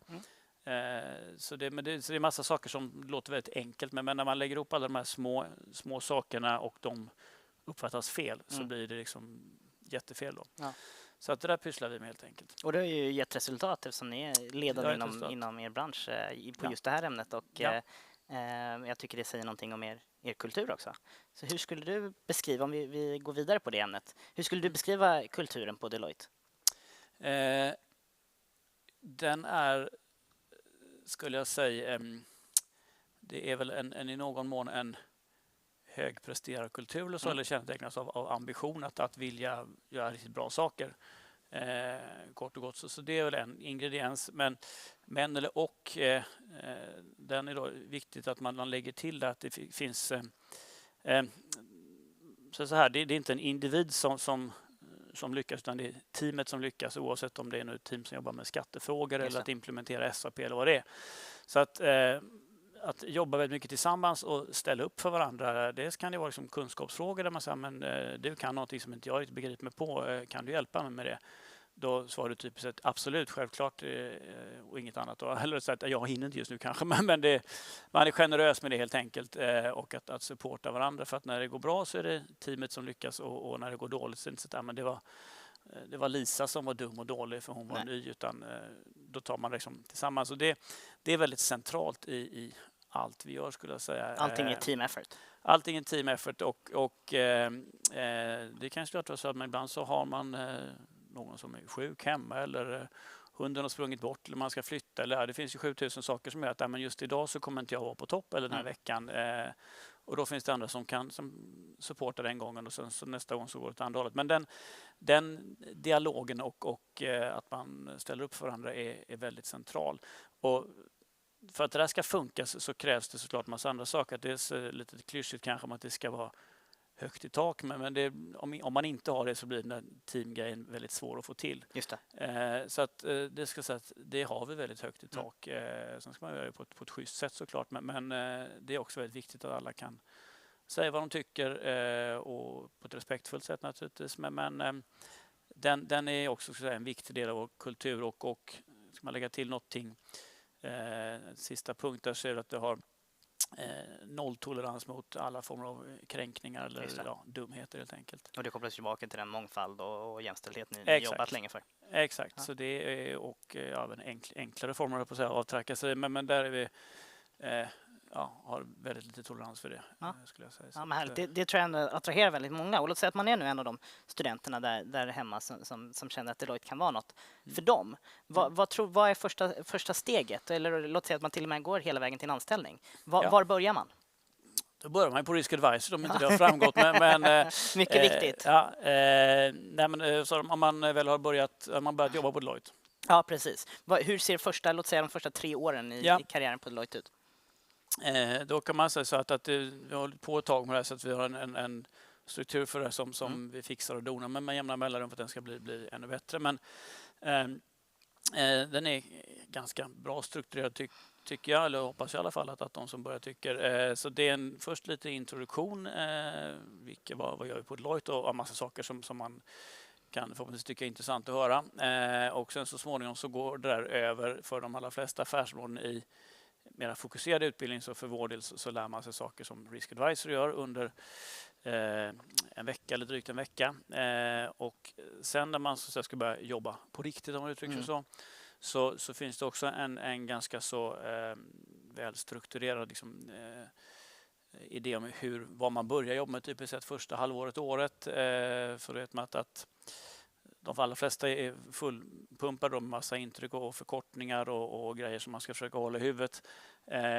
Och det i sin tur kan göra att man blir lite trött. Så att då har vi liksom man får inte de allra mest komplexa och stökiga arbetsuppgifterna dag 1, utan det trappas upp stegvis då. Så att första året är ganska mycket komma in i det hela, kan man säga. Och sen typiskt sett år 2 så får man göra saker lite mer självständigt, och efter 2 år så får man lite mer ledarskapsutbildning, och hur ska man hantera team med medarbetare, ge feedback på ett bra sätt och allting som kommer med teamdynamiken att göra. Och efter ytterligare ett år så kommer man egentligen få ta ännu mer ansvar för mer komplexa saker och så. Så att jag skulle säga de första 3 åren så har man en oerhört brant utveckling. För man lär sig dels massa saker som tekniskt oavsett vad det är för område man arbetar med. Men också väldigt snabbt så kommer de här sakerna som har med just team eller gruppdynamik och ledarskap och sådana saker in i bilden. Så att första 3 åren är som sagt väldigt, väldigt branta. Ja. Ja, verkligen. Och då tror jag man har fått en jättebra bild av vad man kan förvänta sig av Deloitte. Ja, förhoppningsvis. Ja, men härligt. Vi börjar närma oss ändå slutet och det har varit jättetrevligt att ha dig här. Har du några sista tips eller kanske någonting man ska ta med sig om man söker till Deloitte eller jobbsökandet i allmänhet? Om man tar i allmänhet då, det blir lite repetition, men att försöka träffa och få en känsla för vad det är såklart, vad gör företaget eller företagen som man är intresserad av och det är väl ett bra första steg och sen träffa lite människor där för att få en känsla för vad om det nu är kultur eller hur de sakerna funkar. Sen så tror jag att en sak som är rätt så lätt att glömma bort kanske eller inte tänka så mycket på det är att fundera på om man nu kan fundera på det men hur ser förutom man är ganska fokuserad på att få sitt jobb ju. Och så funderar man inte så mycket på hur ser det ut om 2, 3 eller 4 år. Just det. Det tycker jag att man ska fundera på för att man kan alltid byta jobb såklart men man kan lika gärna tänka igenom det innan som efter ett år. Så att försöka tänka steget lite längre. Vad tror jag att jag vill på sikt? Det är inte så lätt att veta när man är 24 eller 25 år såklart vad jag vill när jag är 30 men att försöka utmana sig själv och tänka till kring det där lite grann. För då tror jag sannolikheten ökar att man träffar rätt. Och den tredje grejen som inte kan betonas nog tror jag att man ska söka jobb som man tycker verkar, det är en arbetsuppgift som man tycker verkar roliga. Då ökar chansen att man blir bra på det. Ja, då har man mycket större utvecklingspotential helt enkelt. Absolut. Ja. Ska man göra någonting i 8, 9, 10 timmar om dagen så är det bra om man tycker att det är kul. Ja. Så man inte bara har kul de andra timmarna på dygnet. Precis. Ja. Ja, men härligt. Det här har varit jättekul. Jag hoppas att alla studenter där hemma har fått en bra bild av Deloitte. Tack så jättemycket Mikael för att du kom hit. De kommer få höra lite mer från dig tillsammans med Ilja som en sekund. Men nu går vi till en kort reklampass.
Ja, då var vi tillbaka här med Mikael Bernhards från Deloitte. Mikael, välkommen.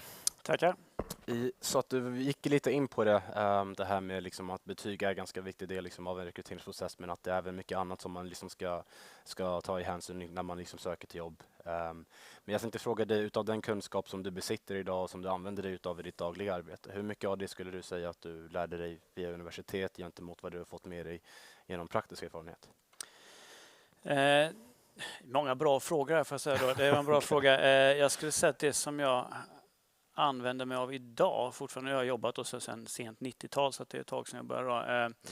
Då kan man säga att det som jag har mest glädje av idag är egentligen den saker som har med matematik och statistik som jag läste. För det har man alltid glädje av i princip. Och det är nog egentligen om något. Sen vissa saker i företagsekonomi, det är bra att komma ihåg, men det har man lärt sig sen ändå. Så att det är kanske tråkigt om man tänker att när man har pluggat i 4-5 år eller så, men väldigt mycket så det man har läst är liksom en entrébiljett eller så, som man kommer ihåg och har mer eller mindre glädje av, men det är liksom inte ett insteg. Sen så lär man sig massa saker längs med vägen. Ja. Det var ett bra svar.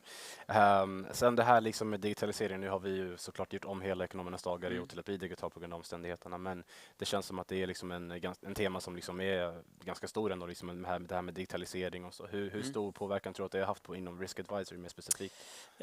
Det har haft en väldigt stor påverkan, tror jag, oavsett vilka tidningar man läser på SSA eller vilka företag man pratar med. Jag kan nog konstatera att det här liksom, de senaste 12 månaderna har varit så att man har tryckt på någon slags turboknapp, så att vi är kanske nu där vi hade varit om 5 år annars.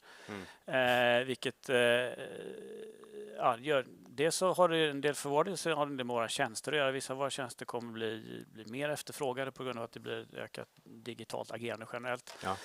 Sen det som är klurigast då, det är liksom tekniska saker, det kan man komma på hur man ska lösa. Det som är svårt att lösa om man tänker vi funkar, så är det väldigt mycket människor som ska jobba tillsammans, och att aldrig träffas och se hur folk verkligen mår och kunna coacha dem på ett bra sätt, det är väldigt, väldigt mycket svårare om man bara ses över en skärm. Såklart. Så det ställer helt nya krav på. Jag tänkte avsluta bara med 3 stycken snabba frågor här, se ifall du kan. Det är information från angående Deloitte. Oj då. Så att en svarade du lite på innan, men vi får se om du kommer ihåg det. Hur många medarbetare har ni globalt i hela världen? 330 000. Det stämmer perfekt. Hur många länder finns Deloitte i? Kan man säga mer än 150 bara? Ja, det stod mer än 150 på Wikipedia i alla fall. Så att... Du ser, bra. Och var ligger ert huvudkontor? I världen eller i Sverige? I världen. Det var också New York. London. Men det var nästa. Ja, det var London. Ja, okej, där får vi ändra på. Ja. Men då får vi avrunda. Efter pausen så kommer vi ha ett speaker som pratar, Kimia från Women's Career Network. Tack så mycket, ses vi efter pausen.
varmt välkomna tillbaka till det här nästa segmentet på Ekonomernas dagar 2021. Med mig så har jag Kimia Espadbodi och hon representerar idag Women's Career Network. Välkommen! Tack så jättemycket och tack för att ni vill ha oss här. Givetvis. Yes. Jag tänker att vi börjar i en logisk ände med att du får presentera Women's Career Network och vad ni jobbar med. Yes, så Women's Career Network, förkortning WCN. Vi jobbar med att inspirera kvinnor och att både inspireras och inspirera och ta kontakt med företag. Eftersom vi tror på att kvinnor ska ha samma möjlighet att skapa karriär som män. Så egentligen upplyfta kvinnor och med fokus på karriär. Och vi nischar oss lite på ekonomi och juridik. Härligt, då är ni på helt rätt plats här då. Ja, verkligen. Många studenter som kommer vara snart ute i arbetslivet inom just de områdena. Exakt. Men om man tittar på dig då, hur kommer det sig att du vill jobba för Women's Career Network? Yes, det finns många anledningar. Många så här privata anledningar också. Jag har erfarenhet av politiskt arbete sedan innan och ser det här nätverket som en så här stor möjlighet att skapa och förändra. För jag personligen känner att jag orkar liksom inte vänta i 50 år innan det blir jämställt, utan jag vill göra någonting konkret. Så här, hur kan jag själv påverka min roll i samhället i framtiden? Hur kan jag hjälpa andra kvinnor att påverka sina liv? Jag kan tänka mig att många studenter som lyssnar in idag kan känna igen sig i den beskrivningen. Men om vi tittar tillbaka lite då på Women's Career Network, när grundades det och av vilka? Det roliga är att allting började här, Stockholms universitet. Det ser man. Så. Tillbaka på brottsplatsen helt enkelt. Exakt. Ja. Så det är 8 kvinnliga studenter som både pluggade juridik och ekonomi som kände att det här är en plattform som inte finns, som har inte funnits sedan innan, och de ville ha ett nätverk där kvinnor satsar på liksom karriär och navigera sig i mansdominerande liksom, yrken och branscher. Så expansionen skedde väldigt snabbt också.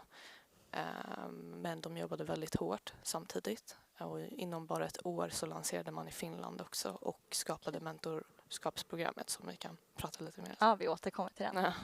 Toppen. Ja, men häftigt. Det är ju faktiskt väldigt intressant att se vilken potential som finns bland alla våra studenter här och vad man kan åstadkomma innan man ens kommer ut i arbetslivet. Ja, exakt. Men om du skulle berätta lite mer om Women's Career Network avseende organisationen, vad skulle du säga där? Vad är er vision? Vår vision just nu är både att expandera till fler länder, vilket vi har hållit på med just nu, men också jag som är local manager för Sverige, eller för Stockholm. Ja, det är bra. Gå på stora trumman, det är rätt. Hög ambition. Helt rätt. Jag vill att vi ska börja jobba, alltså ändra lite på konceptet som vi jobbar. För just nu jobbar vi med väldigt stora företag i Sverige, bland annat, som också vill ha driftiga kvinnliga studenter. Men jag tycker det hela handlar om att okej, kvinnor ska ta de här positionerna, men det ska inte vara typ att man blir utbränd efter 1 år eller typ att man får lägre lön än en man, utan man ska strategiskt ha en plan i huvudet innan man går dit. Eller hitta strategier på hur man navigerar sig, hur man haffar kapital eller hur man skapar sin egna idé. Så vi försöker i alla fall i Stockholm gå lite till entreprenörskapssidan och vilket är där kvinnor saknas väldigt mycket. Och hur sker det här nu då? Jag menar, det du pratar om är extremt intressant och som du säger tydligt nödvändigt för yrkeslivet. Men hur arbetar ni med ert kontaktnätverk? Dels så har vi en advisory board som ger vår styrelse massa så här rekommendationer och så här, vet hur vi borde göra det här, vi borde nischa in mot den här målgruppen och lite så. Dels så har vi många olika företag som vi jobbar mot och har events med. Där både företaget kan pitcha till oss att men vi vill attrahera de här kvinnliga studenterna för att byta bild om vårt företag eller för att söka och rekryteras direkt. Så det kan ske direktrekrytering också, att de tycker om vissa studenter på eventsen. Så vi försöker ju med en kompromiss ändra konceptet och vara lite så här, men kan inte vi prata om det här? Eller vad har man för karriärsmöjlighet som kvinna i ert företag? Typ, hur ser det ut i ert företag? Så nyligen hade vi också med entreprenörer som är kvinnor som kommer att berätta om liksom hela deras resa. Vilket jag har inte stött på det i andra sammanhang. Och ger det inte kvinnor någonting konkret så inspirerar det hur som. Så jag ser inget negativt med att liksom, vara engagerad. Och så. Nej, verkligen.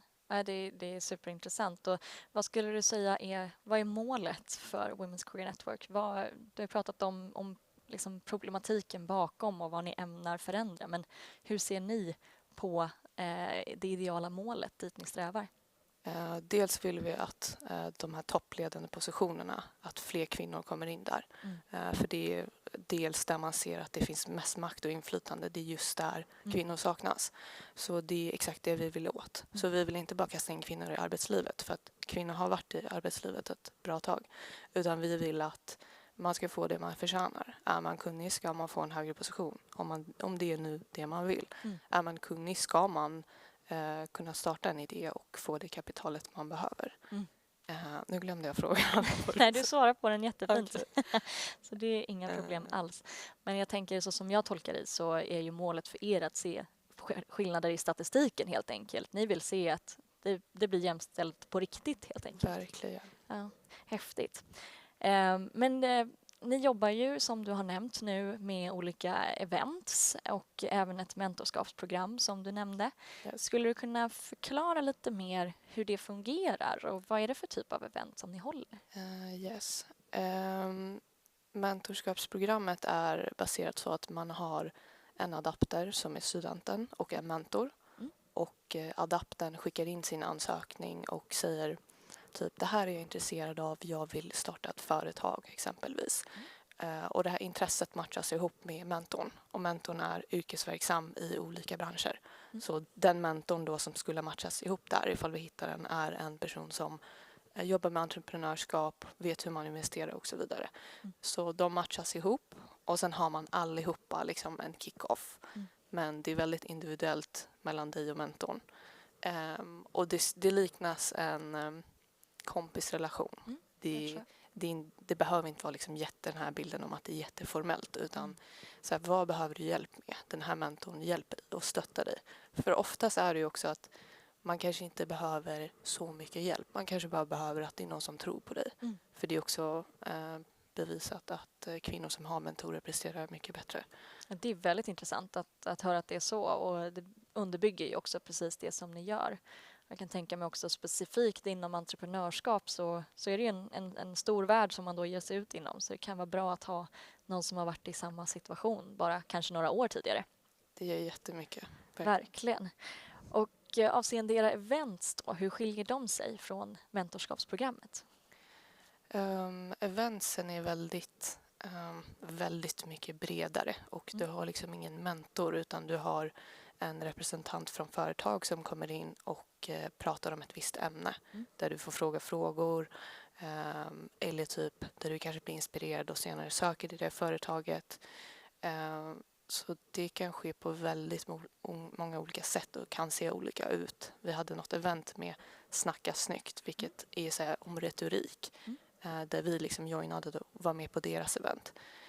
Så det är väldigt svårt att säga liksom vad vårt basic event ser ut.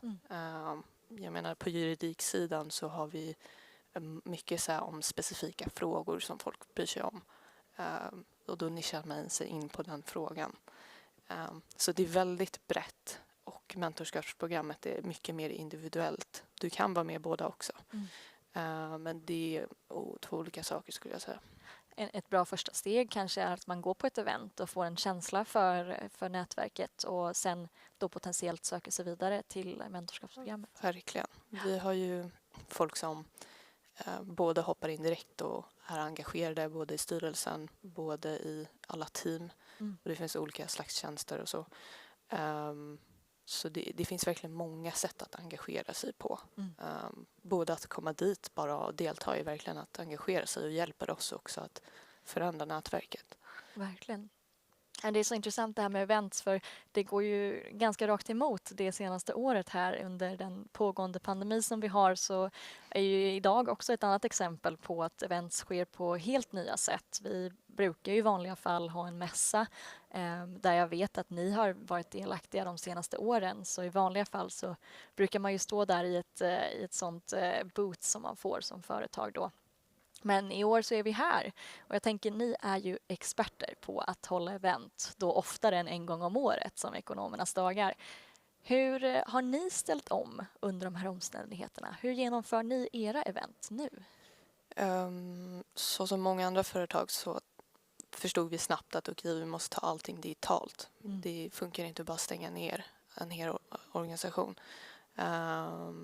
Så vi pratade liksom mycket internt men kom fram till att alltså, allting måste digitaliseras nu. Så vi har använt oss av olika plattformar typ som Zoom, Microsoft, Skype, allt möjligt. Och vissa företag har ju typ egna system som vi också har kopplat in oss på. Och det har varit väldigt positivt ändå. Vi har kunnat göra allt vi gör. På samma skala i princip. Så det har inte varit... Jag menar, det är ju en annan grej när man träffas alltså i en lokal, men oftast blir det begränsat också då. Att det är liksom, vi har 40-50 platser till våra event vanligtvis som liksom väldigt snabbt fylls upp. Vilket är synd på ett sätt. Och vissa företag vill bara ha liksom 50-40 personer till ett event för att komma närmare.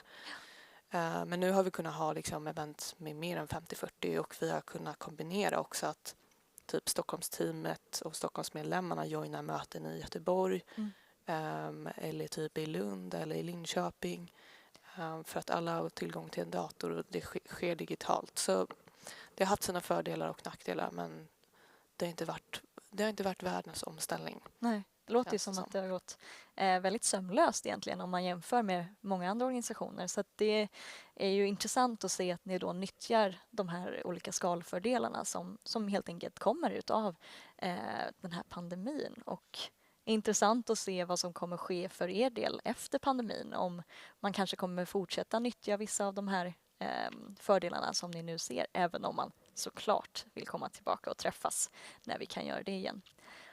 Men om vi tittar lite framåt då, har ni några event planerade som det ser ut i dagsläget? Yes, vi har alldeles för många så jag vet inte vart jag ska börja. Men typ en företag som var här idag, Deloitte, har vi planerat event med, Capgemini, båda konsultfirmor, KPMG, vad har vi mer, EY, det är väldigt många företag som typ vissa företag som vi kontinuerligt också har med. Så härligt. Ja. Och hur får man som student nu, tänker jag, om man sitter och lyssnar på det här och känner att de där eventen vill jag ju ta del av. Hur gör man då? Man går in på Google, trycker på VCN, vilket är Women's Career Network.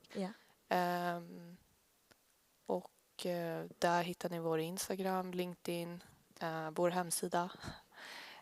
Och bara ta del av eventen, bli medlem, kom på mötet. Det är inte mer än så faktiskt. Härligt. Det låter som att det är väldigt tillgängligt helt enkelt om man är intresserad. Vi vill att det ska vara så också. Ja, det är helt rätt. Och som kvinna så är det ju här nästan en retorisk fråga, men skulle gärna vilja höra ditt perspektiv på varför är det som ni gör viktigt? Men dels så är det för att det har liksom inte... Personligen tycker jag att det har inte funnits ett sånt här nätverk innan. Jag har hittat mig för många gånger typ vid ett pokerbord fullt av män. Eller typ i rum fullt av män. Och jag har inte tänkt på det riktigt. Jag har tänkt att men det funkar. Men sen så kommer man ut i arbetslivet och inser att jag spelar inte på samma spelplan. Och då känner jag redan nu att jag vill förstå mig på det här. För många är väldigt pålästa och väldigt så här medvetna. Men det stänger inte av oss utan vi försöker liksom gå förbi alla hinder och alla minfält för att faktiskt göra det vi vill göra. För det finns ju kvinnor på ledarskapspositioner som har gjort det här och som gör det årligen. Det är bara att vi vill liksom öka volymen och göra folk medvetna. Och jag ser inte att det här kan inte ske ifall jag befinner mig i ett rum bara med män. För de förstår inte mina perspektiv. De förstår inte hur det känns att spela på andra spelregler. Det är svårt att förstå sitt privilegium. Jag förstår vad du säger och jag kan tänka mig att många av de som tittar och kanske framförallt andra kvinnor som tittar förstår precis vad du säger också. Så det trycker ju verkligen på det. Men jag tänker vi spinner vidare på just den frågan avseende hur ni skulle säga att jämställdhet ser ut i arbetsmiljöer. Finns det någon statistik som tyder på ojämställdhet? Och om ni har fått höra från era medlemmar om hur kvinnor blir behandlade på en arbetsplats? Yes, jag kan börja med typ så här maktgrejer. För det finns så mycket statistik. Så jag har lite statistik här. Härligt, det ser vi fram emot att höra. Så ifall man kollar på börsens bolag och Svenskt Näringsliv så i styrelser, när man väljer till styrelser så består 10% av valberedningen av kvinnor. Vilket är väldigt lite. Och 50% av bolag saknar helt kvinnor i valberedningsarbeten. Fastän det finns vittnen om att det finns gott om kvinnor som är lämpliga att kunna vara med i en valberedningsstyrelse. Så där är man väldigt lat. Ja, verkligen. Samtidigt 80% saknar kvinnor på partnernivå. 20% av vd är kvinnor, vilket är ganska lite. Och sen den här kanske. Jag tänkte att du kunde gissa på den här. Intressant. 10 största yrkesgrupperna. Om man tänker typ företagsekonomer, marknadsförare. Vad tror du skillnaden är? Hur mycket tror du liksom män tjänar mer än kvinnor i snitt varje månad? Jättebra fråga. Jag känner att jag har hört den här procentsatsen, men jag kan ha en helt fel. Men kör på belopp. Belopp? Ja, det är väl en ytterst bra fråga. Vi slänger till med att de tjänar 5 000 kronor mer i månaden. Okej. Ja, nästan. Om du dubblar upp 9 000 högre i månaden. Ja, det är tydligt att det finns en klar statistisk diskrepans helt enkelt. Yes. Vid 35-årsåldern tjänar män 80 000 mer om året än en kvinna. Ja, det är så tidigt ändå i ens karriär. Det är ju många som bara har precis kommit ut i yrkeslivet då när man är 35. Så att det sätts redan då helt enkelt. Ja, det är väldigt intressant att lyssna på. Ja. Och jag tänker som ni som riktar er specifikt emot just juridik och ekonomistudenter då. Finns det någon speciell bransch inom just ekonomi och företagande där kvinnor är underrepresenterade som ni ser? Yes, klart skulle vara finans- och investeringsbranschen. Vilket jag har ännu mer statistik på. Ja, det är bra. Statistik är riktigt bra. Yeah. Investeringsteam består av 10% kvinnor. Väldigt lite. Det här tycker jag är väldigt intressant. Jag visste inte om det. Men mindre än 1% av Sveriges riskkapital går till kvinnor. Alltså mindre än 1%. Ja, det är inte alls.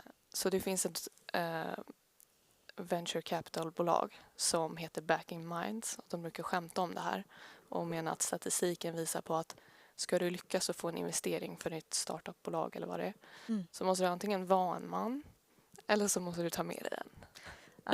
Ja, det är intressant när du säger det på så sätt. Det blir väldigt tydligt just den obalans som finns idag.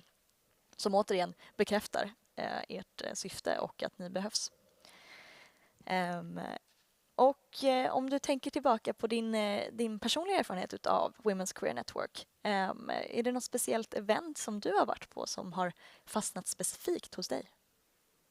Det är ett event faktiskt som vi hade för 2 veckor sedan tror jag. Som heter MyPause. Vilket är ett företag som har en kvinnlig grundare. Eller ja, hon är den enda som har jobbat på det i 1,5 år om inte mer. Det är ett mobilskal eller mobilfodral som blockar alla signaler och allting från en mobil. Så när du vill ta det lugnt så lägger du bara in den i fodralet. Och det här fodralet har hon skapat själv för att det blockar liksom allting. Alltså all strålning, allting. Så hon har leverantören i Asien som hon har tagit upp kontakt med och liksom skapat det själv. Och på mötet satt hon och pratade om så här hur hon fixade patent, hur hon tog kontakt med det här, hur hon liksom skapade ett nätverk. Alltså så här, verkligen gick in på detalj, vilket var exakt det vi ville och exakt det vi strävar åt. Att folk inte ska sitta och säga men kvinnor måste bara våga. Och det är så här, det är jättemånga kvinnor som vågar. Vi måste ha verktyg. Alltså vi måste ha något konkret. Vi måste veta hur man gör. Det är liksom som att säga det är som att säga någon som aldrig har lärt sig cykla, det är bara att våga. Så okej, du kanske ramlar 27 gånger men alltså det är lättare att ha någon som hjälper dig och som navigerar dig fram och du kanske faller mindre gånger och till slut lyckas liksom. Ja, helt klart. Och i cykelexemplet tänker jag också att man har då någon som visar att det går att cykla på samma sätt som hon, som du berättade om där. Hon visar att det går att göra det här på egen hand och att ni då dessutom finns där som ett stöd på vägen helt enkelt. Verkligen. Häftigt. Men om vi tittar på de som kanske lyssnar här idag som känner att det här låter ju jätteintressant. Jag skulle till och med inte bara vilja gå på event eller vara med i mentorskapsprogrammet utan jag skulle faktiskt gärna vilja joina ert team. Vad skulle du säga att ni letar efter då? Jag skulle säga att vi letar efter folk som är kreativa och som är modiga och som är handlingskraftiga och som är redo att typ ifrågasätta sig själva också. För det är enkelt att jobba mot företag och liksom bara ta något företag, typ H&M och bara köra någonting. Men det är svårare att faktiskt förstå vad är det vi gör, hur vill vi förändra folk. Så jag skulle säga att gå in på vår hemsida nu. Vi har öppna positioner. Både till styrelsen kan ni söka om ni går in på LinkedIn och till positioner runt om i Sverige. Härligt. Och kan man göra det medan man pluggar kanske till och med? Att man gör det på deltid helt enkelt? Ja, de som jobbar med oss, majoriteten deltidsjobbar också och studerar. Härligt. Och är med i VCN. Det var till och med folk som heltidsjobbade i styrelsen. Så allting möjligt. Häftigt. Det betyder ju att man faktiskt riktigt kan börja även om man kanske är i sina tidiga år av sina studier. Att man kan börja bygga sitt nätverk speciellt inom just den här delen då redan nu. Verkligen. Häftigt. Vi har touchat lite på det men ni har ju vi har pratat lite om var ni är aktiva. Och ni nämnde att ni redan sedan tidigare har öppnat i Finland och att ni tittar på att expandera utåt också. Var är det ni tittar någonstans? Vart vill ni? Just nu så vi har runt 2400 medlemmar och vi är aktiva i Finland, Sverige, Schweiz och Australien. Så jag vet inte riktigt vart vi vill. Men jag tror absolut att det här skulle behövas överallt och att det blir en grej att kvinnor associeras med karriär. För just nu ser man att män gör karriär, kvinnor jobbar. Så jag skulle säga att det inte finns någon begränsning. Ett väldigt intressant statement som du säger där. Just att man ser det på olika sätt beroende på att det finns vissa stigman fortfarande även 2021. Det är faktiskt intressant. Men jag har tyckt att det här samtalet varit väldigt givande och jag hoppas att alla som har lyssnat känner att det här är något som de bara måste veta mer om och att de följer ditt råd och tittar in på er hemsida för att se vad ni kommer fortsätta göra här. Så tack så jättemycket Kimia för din tid. Yes. Det har varit väldigt givande och så kommer vi strax att fortsätta vårt program. Men först innan dess så kommer vi ha en kortare reklampaus.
var vi tillbaka återigen med Elin Forsberg, vår sponsorship manager.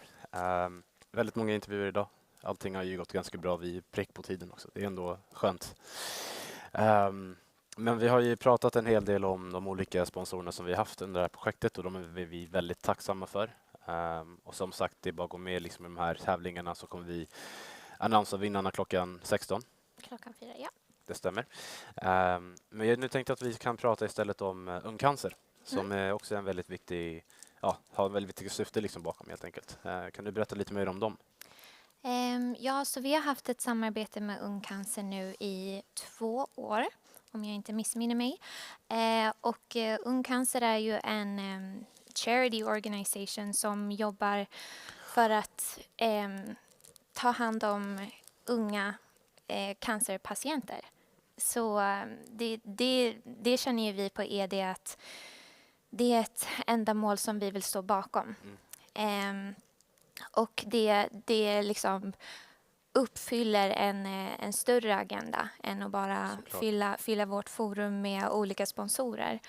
Så vill ju vi självklart också använda det forumet och den plattformen vi har för att sprida ljus på organisationer som faktiskt gör vårt samhälle bättre för unga som också kanske är studenter eller också går på universitetet men har jobbigt och är sjuka. Och, självklart vill vi stå bakom någonting sånt. Väldigt, väldigt fint sagt. Det stämmer ju 100%. Så berätta lite mer om de här. Ja, så att vi har ju de här ungcancerarmbanden som många säkert känner igen. De har ju en catchphrase som är men ganska så notorious. Jag vet inte om jag kan säga det i våra livestream, men det är i alla fall F-word cancer som man då stavar på de här armbanden. Och det finns 2 olika färger, så vi har en lite mer färgglad för de som känner sig lite mer vågade. Och sen så har vi den här svartvita som är väl lite mer diskret. Och det som är grejen med de här är att man donerar pengar och får ett armband när man donerar pengar. Och om någon skulle vara intresserad av att stödja den här orsaken så skriv till oss på Instagram i våra slide into our DMs så kommer vi att gå igenom exakt vad du behöver göra för att få ett armband och stötta en bra orsak. Helt rätt. Med det sagt så ska vi ta en kort paus nu och så återkommer vi med Akavia direkt efter pausen. Och det var allt för mig idag faktiskt, så att skönt att vara här. Thank you so much. Hej då!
Welcome back to the studio for our second session with EY, Ekonomernas Dagar's main partner.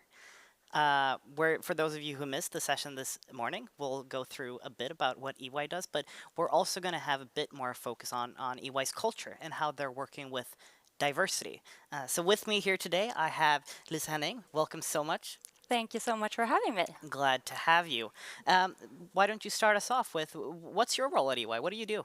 Yes, so within EY we have a lot of different areas. We have both assurance and auditing. We have tax, where you met Helena Norén this morning. Exactly. We have strategy and transactions, and then finally we have consulting, which is where I'm working. And consulting in itself also consists of a lot of different areas. I'm a part of a department called People Advisory Services, where we focus on the people agenda. So everything from HR transformations to system implementations and how to enable the people both to use the new systems and how to wanting to use them in the very best way. It could be change management, everything from a new one company buying another company and how to make sure that the people want to go to the new company and really work as a part of the new one. Diversity and inclusion is also one that we will talk more about, and how we work in the future as well. So it's a really broad area, but within the consulting practice. Yeah, no, I think it's great that you outline a bit about what kind of different areas that entails, because I'm sure a lot of students, when they hear people advisory services, they might be thinking HR and recruitment and working with employees. But yeah, and I think initially that was the more or less the only focus, or the main focus at least. But since the years pass, you can really see that the people agenda is getting more and more focused, because more and more people do understand that it's such a critical part that our employees are happy and want to be there and really are thriving.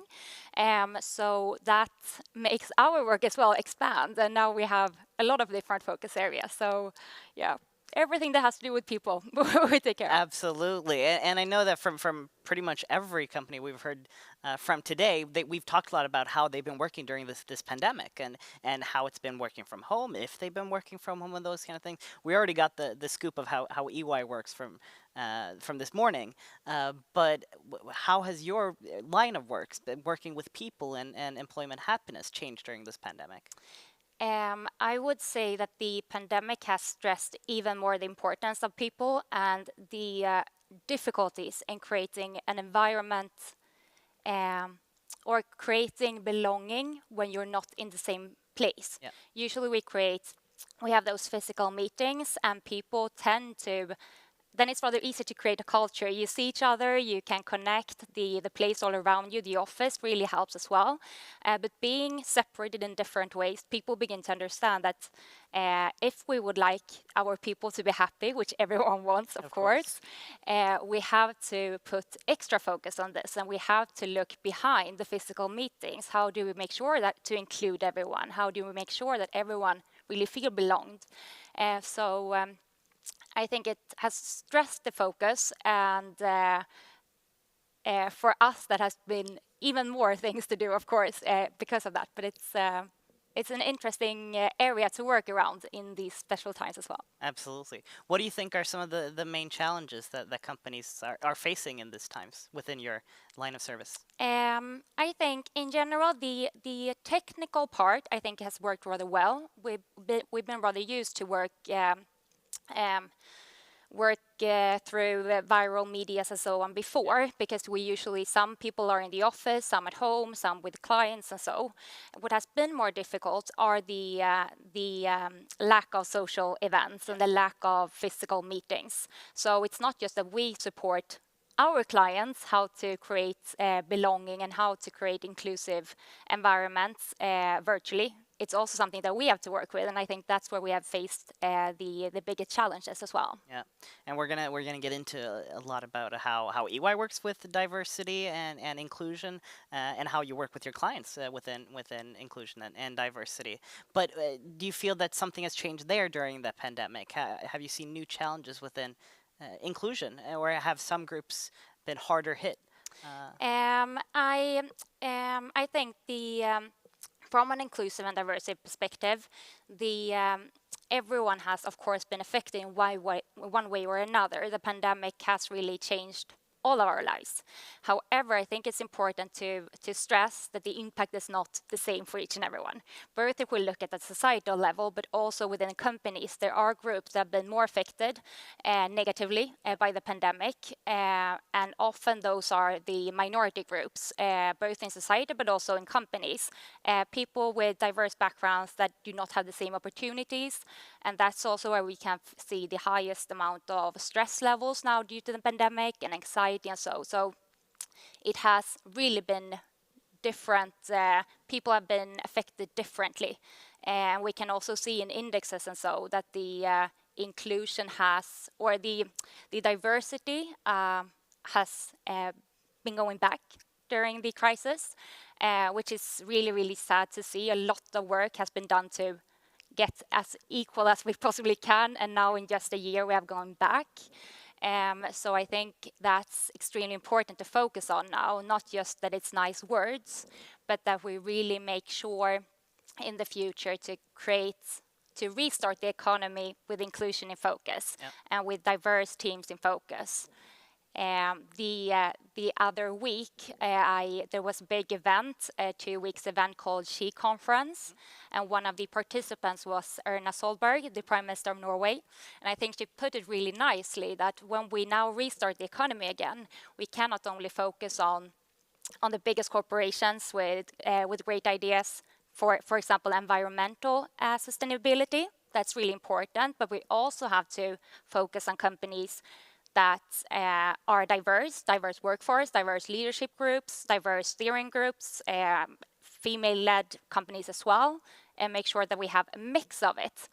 Because now we have the best opportunity of all. We have to restart everything. Why not doing it with a long-term focus? Exactly. So see the pandemic as an opportunity to restart within these areas. Yes. So it has happened a lot of bad things regarding inclusion to it, but we also have a lot of opportunities then. So that sums it up nicely. So now we've covered the problems within the area, and also some of the potential opportunities going forward. Yeah. But how is EY working with these things within the company to start off with? Yeah. I would say both on a natural level, so Swedish level, but also global level, diversity and inclusion is really something that we prioritize and something that we think is extremely important, and that we work with both internally but also externally. So if we, with your question, begin internally then. Yeah, let's start internally. I would say that, first of all, it's about creating awareness. It's about offering courses, both basic ones, but also for those of us who want to deep dive. We have a package called EY Batch, where you really it's a package of courses where you really can deep dive, for example, in the subject. But one of the most, I think, important parts is focusing on the culture and enabling people to work together. I know that Helena this morning talked about teams, that we really focus on teams at EY, and we truly do. We have something called highest performing teams, where we try to create as strong teams as possible, and then trust is fundamental, to have trustful and inclusive environments for those teams, because that's really where the magic happens, where everyone can provide their opinions and create something fantastic together. So I would say most focus is within inclusion is put on creating environments that enables it. That's so interesting. So speaking about these high-performing teams that you try to put together and really putting some focus in on the makeup of these teams, what are some aspects you look at there? I think in general it's both for us at EY, but in general as well, what is really important to create that trust is both transparency, extremely important, that everyone receives the same information in the same way, and that you're really transparent of both what's happening and what's not happening. So communication there, of course, is an important part, but also authenticity. Authenticity. Thank you. Well, that's a difficult word. It is. And being able to be vulnerable. I think that's really important, and it's getting more and more important, especially in these times when things change from one day to another to a third. A leader impossibly have all the answers, know everything. So I think by being vulnerable and really showing that it's together that we can make things happen, that's also when you create that trust and possibility to enhance each and everyone's capacities. Yeah. And these courses that you talked about that focus on inclusivity and diversity. Yep. Are I guess you have a mix of both, but are they mainly mandatory courses that are included in the introduction to EY, or are they optional ones that you can? It's both. Yeah. I would say. For example, that course package that I talked about, the EY badge, that's a voluntary course package that you can take. But then also in our introduction and so on, we put a lot of focus on both purpose and high-performing teams and so. So it comes within the mandatory courses as well. Yeah. And I think our purpose from EY is building a better working world, and then of course inclusion is fundamental in that. So I would say it comes in both ways. Yeah. Moving on then, because building a better working world doesn't just end with solving these issues within EY in the internal part, but when you work externally, what are some aspects that you take into account there, and what kind of projects do you work with? Yeah. Yeah, we're big, but we're not the whole world yet. So one day maybe. One day. No, but it's I think. We cover really the whole spectrum of diversity and inclusion, and can help our clients within that as well. Everything from setting targets and a vision and mission around it to begin to assess how does it look like today, begin to activate and see how do we have to put the roadmap in order to reach the goals, and then to implement and of course sustain that work. So it's a really broad range of activities, but what is common between all of them is the structural focus, and by that I mean that it's a focus on organizational level and not on individuals, because even though it's really great to change each and every individual, if that person works in an environment that is not inclusive or diversity friendly, it won't make any difference. So focusing, I would say our main focus, independent of where we are in that circle or range of activities, is to look at both formal and informal processes. So that could be, for example, by the formal ones, how does the recruitment look like? Is that really unbiased? Or how does the promotion look like? And seeing if we're offering the same opportunities for each and everyone. And then, even though if we have 100% inclusive and unbiased formal processes, we work in environments where people, individuals, create organizations with different backgrounds, different ideas, different wills and interpretations. So the unbiased processes might get biased because of informal processes. Exactly. So and those are a lot more difficult to both identify, but also to work with, because they are intangible in another way. So that could, for example, be norms. Who is taking the notes? Who is the first one speaking in a meeting? Because that usually colors the whole meeting. Yep. Who is expected to advance quicker than the rest? How do we speak about different people? How much time do we invest in speaking about different? So it's a lot of these intangible, informal things that do matter. So focusing on both formal and informal, and focusing on the overall, so the organizational level, I would say, is how we do it on a very broad level. I could talk about this for ages. I can tell, and I'm sure it would be super interesting. But I know one thing that I do want to talk to you about. Yes. That is last summer, in the summer of 2020, in the middle of the pandemic, you launched the SHE Index at EY. Yes. Tell me more about what is the SHE Index and what does it aim to do? It's I always get really engaged when I hear this, because I think it's a really good initiative. Yeah. It started some years ago in Norway. By the SHE community, which is led by a woman called Heidi in Norway. And then we have co-created the SHE Index together with them in Norway. And as you said, last year, in the middle of the pandemic, where everyone's focus was all around, we launched this index. And it's an equality index focused on gender equality. And it differs a bit from other indexes that exists in the sense that it does not only consider quantitative aspects such as representation, but also qualitative aspects. So it's a survey-based index. So the organizations answer a set amount of questions within 6 different areas. And who receives this survey? What organizations are surveyed? So it's open for all different companies with at least 50 employees, and it's free to fill in. And when they answer this, it's most part of the score is based on representation, around 60%. And the reason for that, and the reason for why other indexes also measures that, is because our structures that we have, who is in minority and majority, really do affect how the rest is functioning as well. If it's usually the majorities that sets the norm, that says what's accepted and not, and that will by itself result in higher confidence among these ones. So it is important. But we also see that it's a lot of other things that are important in order to sustain that. You cannot only rely on that, oh, we have 50-50 split, now we're fine. Because diversity without inclusion, it doesn't lead anywhere. Work, no.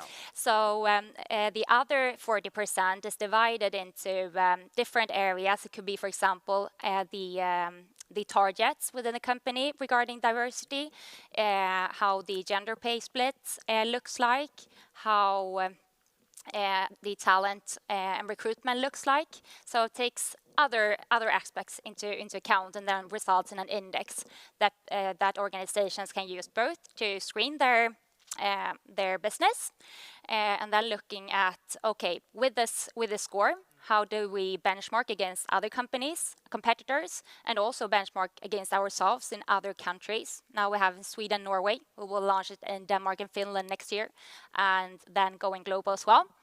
And also from year to year, of course. And then finally, it's a great foundation to begin to improve also. So I think it's really, really great initiatives that both help understanding, but also beginning to improve the quality. It helps organizations understand where their flaws might be, or where they're doing well to some extent, Exactly. and where they might need. And I think that's important that you say it's not just about finding where you have challenges. It's also about understanding, okay, here we do really good, because that is, if not even more important, to understand it, to continue that. Exactly. We often hear that, okay, we have to improve this and we have to do this and this, but it's equally important to continue doing the very, very good things if we would like to reach the best results. So. And I'm sure also realize when you have been doing something correctly. I mean, if you've been working hard on improving maybe inclusion or diversity, you want to see that that's giving results. Exactly. Yeah. Amazing. I'm sure this is a topic that really engages a lot of students. I know that many of the people I studied with really would have loved to work with these questions, and you work with these things today. What's your advice, if you can go back in time for a bit, to those students that have a drive for these things? Yeah. First of all, I would say really embrace that drive, and take it with you.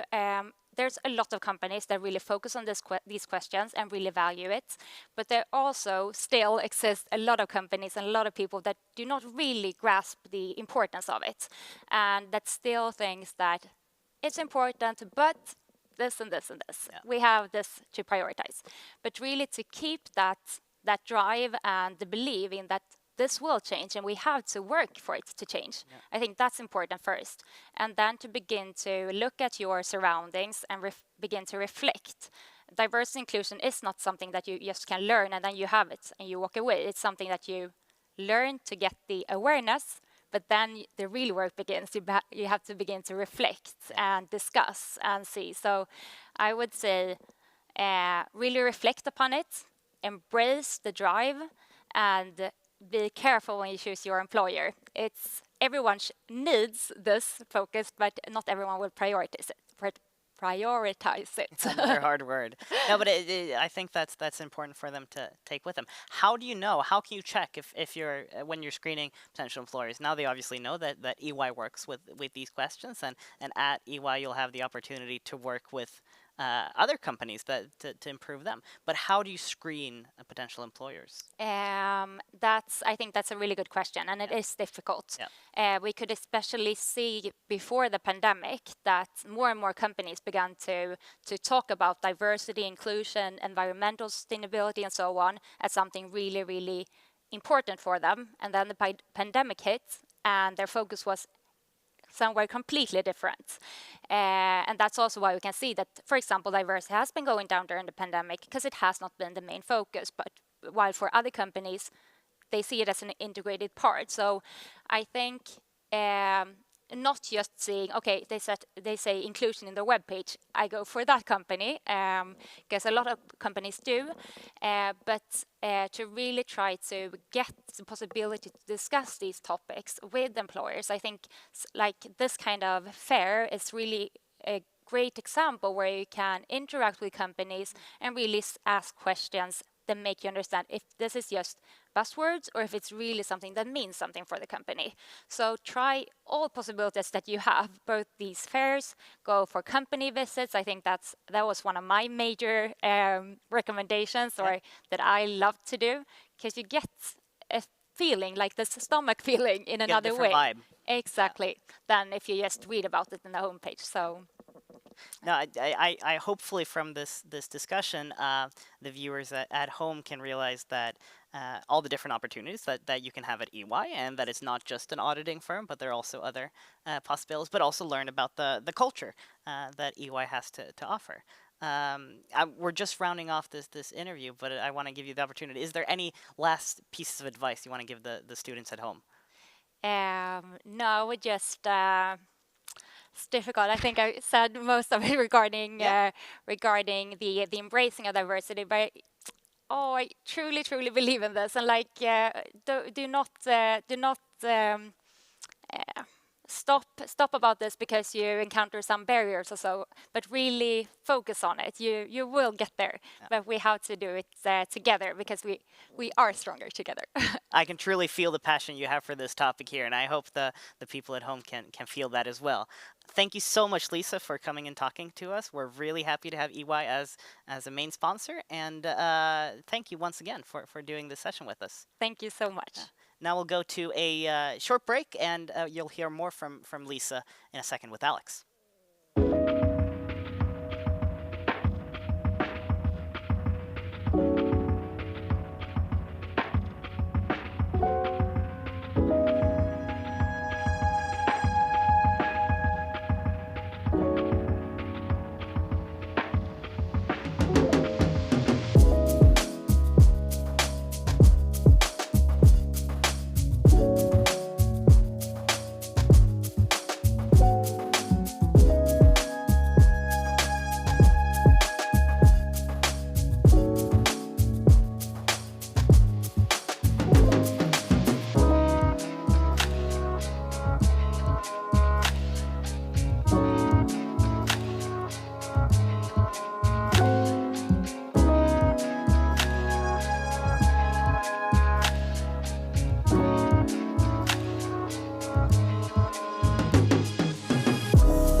Okay, so we're back here at the commentator booth, and I'm taking over after Ilyas, who's taking a short break. But Elisa, how did this interview go? I think it went well, and I think I really feel a lot of passion about this topic, and I think it's really nice to see the passion and the engagement that exists among the students as well regarding it. So, it's so nice to be here. Nice, really nice to hear. And if I'm correct, you graduated in 2019, right? Yeah, that's true. So do you have any tips and tricks for students like you want to follow or like similar career path right now who are studying? Yeah, I studied mainly in Uppsala, but I did some courses here in Stockholm as well. So and I think one of my the things that I tried to do was to get in contact with as many companies as possible in a personal way. So being, as mentioned with Alex before as well, going to company visits is a really good thing to feel the company in another way, but also to see what kind of opportunities do you have in regards to internships, for example. For EY, we have something called talent training that goes every year, both for assurance and for consulting. And I participated in that one, where you begin to learn more about the company, but also about consulting skills in general. So I think exploring those kind of internships is a good way. And that's during the spring as well? No, the fall, if I'm correct. Yes. So for assurance, it's in spring, in May usually, and for consulting, it's in September. Fantastic. So what do you think about this entire like platform, the TV studio for like EYers reaching out to students? Do you think it's a good idea, or for branding for companies and for reaching out to building this connection with students? I think especially now during the COVID situations, we have to really try all the different ways possible to reach students and also create that connection. Because I think as much as students can learn from us as employers, we can learn from the students as well. And we really miss being out at fairs and meeting physically. But this is, it doesn't replace meeting physically, but it really is a good extra add-on. Yeah, it's kind of the best we can do in the current situation. Yes, it is. It is. Well, thank you, Lisa. I'm not going to keep you too much here. After a short break, we'll be back with Akavia.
varmt välkomna tillbaka till det här nästa segmentet på Ekonomernas dagar 2021. Vi börjar närma oss slutet, men först så ska vi ha en väldigt intressant kommunikation här med Linda och Agnes som representerar Actavia. Varmt välkomna till oss. Tusen tack. Tack så mycket. Jag tänker att vi börjar med att ni får presentera helt enkelt. Vad är Actavia för någonting och vad jobbar ni med? Ja, exakt. Agnes heter jag. Jag jobbar som marknadsförare för Actavias studentverksamhet. Så vi är liksom, jag och Linda och 2 andra kollegor är ansvariga för liksom all marknadsföring som vi gör ut mot studenter. Och Actavia, det är ett fackförbund för akademiker. Väldigt nybildat sådant. Vi startade 1 januari 2020. Och då var det då Jusek och civilekonomerna som bildade ett större och bättre förbund tillsammans. Härligt. Det är 2 fackförbund som jag vet själv som gammal ekonomstudent att man har bra koll på. Ja, exakt. Så Actavia då, det betyder den akademiska vägen. Och det är liksom för att vi ska hela tiden behålla den här riktningen. Liksom att alla våra medlemmar har ju studerat på universitet eller högskola. Men att liksom jobba hela tiden för att de ska få utväxling på liksom sin investering som man gör när man studerar på universitetet. Härligt. Ja. Och jag tänker, just ett fackförbund bygger ju på ett medlemskap. Hur blir man medlem hos er? Det är väldigt enkelt. Antingen så går man in på Actavias hemsida som är actavia.se. Så finns det en liten medlemsklapp där, bli medlem. Och så fyller man bara in uppgifterna där och så blir man medlem och får ett välkomstmejl. Och då vet man att nu är jag medlem och nu kan jag använda våra förmåner. Exakt. Och det är det som är så himla coolt. Alltså eftersom att vi är ett akademikerförbund så har vi lagt väldigt mycket liksom, krut på just att så här, det ska vara ett lättillgängligt och bra för våra studentmedlemmar. Så att det är helt kostnadsfritt under tiden som man studerar. Och det är just för att vi vet liksom hur jobbigt det kan vara att liksom ta steget från studierna till arbetslivet. Så att i medlemskapet så är det ju massor av sådana saker som man får tillgång till då. Som Linda liksom sa, de här verktygen och förmånerna. Det är toppen att ha redan när man studerar, tänker jag. Att man känner då att man redan har någon som stöttar en i ens utveckling som kommer följa med en sen ut i yrkeslivet. Ja, men exakt. Ja, toppen. Och avseende just de här förmånerna då, skulle ni kunna berätta lite mer om vad det är man får som medlem hos er? Absolut. En rad med förmåner. Ja, men exakt. Agnes, du kan väl nämna en så nämner jag en. Ja, för jag tänker på, liksom, idag så är vi liksom på en mässa för ekonomer och det är ju vår absolut största målgrupp. Majoriteten av våra yrkesverksamma medlemmar och studentmedlemmar är ekonomer just. Och det gör att vi, alltså våra rådgivare och våra experter som liksom sitter i rådgivningen helt enkelt har stenkoll på just ekonomers jobbsituation och arbetsmarknad och vad man möter för utmaningar och utvecklingsmöjligheter och sådär. Så att det gör också att vår lönestatistik, som jag tänkte ta upp som en av de här verktygen vi erbjuder, den är otroligt liksom välutvecklad för just ekonomer. Man kan liksom sortera på bransch, examensår, titel, nu kommer jag inte på något mer just nu, men just det, sektorer. Exakt. Så att oavsett om man jobbar inom privat eller statligt eller kommun eller... Så kan man fortfarande vara medlem i Actavia då och få hjälp med lönen helt enkelt och se var man ligger i lönetrappan.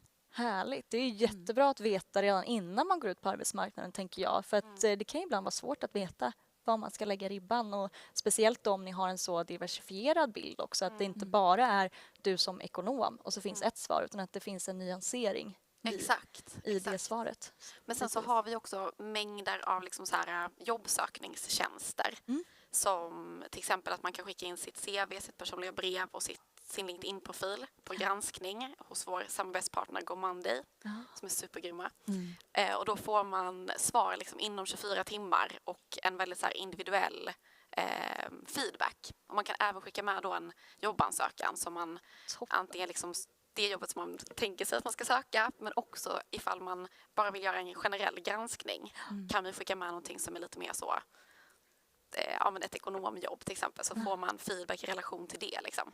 Det är ju toppen att man får det redan också precis under sin studietid, att man känner att det är nästan som man får bolla med någon i frågor som kanske känns väldigt svåra för en själv. Ja men exakt, att bara så här få någon som är liksom lite opartisk och proffsig liksom, som säger hur man ska utveckla sin ansökan. Liksom. Precis. Men du kanske berättar lite mer om någon annan förmån? Ja, men jag tänkte ta upp att vi har näringslivsbesök som vi också utför. Och de har varit digitala nu i år i och med de omständigheterna vi befinner oss i. Men de är också väldigt uppskattade. Och när man har tillgång till de här så får man också förhandsvisning av material som inte har släppts från företagen. Det kan till exempel vara att de håller på att utforma en traineeprogram. Och då kan de nämna det på företagsbesöket och då får du eller näringslivsbesök heter det. Och då får du som studentmedlem tillgång till den viktiga informationen och då är du ett steg före alla andra. Så jag tycker att den förmånen är väldigt bra. Och i och med att alla är hemma så kan man nu sitta och titta på dem helt enkelt när man vill och vad man vill. Det är exakt toppen och verkligen känna att man då får det försprånget som kanske blir kritiskt i slutet av dagen. Precis. Ja, men faktiskt. Så hittills så är det ju liksom, vi har varit på SVT, vi har varit hos Chimney också. Jag vet att det är många som kanske jobbar med marknadsföring som är sjukt intresserade av att jobba där i framtiden. PVC har varit hos också. Exakt. Exempelvis. Och Knowit som det nyaste näringslivseventet som vi har. Exakt. Och tanken där då är ju liksom att så här, alla våra medlemmar får liksom ut ifall man vill ställa frågor eller om det är någonting man vill veta lite mer om inför själva sändningen, liksom, likt den här. Och då är det liksom det som vi fokuserar på för att just att ge våra studentmedlemmar liksom det de vill ha. Liksom. Så att det är väldigt... Och sen så när de väl kommer vara på plats så kommer det ju vara att man mer har det här fysiska mötet liksom, där man kan nätverka på ett annat sätt. Ja, precis. Toppen. Ja, det låter ju som en hel rad med fördelar så det är ju verkligen bra. bra. Exakt. Och det här är bara 3 av de verktygen som finns. Liksom. Exakt. Häftigt.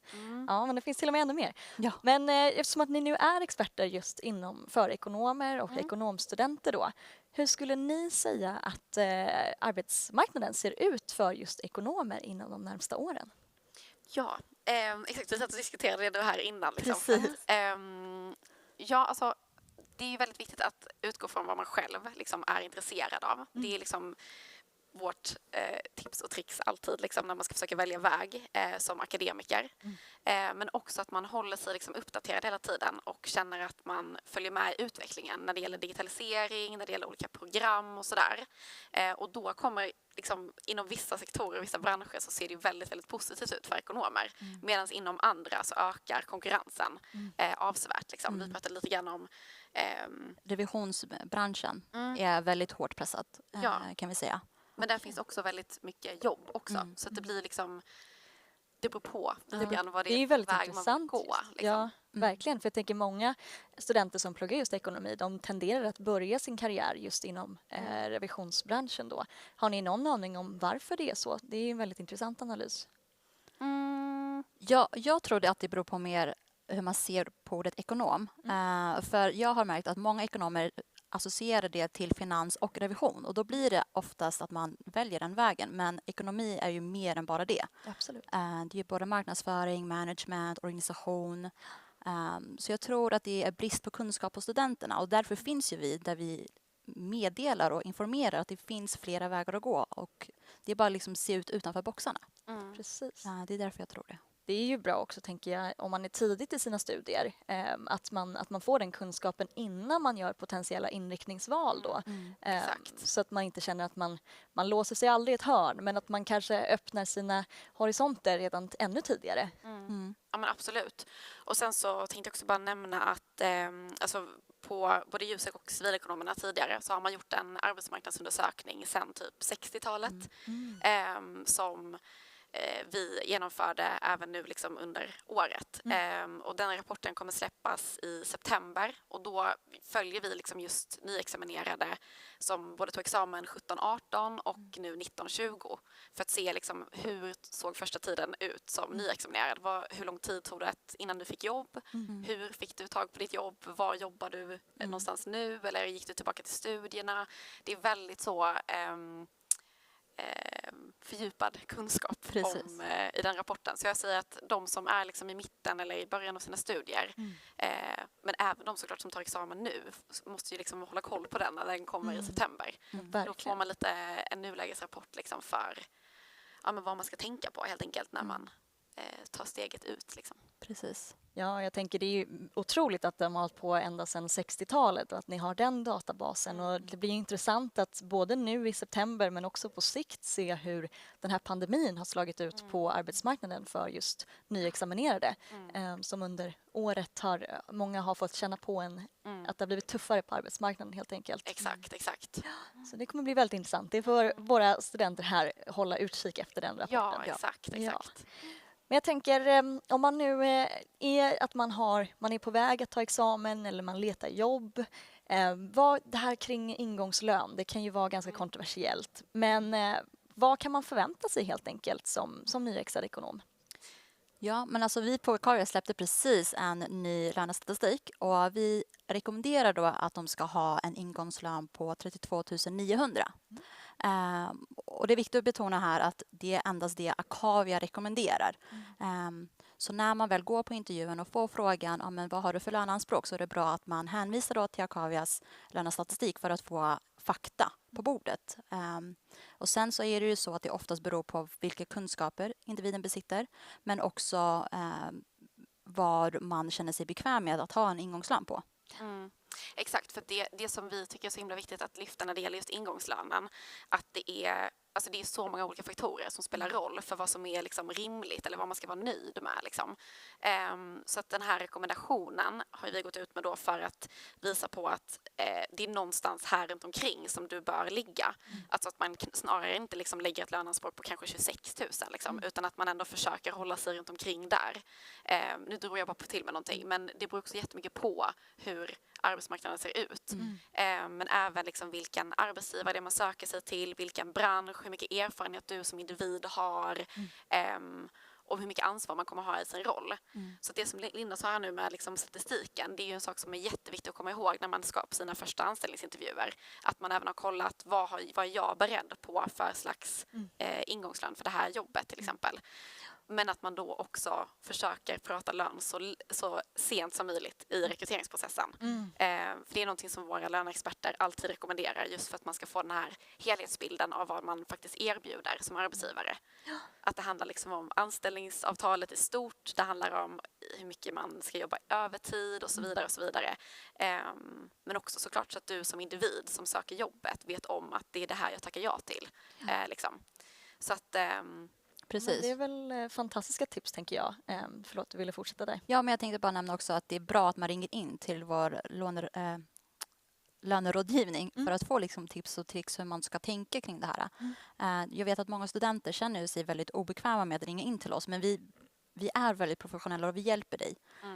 Så våga lyfta luren och ring in. Verkligen. Helt klart, ta nytta av den hjälp man kan få. Så att det som vi säger är helt enkelt att försöka att vänta med den konversationen tills du har fått en heltäckande bild utav vad det är för tjänst du har sökt. Kanske hänvisa till den statistik som finns för att också ge legitimitet i sitt eget anspråk. Exakt, alltså för jag skulle vilja variera den lite grann. Alltså för att just det här med statistiken, man vill ofta använda det som argument. Alltså enligt statistiken ska jag ha det här. Och det kanske inte är någonting som biter på liksom vissa arbetsgivare. Att bara så här, okej, för att någon annan har sagt att du ska ha detta, då blir det liksom lite fel. Att man hamnar i fel liksom, argumentation, eller vad ska jag säga. Mer kanske att man utgår från statistiken inför att man själv liksom bestämmer vad det är man vill, vad man förväntar sig, vad man vill ha, skulle jag säga. Bara om någon vecka nu så släpper vi en informationsvideo, eller vad man ska säga, om just den här grejen om liksom, anställningsintervju / lönesamtal. Liksom. Så att jag rekommenderar varmt att liksom, kolla in den ifall man är mer intresserad. Håll utkik efter den helt enkelt. Precis. Exakt. Toppen. Ja, men vi fortsätter vidare här. Ja, jag sa till att vi skulle prata på en del. Ja, men det är jättebra. Det är därför vi är här idag, Sani. Men jag tänker nu när man har hört er prata så mycket och känner att det här är något som jag bara inte kan gå miste om. Jag vill ju få den här stöttningen redan nu i mina studier. Hur kan man då bli medlem och hur kommer man i kontakt med er? Ja, alltså studentmedlemskapet, jag vet inte om vi sa det innan, men det är helt kostnadsfritt under studietiden. Och genom att gå in på akavia.se så hittar man väldigt enkelt liksom bli medlem-knappen, eller man ska säga, där man fyller i sina kontaktuppgifter och liksom när man tar examen och sådär. Och sen så just nu så har vi fortfarande en kampanj som är helt otrolig. Som håller på till den 31 mars. Jag säger alltid fel. Men om man anger då bok 21 i versaler, alltså stora bokstäver, som kampanjkod i sin medlemsansökan, så är man med i tävlingen för att vinna kurslitteratur för ett helt år. Ja, det är ju extremt bra. Det är ju en av de största utgifterna som studenter har. Så Exakt. Precis. Och det är viktigt också att nämna att kurslitteraturen uppnår ett värde till 10 000 kronor, så ingenting över det. Nej, jag förstår, men det är ändå väldigt mycket pengar. Absolut. Och så att vi kommer dra några 5 vinnare nu i början av april. Ytterligare ett argument för att bli medlem helt enkelt. Ja, exakt. Och det här är ju dock framförallt för att vi vet om att det var väldigt många som började liksom studera i höstas och som kanske inte hade varken något sommarjobb eller något liksom mellanjobb innan man började studera. Så att ekonomiska situationen ser lite annorlunda ut för nya studenter nu, tänker jag också. Precis.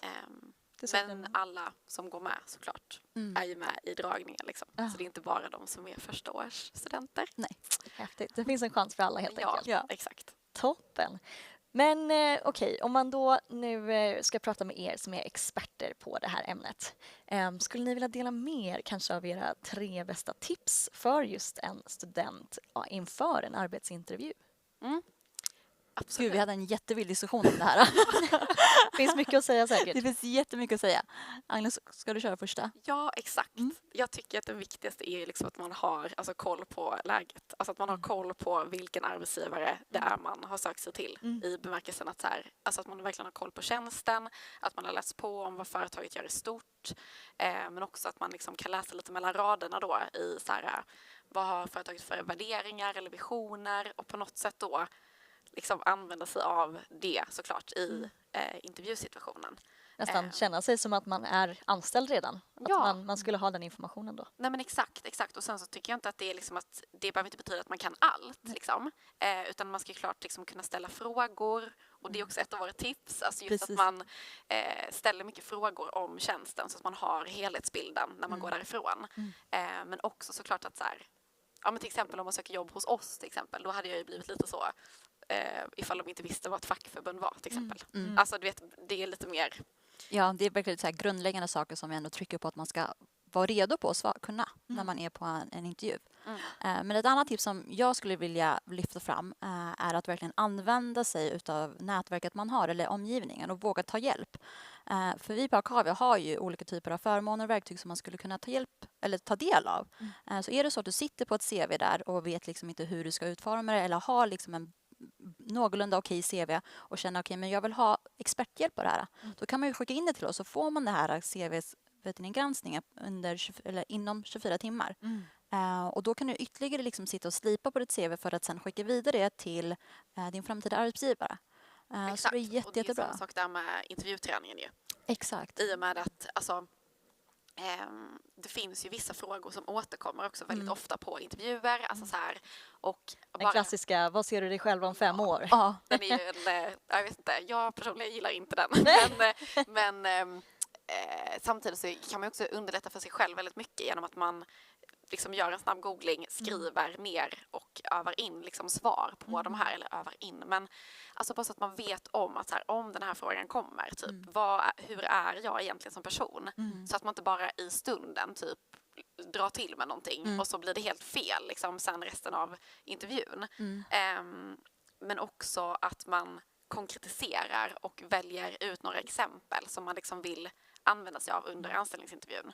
För många intervjuer är ju kompetensbaserade, och med det så innebär det att man helt enkelt, man kan inte bara säga att jag är målinriktad till exempel, eller resultatinriktad, utan då vill man ju gärna ha på vilket sätt och hur visade det sig när du gjorde det här till exempel, eller vad det nu skulle kunna vara.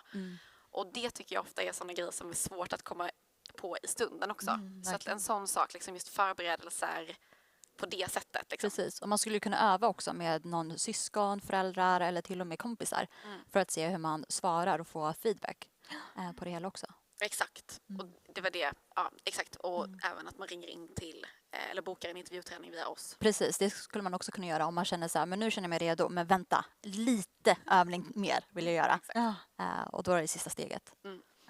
Häftigt. Ja, nej, men det är toppenbra tips verkligen. Det känns ju som att det finns väldigt mycket hjälp att få som man inte ska gå miste om helt enkelt. För att bara att kunna träna på en intervju kan ju ta bort vissa nerver som annars kanske skulle sätta in, och bara en sån sak kan ju göra jättemycket för en på den dagen helt enkelt. Och verkligen, exakt som du säger. Och jag tror också det är det som är det viktiga, att på något sätt tänka att det är ändå ett samtal. Alltså det är att, fast att det är liksom såklart att nu intervjuar du oss liksom, och det är vi som ska sitta och liksom hålla låda. Men det är fortfarande ett samtal på det sättet att man har en intervju inför en anställning. Att du ska känna som individ att du också får reda på och blir intresserad och liksom faktiskt vill jobba hos den arbetsgivaren. Så att på något sätt att Att man inte ska vara rädd för att ställa frågor också till arbetsgivaren.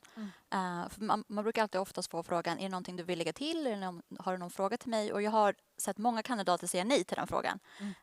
Vilket jag tycker är väldigt synd. För det ger verkligen en öppningstillfälle och bara så här, nu har du all tid i världen att ställa mig vilken fråga du vill om företaget du vill jobba hos. Och så får man ingen fråga. Och då är det så här, men vill du verkligen jobba här? Och så det är väldigt bra att man har några frågor i liksom fickan som man bara kan ta fram. Det kan till exempel handla om företagskultur, hur är onboardingprocessen om jag blir anställd hos er, hur ser ni på övertid, vad är era förmåner? Det finns många olika typer av frågor som man kan ställa. Det är bara det att man behöver våga helt enkelt. Ja, exakt. Och en sak som jag tycker också är jätteviktig, som är väldigt talande tycker jag i början av karriären, är ju också vilken form av chef alltså man får. Och alltså att om man då kanske inte träffar chefen liksom under första intervjun eller vad det nu skulle kunna vara, att det kanske är någon rekryteringskonsult istället som man sitter med. Alltså att man får höra sig lite om sådana grejer. Vad är er syn på ledarskap eller kompetensutveckling? Hur ser utvecklingsmöjligheterna ut för er eller hos er liksom? Och sådär. Tyder ju kanske också på att man själv ser ett stort värde i sin egen kandidatur till tjänsten. Att man trycker på att ni vill ha mig här och jag vet mitt värde. Ja, men verkligen. Exakt så. Härligt. Mycket bra sammanfattat. Tackar.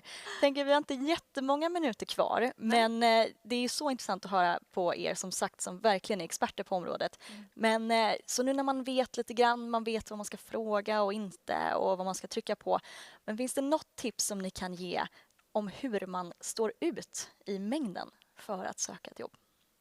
Ja, alltså nu kommer jag att tänka på en grej som vi inte liksom har rehearsat. Men jag såg en helt fantastisk ansökan som en kvinna gjorde till Spotify. Och liksom bara gjorde hela ansökan till exempel i samma layout som liksom hela deras grafiska profil. Sådana liksom kreativa idéer tror jag definitivt att man också behöver tänka, liksom, räkna med. Men också såklart att man liksom tittar inåt och att man liksom använder sig verkligen av sina liksom bästa egenskaper och kvaliteter och försöker koppla dem till arbetsgivarens liksom mål och visioner och värderingar. Liksom. Inte bara ta en Word-mall på ett CV utan man försöker helt enkelt ta in lite av hur man är som person kanske redan där. Ja, exakt. För att när du väl har ett CV så präglas ju det utav din personlighet. Så jag uppskattar väldigt mycket när det är tilltalande och att det ser väldigt proffsigt ut i och med att man ändå vill sitta och läsa om en person. Men om det är väldigt tråkigt så känner jag bara så här, kanske inte, men informationen kan vara super bra.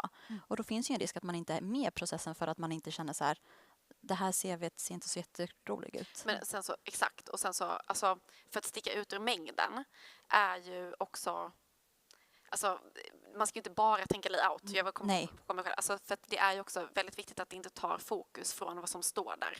Alltså, utan att man lär sig styra rekryterarens öga. Liksom. Jag tror det är liksom 7,5 sekund eller något sånt som man har liksom forskat fram att det är ungefär så lång tid man spenderar på en ansökan. Innan man liksom bestämmer sig om det är liksom någonting att ha eller om det liksom blir ett nej. Och därför så tänker jag också att det är viktigt att man har med den här liksom inledningsdelen som är liksom typ ett personligt brev liksom nedkokat till några få liksom meningar där i början för att kunna visa på att så här, det här är jag och det här är liksom mina intressen, mina mål och såklart alltid personifiera sitt CV. Liksom. Väl valda ord där helt enkelt. Ja. Jättebra. Men med det är dessvärre vår tid tillsammans slut. Så jag vill officiellt tacka er så jättemycket för att ni och Akavia var här idag. Hoppas att många studenter känner att man vill veta mer och mer, gå in på er hemsida och såklart också bli medlemmar. Ja. Så tack så mycket för er tid. Tack så hemskt mycket. Och kommer alldeles strax att fortsätta ställa några frågor till Akavia, men innan dess så kör vi en kort reklampaus.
Hej Linda! Hej! Hur gick det här då? Jag tycker det är jättebra. Ja. Väldigt så här, bra frågor. Och jag kände att jag kände mig väldigt bekväm också. Ja, Emma är så fantastiskt duktig. Men hur känns det liksom att sitta i den här tv-studion och liksom framföra sitt budskap? Funkar det? Jag tycker det funkar jättebra. Jag är väldigt blyg som person när det kommer till just sådana här stora scener. För jag tycker att nu är all fokus för mig. Men jag känner mig väldigt bekväm och jag tycker att det är väldigt bra koncept när jag kommer fram till. Så ett stor en blås där till er att ni har lyckats så väl med det här. Ja, tack så hemskt mycket. Du, en liten utmaning åt dig. Om du skulle sammanfatta bara med liksom 3 fördelar varför man ska gå med i Akavia som student, vad skulle du säga? Ja, för det första är det kostnadsfritt, så man får då tillgång till alla olika typer av förmåner som jag har. För det andra så är vi ju specialiserade på just ekonomer, så du får experterna bakom ryggen under studietiderna till pensionen, liksom, om du vill välja att vara med. Och sen för det tredje, att du skapar ett nätverk. Vi på Akavia tror ju på nätverk och är du medlem hos oss så kommer du successivt att bygga upp den, sakta men säkert. Ja, men härligt. Och du, lite snabbt bara. Du nämnde det här med att man ska hänga med i utvecklingen, att det är liksom allting förändras, hela arbetsmiljön och allt det där. Så konkret för en student, hur gör man för att hänga med lite kort i utvecklingen? Ja, se vad arbetsgivarna skriver i sina annonser. Läser mellan raderna, är det så att du känner att men de här sakerna har jag inte. Men börja kompetensutveckla dig själv också. För att samhället är hela tiden föränderligt och bara för att de hela tiden frågar efter saker så innebär det inte att du är jättedålig. Det innebär bara att du behöver hänga med svängarna. Och ta då tillfälle i akt att verkligen så här, men de letar efter någon person som är jätteduktig på till exempel Photoshop. Men kolla och se om du har möjlighet att ta en kurs eller lära dig själv. Ja. För det finns jättemycket gratis program och kurser som man kan ta nu för tiden också. Ja, verkligen. Och det, jag tänker att det är en utmaning för studenter liksom, i den här föränderliga miljön och liksom, hitta rätt kompetenser för arbetsmarknaden. Men som du säger, det finns där ute på nätet också. Precis, det finns där ute på nätet. Och jag vill bara också nämna att vi på Akavia håller just nu på att rekrytera nya studenter som kan arbeta hos oss. Så är man intresserad av marknadsföring så får man jättegärna kika på Akavias hemsida. För vi kommer snart att posta upp en tjänst där. Ja, men toppen. Tack så hemskt mycket, Linda, för det här. Tack så mycket. Så ses vi snart. Men jag tänker att du hänger kvar här så ska vi presentera nästa organisation. Men då tar jag det på engelska så alla våra tv-tittare hänger med. So coming up in a second, we have another special guest. Unfortunately, he couldn't be here in person, but we went to meet and record the interview a couple of weeks ago. Coming up, Niklas Adalbeth från Norrsken Foundation.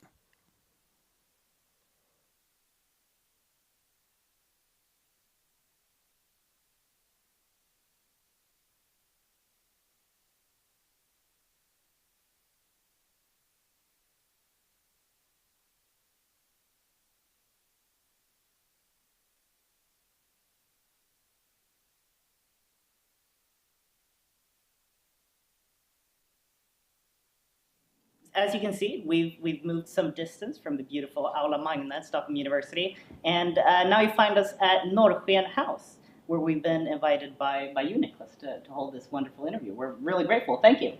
Thank you for being here. No, we're really glad to have you. So the idea now is that we'll have talk a little bit about what you do here, about who you are, and try and focus a little bit on entrepreneurship. So why don't we start there? For those who, I doubt there are that many, but for those of you who don't know who you are, who are you and what do you do? I'm a normal guy from Uppsala and was lucky to co-found a payment company called Klarna together with two friends. And I was just a couple of months into business studies. And today I was initiating this foundation called Norrsken. Awesome. No, it's and you have this amazing house where you, I guess, do help startups. Yes, help impact startups. Help impact startups. Important difference. Important distinction. Yeah, impact startup. We'll get more into what that means later, a little bit later on. But I want to go back to, you were a business student, as many of the people watching here today. How was that? Why made you choose that route? Do you always know you wanted to be an entrepreneur and that guided your choice of studies, or? No, not really. Well, I guess that story starts when I was 13 years old, standing outside the local Konsum, Coop at that time. And for once I had let go of my computer, which was my main interest back then, being a geek early on. And out comes a friend with a cage of beer. And he was only 15 years old, and we were all surprised. I mean, how come you were able to buy all this beer out of Coop? And he showed me this fake ID that didn't look quite good, to be honest. And me and my friend looked at that and said that we can do that so much better. So we went home, we were playing around with our color printers and color scanners that just had arrived to the market. This was about 1995. Okay. Yeah. Maybe not everyone was born back that are listening in, but some maybe. Some maybe. And out came a fake ID that showed I was 18 years old and looked quite good actually. Yeah. And we were showing around these to different friends and went to restaurants. And when we showed off this, more people got interested and they wanted to purchase this from us. So we started to sell these. We went online to sell it to even more people. And this started to become a serious business, actually. Yeah. We went into food coupons as well. And basically copied whatever we could get hold of. And but when we were turning 15, we realized that, hey, this is actually an illegal, non-sustainable business idea. Yeah. And every time I started to ring on my doorbell, I got really scared. Maybe it was the police and so on.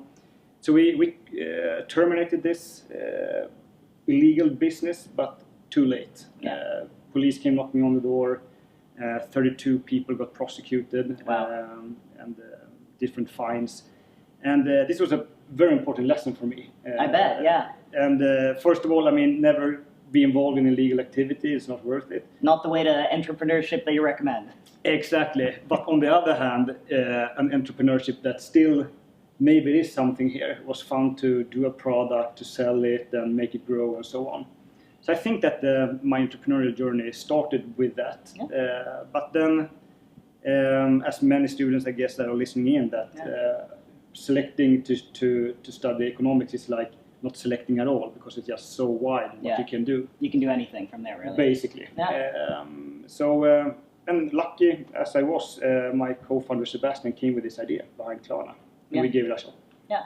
How was that? How was it that going from having an idea and as you put it, Sebastian's idea, and being part of starting that journey? How did it feel starting something as amazing as Klarna to what it is today?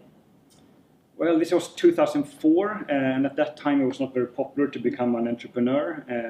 The dot-com boom had crashed, and everyone wanted to become investment banker or working at a consultancy firm, including myself. Yeah. So going into entrepreneurship and dealing with invoices, I mean, this should be digitalized, right? Yeah. And so it was not, people didn't understand it. I basically didn't understand it either. But my two co-founders are just so brilliant, and it was an opportunity that I knew could actually be successful. Yeah. But being in it, you don't really realize that it's getting more and more successful, because you get used to every stage. It's a slow progression for you, since you see every part of it. Very much. Yeah. So when I started, my dream was to imagine when we're 10 employees. That's a number that my mother and father will understand, and that is quite sizable. And then before you reached it, you set a new bar of 100 employees, or this turnover, or this many countries, and so on. which is kind of sad that I didn't appreciate that journey and was grateful for it. But I think it's very common. I think a lot of people can probably relate to it, that we're all living the dream now. I mean, you're in a top university, but still a lot of people probably think that, oh, imagine when I'm a consultant, or imagine if I'm a successful entrepreneur. It never stops. No, you always compare yourself to whoever is one step above you. Always. Yeah. Always. It's very easy. And easy and sad and so on. So that was one part of being an entrepreneur. On the other side, now in retrospective, I mean, to be your own boss is just so nice. Yeah. I had friends that were much smarter than me, and then we went into other careers, and they had a boss that didn't want her or him to shine, and hence put like a cap on their career. And why not then take your destiny in your own hands, which is entrepreneurship. Exactly. So that's a big luxury, obviously, and to get like full upside of the work you put in.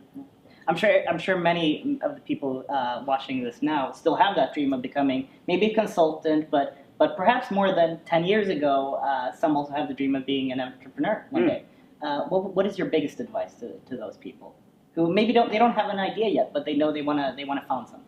Right. I guess number one is probably to just go ahead. And by that, I don't mean to quit your studies. No. Continue to study and start to work on this idea on the weekends, on late nights and so on, before you actually maybe get the first investment, and then you can do it full on. Yeah.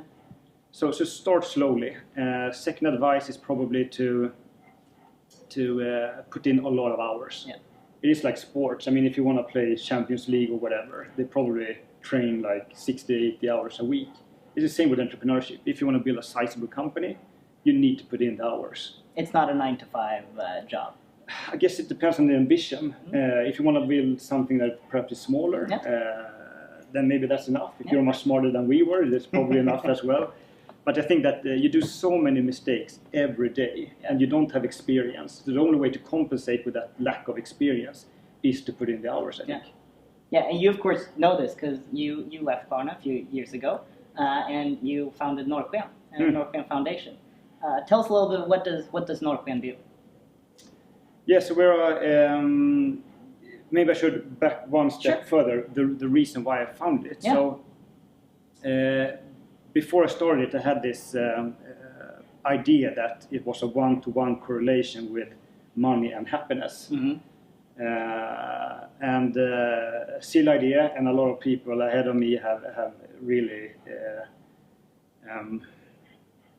crushed this idea, or whatever you say. That is just a myth, right? But I had to experience it myself. And I reached my financial goal when I was 29 or 30, was able to sell off my first shares. Yeah. And I felt absolutely nothing. Classic, right? It was so many expectancies I had with buying that stuff or that car, and it's like, then it's just a piece of metal after 2 weeks, right? And a nice brand or whatever. And so it didn't feel meaningful to chase like the next financial target. Also, I started to reflect on how lucky I'm in life I've been. Being born in Sweden, maybe the best country in the world. Free education, free healthcare, nice family, and all of that. Lucky with my business, with the timing and everything. And I guess also realization that status quo of the world, just continue the way we are doing now with business as usual, is just will lead to collapse. And I think we all have a responsibility. And I think that if you are successful, I think you have an extraordinary responsibility. And me sitting there with Klarna and still not being 100% sure if what I started is net positive to the world or net neutral or net negative even. I mean, Klarna is fantastic. I'm so proud of it. We make it much more easy to shop online, right? But a part of it is also that we have that you can, with consumer financing, you can pay with somewhat high interest. And is that really what the world needs? To be shopping even more with money you don't necessarily have? And if this entire equation is net positive or net neutral, I don't know. No. But with all the luck I've been getting, I should be able to say that, hey, I'm a net contributor to the world. And I couldn't really answer that question. So eventually I decided to quit after 11 years. It was quite a lot of time still. Of course, yeah. And you wanted to do something where you knew that it was a net positive effect. Yeah, exactly. Because I was reading up on when money didn't make sense to me. I was reading up on happiness research, and it all pointed in the same direction. That was a happy life is a meaningful life. Interesting. And since that didn't feel meaningful anymore, what does feel meaningful? Well, it's not maybe not necessarily to continue to think all about me, but maybe to think about someone else as well. If we just hold on there a minute. So you said that you didn't know if it was meaningful enough for you. What was it, because it had become less meaningful, or do you think that it never was meaningful enough to start that business? Or very good question. I guess meaningfulness is very individual to each one. I mean, starting a family is super meaningful for, I guess, everyone. I didn't have a family back then. And to challenge banks is a very meaningful thing, so I can relate to that as well. But when you start to think about, wait a second, maybe I can use entrepreneurship not only to make shareholder value, but to actually solve societal issues. And that's like such a powerful idea, I think. And it is so hard to unthink that thought. And I couldn't. It was just almost overnight I started to think these ideas. And the part about responsibility, so it was like no turning back. And that felt more meaningful. Yeah, and I'm sure a lot of students can relate to that, understanding that it's meaningful, having the social impact, and sustainability has a much larger meaning in part of our studies today to a much larger degree than I imagine it was in the past. We had nothing. No, exactly, exactly. So everything's trending in the positive direction, I guess. It's very good. So tell me more about Norrsken. What do you actually do here? So on a day-to-day? Yeah, so trying to figure out, I mean, how can I be the best value? I stumbled upon this philosophy called effective altruism. And basically what it says is that if you want to do something good, you should do it as effectively as possible per dollar spent. And what it also says is that you should use your own skill to do maximum good. And I know a little bit about tech, I know a little bit about entrepreneurship. Maybe then that is the components I should use to do some good, not to try to, I don't know, build a hospital. I don't know how to do that, and that wouldn't make sense. So what we are doing is that basically we're doing three different things. One is that we are setting up co-working spaces or hubs for impact entrepreneurs. And impact entrepreneurs are then again entrepreneurs that are not only thinking about shareholder value, but are actually solving a societal issue with their business model. Do you have any cool examples? Maybe that you're working on like now? Yeah, sure. I mean, you can take Northvolt that we're invested in. They're building the world's most greenest battery, which is essential for the sustainable world. Some people might have heard about MatSmart. So food you can buy at a discount online that otherwise would have gone to waste. So for every unit of food you buy, is a unit that otherwise would have gone to waste, and you would have needed to buy something that was not going to waste, and so on. So those are examples, and these are the entrepreneurs that are guests here or sitting here in this house. So it's about 120 companies, 450 people, and they're all sitting here at the discount that the foundation is subsidizing as a platform to enable this new kind of entrepreneurship. So that's one thing. Another thing is that we have an investment vehicle of 1.2 billion SEK in which we can invest in these companies. And then we have something called initiatives, which is a mixture of everything. One thing is that we set up a corona test lab. So 20% of all PCR tests are now being done in this lab that we set up together with other great entrepreneurs. That's amazing. We're doing, what else? We're doing something called Impact Week. It's a week, it's not Fashion Week, but rather a week dedicated to impact. So a mixture, we're doing an accelerator. So we're trying to find the 20 most impactful business ideas in the world. We have them here during the summer for 2 months, and we're trying to help them as much as possible so that they become successful. That's interesting. So since you've been focusing on like this impact entrepreneurship, have you found any difficult in finding ideas that fit that mold, or are there any specific challenges to the impact part of entrepreneurship? It's a lot of challenges. I mean, first of all, I think it's important that people understand that you cannot make a business model out of all societal challenges. So the worst possible outcome, I think, for Norska would be that people think that, hey, let's only do impact investing and not do charity any longer. Of course. That is also very much needed. They're separate. Yes, there's separate pools, separate issues. And I think that my knowledge is better contributed into where you can find business models. So that's one thing important to take apart. Another thing is that I think that now it becomes technical, but hardware solutions require more capital, harder to scale. They don't get funded as much as they should, I think. So has that been a focus for you to maybe put some more effort into those since they don't get funding elsewhere, or is that just a challenge that you've noted? Yeah, I don't think we've put enough focus enough.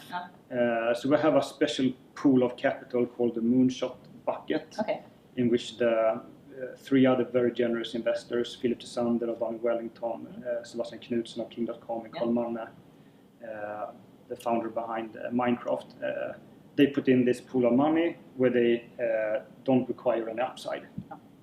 So it's basically a super generous donation, but still invested into these moonshot ideas.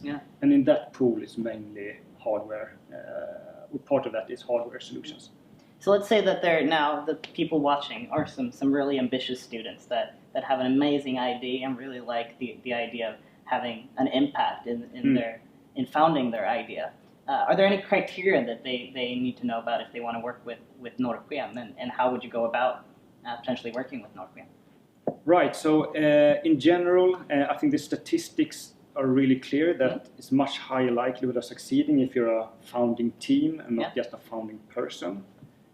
Work with others. Work with others. Yeah. And it's also like a litmus test. What is that in English? I don't know, but it's kind of a test. That kind of test. Yeah. That if you can't recruit or find co-founders, you will not find talent beyond that anyway.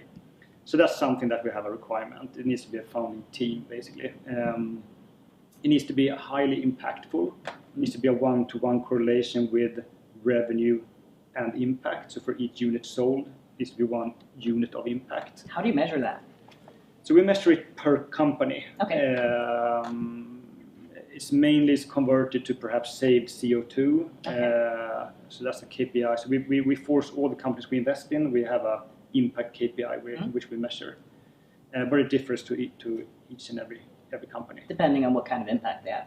Exactly. It's just so hard to compare women's right to poverty or to climate change, and they're all important, right? So they each one have individual KPIs. So we're talking team, we're talking about highly impactful. We want them to have a business model. Doesn't need to be revenue today, but some way of earning money eventually. I think that if you can find that, you can hire more people, you can make even more revenue, and that will make even more impact. And we want to see these ideas that could potentially scale at a global level. So they are probably the 3 main components, I say. But then it's just to apply. And you can do it on our website. Different pools of capital for different stages. The accelerator, if it's pre-revenue, very early stage. And then the fund is actually when you do have some kind of revenue. Of course. Yeah. So advice to everyone, go in and apply if you have an idea. For sure. Use your skills, your talent to actually build companies that are impactful. So I want to build on that, becoming an entrepreneur. What do you see as the biggest reasons people choose not to become an entrepreneur, or maybe pass up their idea and founding something? I guess one reason that I see among my friends is that they perhaps become comfortable in that they already maybe found a job after their studies and buy their first apartment, get their first debt, maybe get a family, and then it sort of becomes almost irresponsible to start a company and give up that revenue stream. It's a riskier job, of course. Much riskier job, much higher risk. So that's probably one big reason. And then,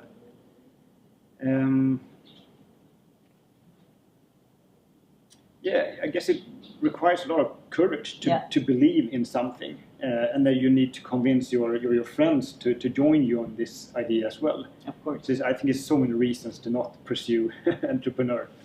There are probably a million reasons for why people in their head think that they shouldn't do it. Yeah. But also that we talked about it being a risky venture, becoming an entrepreneur. I'm sure you've seen many entrepreneurs and ideas that have come in that seem great but never succeeded. What do you think? The first question: what are some of those reasons that a good idea doesn't become a successful business? First of all, I think you need to have so much luck. Yeah. If the idea behind Klarna would have come 3 years earlier, when e-commerce didn't take off as it did in 2005, it would be a no Klarna today. Yeah. So I think timing and luck is everything.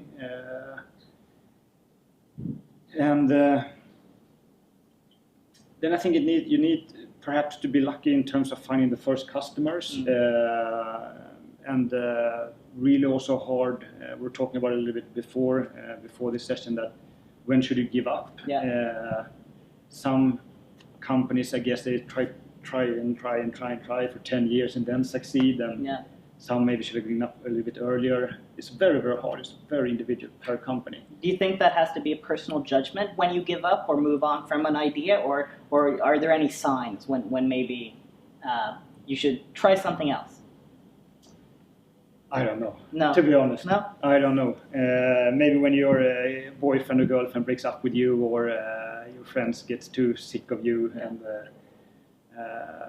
maybe then you should give up. But it's very, very hard. That's probably a pretty clear sign that you should at least reconsider. Yeah. If it's starting to listen to your you. friends. Yeah. And when it impacts other parts. Yeah. I want to get into a little bit more about you and who you are. What would you say that being where you are today, having Norrsken, having founded Klarna, looking back in your past when you had this illegal venture in your youth, if you could go back to your time as a student, as our viewers are, what's some advice, some things you wish you knew then that you know today? I would probably say the main thing I would advise myself is probably to look into personal development. For a very, very long time, I believed that I will be lucky when. Yeah. And I think a lot of people are thinking that way. I will be lucky when. But that never ends. And you have to realize that that's just an inner journey that you need to do with yourself. And for me to seek external validation and have this performance-based self-consciousness that if I perform really well, then I deserve to be loved, I think instead of chasing those performances one after the other, have been much smarter instead of looking inwards. Why am I thinking this way? Why do I need to have that external validation and recognition? And I think if you look to like the eastern part of the world, in those kinds of religions, these are like main topics that they discuss, and where the brightest minds goes in and think about. Where we are much more scientific based. I'm really generalizing now. Yeah. But it's just so much knowledge there to get, and we don't pay value to it because we lost the importance of church and forgot about faith and spirituality and all of those parts. But it's just such a treasure there to get. So I would advise anyone to look up and look into this. Yeah. To learn more about yourself and your inner values. Do you have any? Maybe you already mentioned, but do you have any tips on where to start that journey? Where should you first seek help in understanding yourself? Should you talk to friends, family, experiment? Yeah, I think, therapy is always useful. I had a lot of use of that, even though I would be lucky to not be diagnosed or been sick or anything like that. But that is quite expensive. Yeah. So one of our earliest and biggest initiatives by Norrsken is an app called 29k.org. It's an app that anyone can download for free. And it's packed with scientific-based psychological interventions in which you challenge yourself, and then after you've done that, you're able to do a sharing with other participants and everything in your app. And if you do these courses you will be able to scientifically be measured on a more highly happiness scale and openness scale and all other different scales as a triggers us to a happy life. Yeah. So 29k.org. 29k.org. There you have another piece of advice and another example of the impact entrepreneurship that you guys do here at Norrsken. Right. Amazing. I've had a blast interviewing you and hearing about this treasure of knowledge that you sit on. Is there any final words you want to give to all the students that are perhaps where you were, well, quite a while back now, but any final parting words to our viewers? I guess a lot of people are thinking about their career, which is very natural. It's another great site. We're not behind it, but I think it's fantastic, called 80,000 Hours. Mm-hmm. And I think it's all about, I think it comes from that you're actually spending 80,000 hours, which is like a majority of your life, into work. Yeah. And that is all about guiding you to choose meaningful work, a work that actually adds value to the world. There's plenty of ideas there. Look it up. Because I think that if you're going to choose a career, choose something that is impactful, because that will create the most happiness for you. Find the meaning that you need. Right. Thank you so much, Niklas. It was really, we're glad you were part of Ekonomernas Dagar this year. Thank you, and good luck. Livestream by thanking everyone involved in this in the preparation and participation in the organization of this project. This would not have been possible without all the teamwork and efforts of everyone involved behind the scenes. We would also like to thank our main partners, companies and sponsors taking part to Ekonomernas Dagar this year. We would also like to say a special thank you to our main partner, EY, for your participation for 39 years in a row. As a thank you for your participation and involvement, we have decided to donate a part of our profits to WWF. And of course, we want to extend a special thank you to our awesome hosts, Alex and Emma.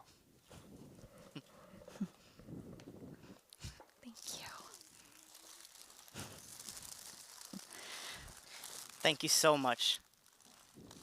Yeah, this has truly been a great honor of ours, so thank you for having had us with you today. And we also want to, of course, congratulate and extend a great thank you to the entire project group behind Ekonomernas Dagar this year. It's been a monstrous effort by you guys. Yeah, thank you. Yeah, and on behalf of the other part of the project group, they would like to extend an additional thank you to you, project leaders of Ekonomernas Dagar 2021. Thank you so much. Thank you.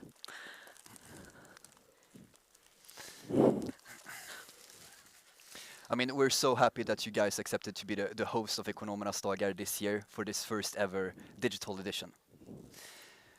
With all of that being said, we hope we have been able to live up of the mission of Ekonomernas Dagar, to empower business students to the challenges of tomorrow. And we're super excited to see the direction of the fair for the upcoming 41st edition. Thank you, and see you next year.